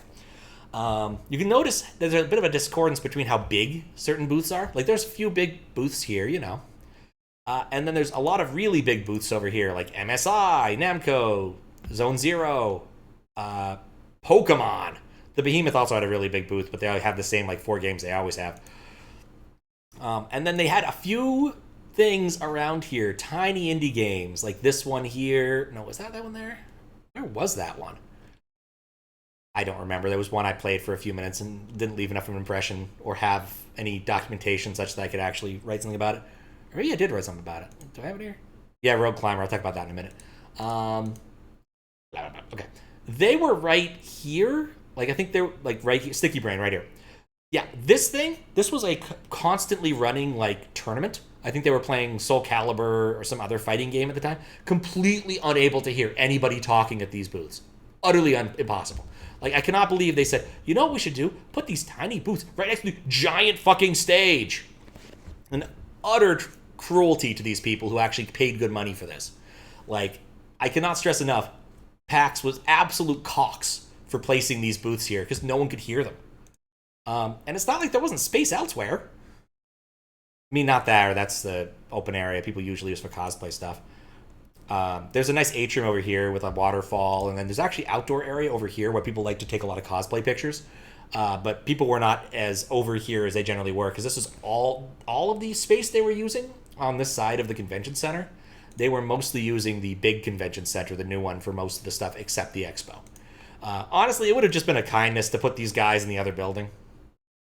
There was space down in the... In fact, do we have that open? Can we look at that? Something level 0.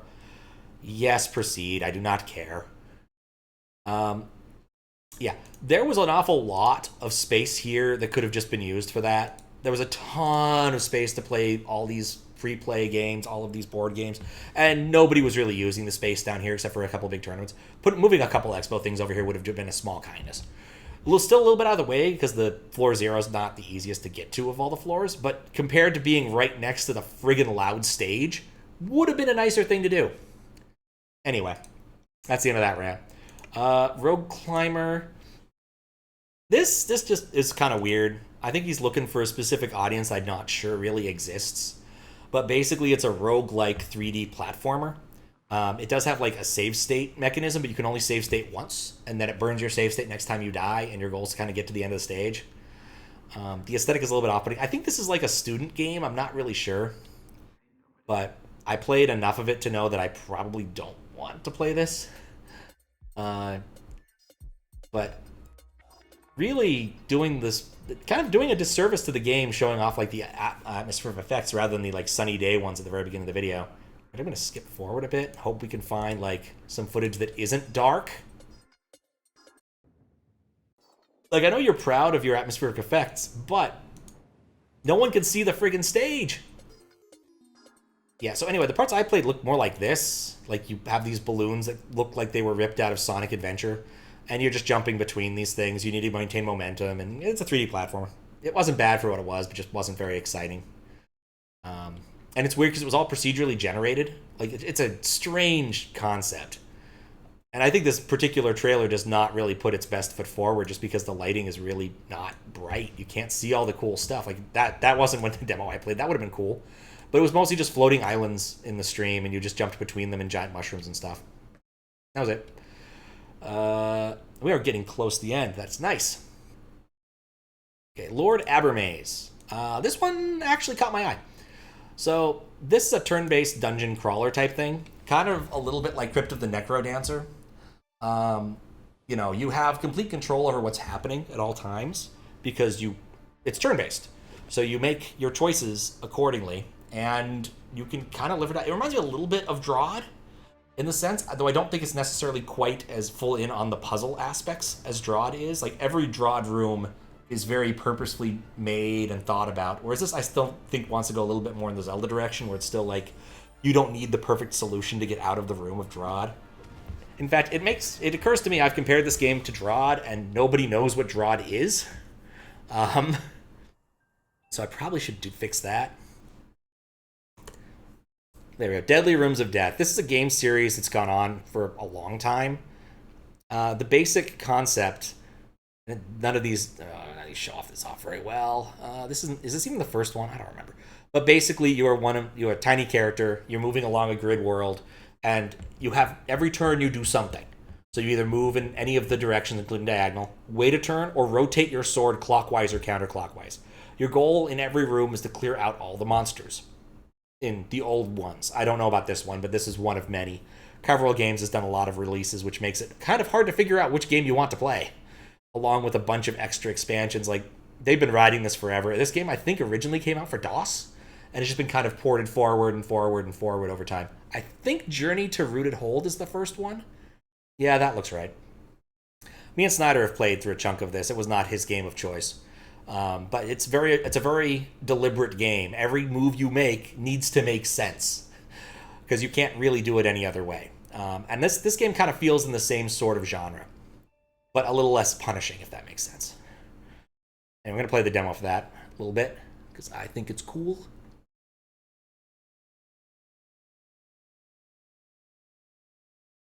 Alright, I still need to do set it up in the OBS. There we go. Should be working. There it goes. Okay. And then we'll just do new game. We'll skip out, we'll read through the story quick. Zin and Shantae went fishing, as they always did on Mondays, in Amber Wave. Every resident was a good fisherman. Either you knew how to fish, or you went hungry. Why did the storm start earlier than usual? It's well known that Amber Storm begins at 6 o'clock solar time. The waves carried the boat further and further away from the city, like a speck of sand. Fighting the Amber Storm was futile. No wonder they scare misbehaving children with it. If you misbehave, the storm will take you away, and the evil lord will claim you. After the storm, the entire shore was covered in amber, as if someone had left bait. Eager fishermen looking to catch often ventured into the heart of the storm in search of treasure. I want to fix this, but I can't fix it. That's mildly annoying. It was a bit louder than it probably should be. But no one ever returned. Sitting in the cold stones of the dungeon, Zin remembered how his grandmother had told him the legend of the evil overlord in the Amber Castle, full of treasure. But the treasure could wait. His priority was to find Shantae. At that moment, a massive sword appeared nearby. As all good stories begin. Zin wasn't a warrior, but when he took the sword in his hand, he felt a surge of power. It was as if years of training had passed in a second. What magic was this?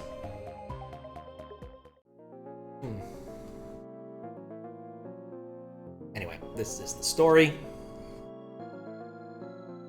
At long last, it's been a while since anyone stumbled across the Amber Storm. Congratulations, novice. Hey look, a wave again! You've fallen into Lord Ambermaze's trap. I'll be your mentor. My name is Varan. My name is Zin. Wait a minute, Varan? My grandmother used to tell me about you. The same Varan who was the first to embark on a quest for the Lord's treasure? You're a legend in Amberwave, but that was long ago. You must be falling apart from old age by now. Hey kid, we'll see who falls apart first. Time on the island flows differently than the outside world. You'll feel it soon enough. Island gives people special abilities. Mine's telepathy. I don't plan to run after you. After all, I'm old and might fall apart. Hope you make it at least to the end of the Green Forest, even if that rarely happens. Fix that. Yeah, you move. Move towards to attack. Let me fix this. Drop it a little bit, just in case.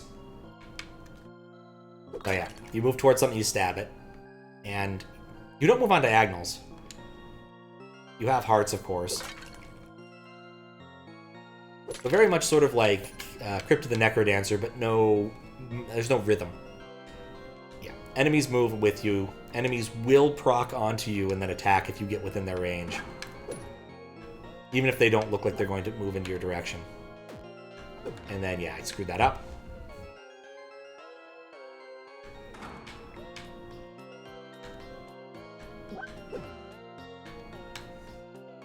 Gonna take out the other one first.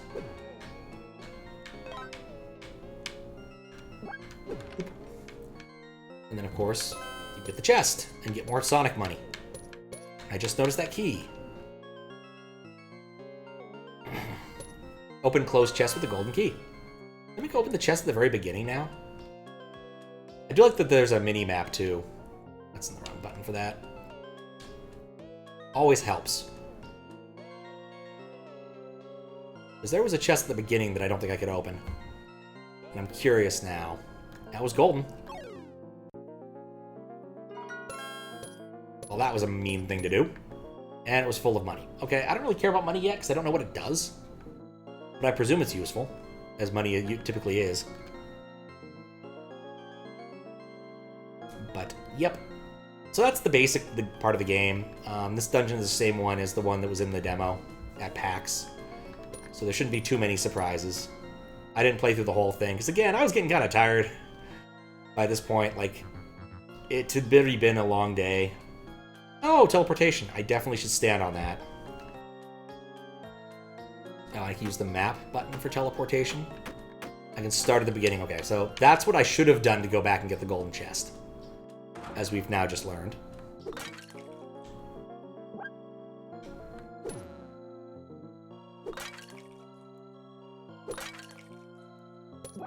There we go.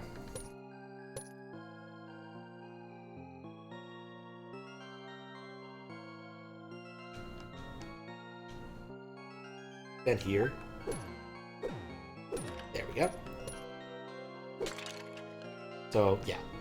Purposeful, movement-based. I guess Mystery Dungeon's kind of similar in that regard, but I think that also has a lot more stat stuff going on. Spikes deal double damage to critters. And move on a 4 cycle?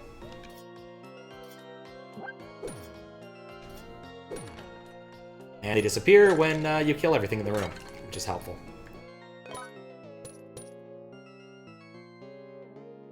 Okay, so then... Oop.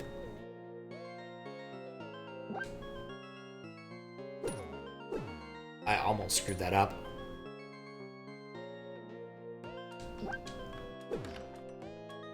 Stabbing northward. Okay, I can continue out to the right. It's a little hard to see these at times. All the room wants you to move. That's a hole!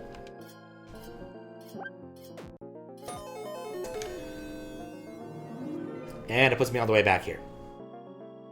That's a little annoying, but goes with the genre, I guess.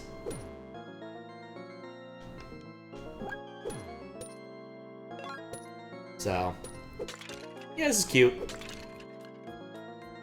Depending on how kind of shook up near the end, like, you can't have all the same mechanics the whole time you play this. There's got to be other monsters that move in weirder ways. Go, 1, 2. Need to make sure not to walk off any more edges, though.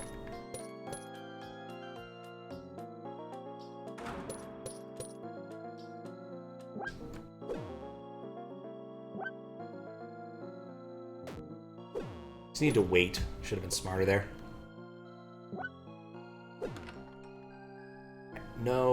delicious food, though. And yeah, that wasn't a trap. I literally just walked into that.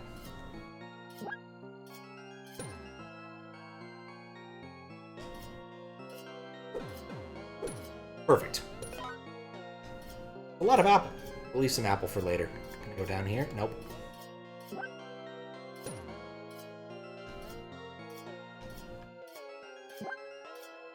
There we go. I need to get more coinage. I need to be careful to pay attention to what I'm doing. Don't use attack. Okay, so I need to not use attack on the way in. So just simple, don't actually do anything. And I get more money. Now I stab everything! What are those things about games? You see a pot in a game, you want to break it. Maybe I've been trained too well by like Zelda games and whatnot, but I just feel like I should be breaking more pots. And of course, I'm actually very close to a teleportation spot, which also saves the game. Open closed doors with the bronze key. Yep, that's what I expected that to do, given where we are in the dungeon. So let's go back to the Lord's Chamber. And we'll see what we can get. Alright. Oh no. It's his sister. She's all chained up. And he's mad and has green hair. So, what's this here? Let go of Shantae immediately and no one will get hurt. She's needed for an important ritual. As for you, you're no use for me. Snap. Kill him. No! Yeah, I wasn't gonna win that one. I wouldn't recommend going there. Only death awaits you. But I can't leave without Shanti. You're too weak to save her, but if we join forces, we can do it. Great, let's go together and show that creep what's what. Hold on, I might be a fighter, but I can help you become stronger. I don't have time for that. Shantae's in trouble. The creep mentioned something about a ritual? Don't worry, the ritual can only be performed during a full moon. She'll be safe till then. What's the plan? First, we need to get out here before they catch us. Hurry, jump into the portal. Alright. I got 2 deaths. I killed a lot of things. I got all the treasure, which was none. It could have gone better. Hey Blue, why'd you bring him out? I wanted to test the newcomer's strength. With your test, Varin, newcomers don't make it to the forest, which is with very rare exceptions. Whom shall sell my artifacts to, then? You, perhaps? Zin, I don't trust that old merchant. She'd sell her own mother. Only question is the price. You gonna teach the little one for free? You're rolling the barrel on me, at a noble pretext. You're also squeezing newcomers dry. Listen, Zin, right now you're not ready to face the Lord, but I can help you become stronger. With the help of my artifacts, of course. But not for free. Don't trust the warrior. He has his own plans. If you don't fit into them, you're done for. Why do you need that much money? You can't even get off the island. What do you need it for? It's not the time to discuss this now. Let's talk about your further training ahead. I'll tell you how to attack. I'll teach you defense too. The shield spell will help you become invisible for 1 turn. Blah, blah, blah. Shield provides invincibility for 1 turn. Some generosity, Varin. You're taking pity on the boy? The longer the young lad lives, the more we'll learn from him, isn't that right? I can hear everything. Well, so what? You still won't manage without us. By the way, magic on the island is not infinite. Some spells require a charge of energy. You replenish it with a chi berry. See that blue one growing nearby? And lastly, if you ever want to improve your skills, come to me. Good luck. Oop. Oh, it literally is just 1 turn, though. So I can get various upgrades. 1 blue heart, 1 over HP, 1 max HP, healing. Yeah, okay. Let's see what skills. Oh, you can buy skills. This is hard to read, though. Increased damage with sword. Current damage is 1. Protects against direct damage during 1 turn now. Upgrade. Okay, yeah, no, this is reasonable. Alright, yeah, no, this is pretty decent. Can I run to the cactuses? I can die to the cactuses. You lose some money and respawn. Alright, well that's an interesting way of going after them. Anyway, this is cute. I could see myself playing this. But I think that's enough. We've seen what we need to see. So it still does remind me quite a bit of Drawd, but with a lot more RPG elements. But maybe that's just because I haven't played enough Pokemon Mystery Dungeon, really. But the single room element, I think, fits a lot better than the average roguelike, which generates a lot of rooms that are largely connected by long tunnels and all that. Just a different experience. Okay. Scroll those back over. We're almost done. I don't think I'm going to play this. I installed it, but I don't think I'm going to play it. This is a RPG Maker style RPG. I played it for a few minutes.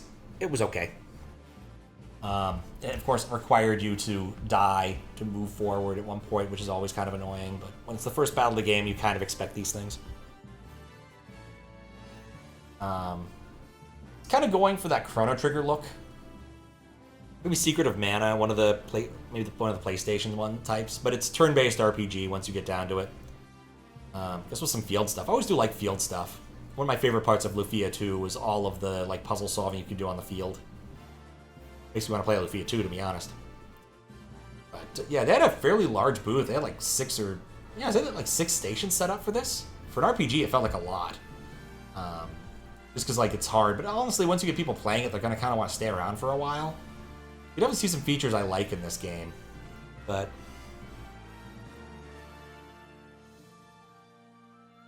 yeah, it's cute.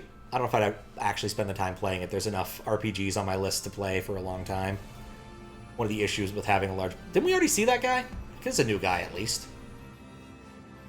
But you can definitely see some loves put into this. They definitely had a love for the 16-bit, early 32-bit era of gaming. It does look kind of cool. You see the not chocobos there. But yeah. Early access. It's available. One of those things. We have a gimmicky after video. I guess he sleeps through things. That's who he is, huh? Alright, moving on. Sword Art Online, Fractured Daydream. These guys had a ridiculous booth. Like, that's most of the reason I played it. They were... Where were they? They were, like, here, maybe? Ocean Drive? I'm trying to remember exactly where, but they had a fairly large booth for what it was. Bandai Namco. Okay, that makes more sense. Where the hell was Bandai Namco? Ah, right here. Fairly large booth. They had a DJ, and they had, like, a few different people cosplaying as the various Sword Art Online people. They had... Of course, none of them we can actually see here. I think they had her, the elf lady. They had Asuna, who is unfortunately not pictured here. I want to say they actually had the gun, not the gun bunny little girl or the other one, the other gun chick from one of the other arcs cosplaying. So you go get your picture taken if you wanted that. Like, they put a lot of effort into the booth. I wouldn't play this. It's a third-person action game. It's exactly what you expect. The demo gave you the extra characters like Kirito and the gun girl and the other ones just so you could actually like play the game with them because that's fun. It was one of the last things I played at PAX because I was getting pretty tired. Yes, please show us parts of the anime instead of the actual gameplay. That's what this is a trailer for. But yeah, it simulates the experience of being in an MMO, which is to say the big flat area you're running around in is very empty. I don't know what the plot is. I wasn't paying attention. I stopped watching Sword Art after the Gun Gale Online arc. Oh, there's Asuna.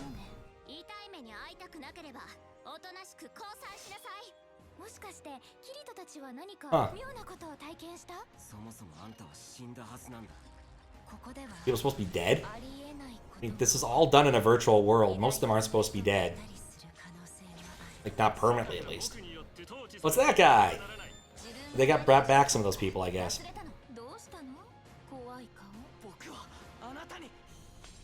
Yeah, it's been long enough since I've watched Sword Art. I only vaguely remember who some of these people are. But there's literally no gameplay in this trailer. Oh, that might be... No, that's probably a third-party animation. Maybe that's gameplay. It's hard to tell. I had fun playing it for a few minutes. I imagine if like you were a bigger Sword Art Online person, you were like a really big fan, this would probably be a lot of fun. It seemed competently executed. It didn't seem amazing, but it seemed competent. So, what can you say? What can you say? Does this one have gameplay?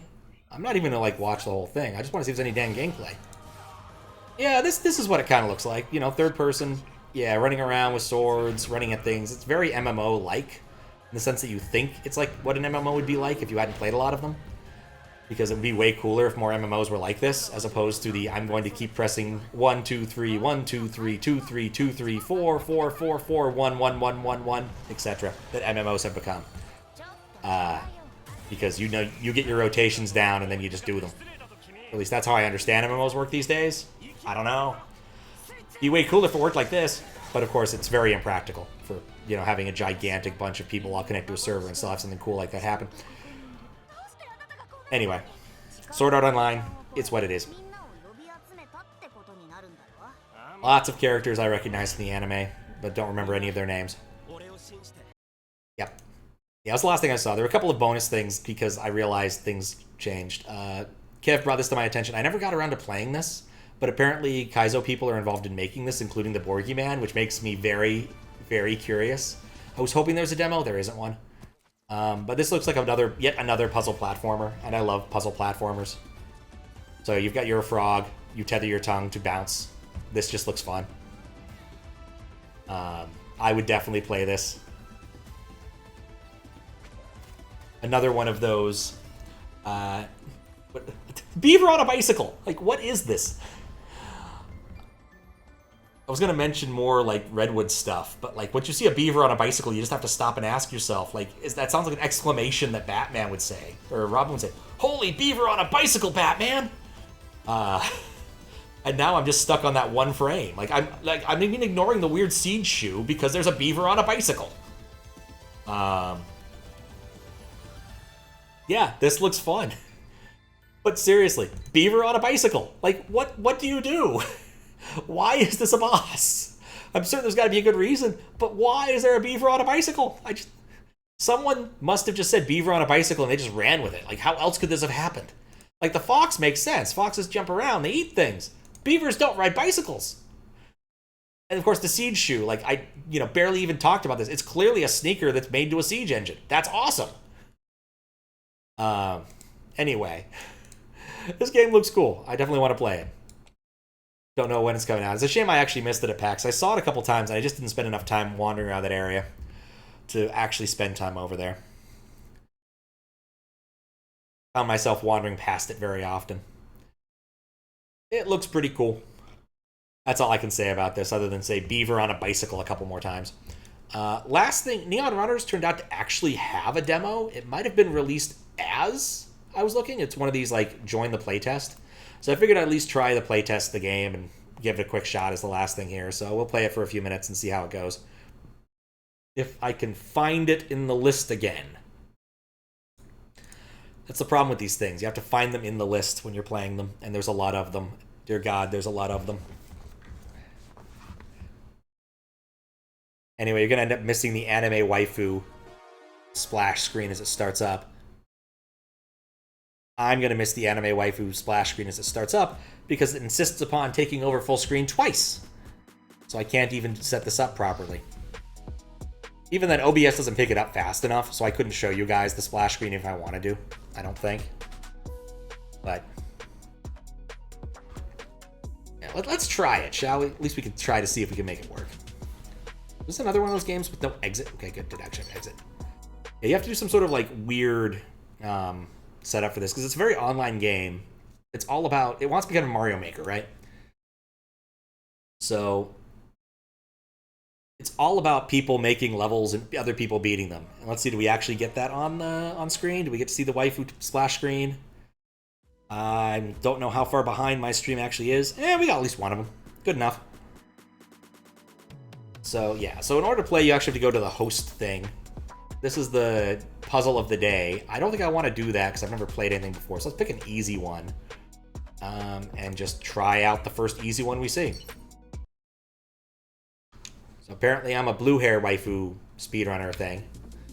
Alright, get ready. Reach the goal as fast as possible. Okay.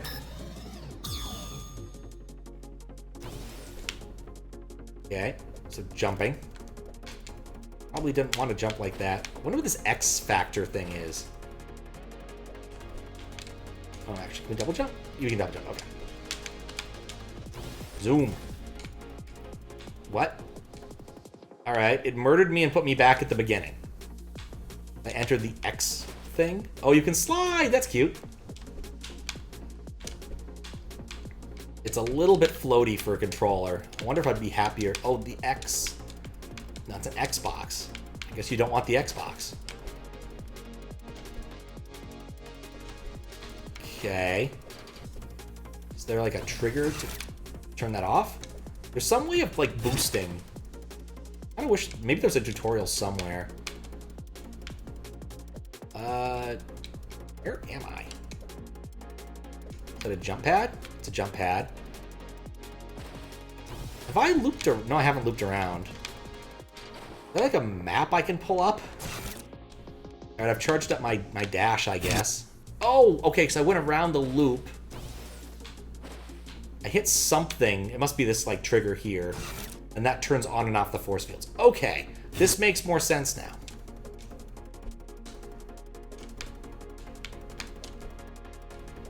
Oh, I can wall jump. Okay, that makes sense. Zoom.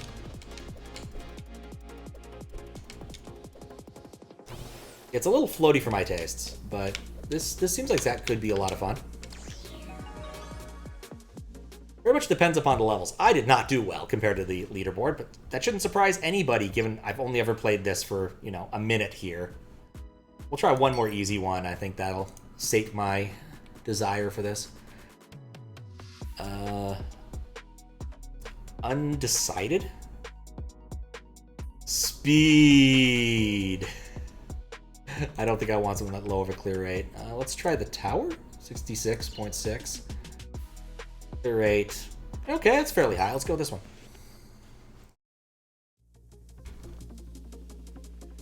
Like, there's definitely extra mechanics here that are unclear to me at this point. Like, what is this danger? Oh, there's the word danger. Oops. Alright, so the Xboxes kill you. This is a PlayStation type game. This makes a lot of sense now.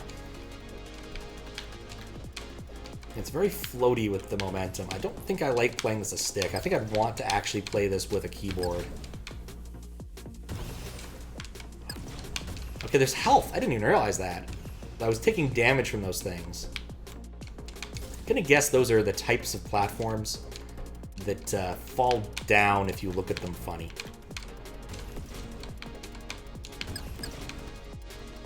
Wait for that critter to fall. Wait, oh, there's a missile! Oh, I understand now. I don't want to get hit by the missiles, which I just did.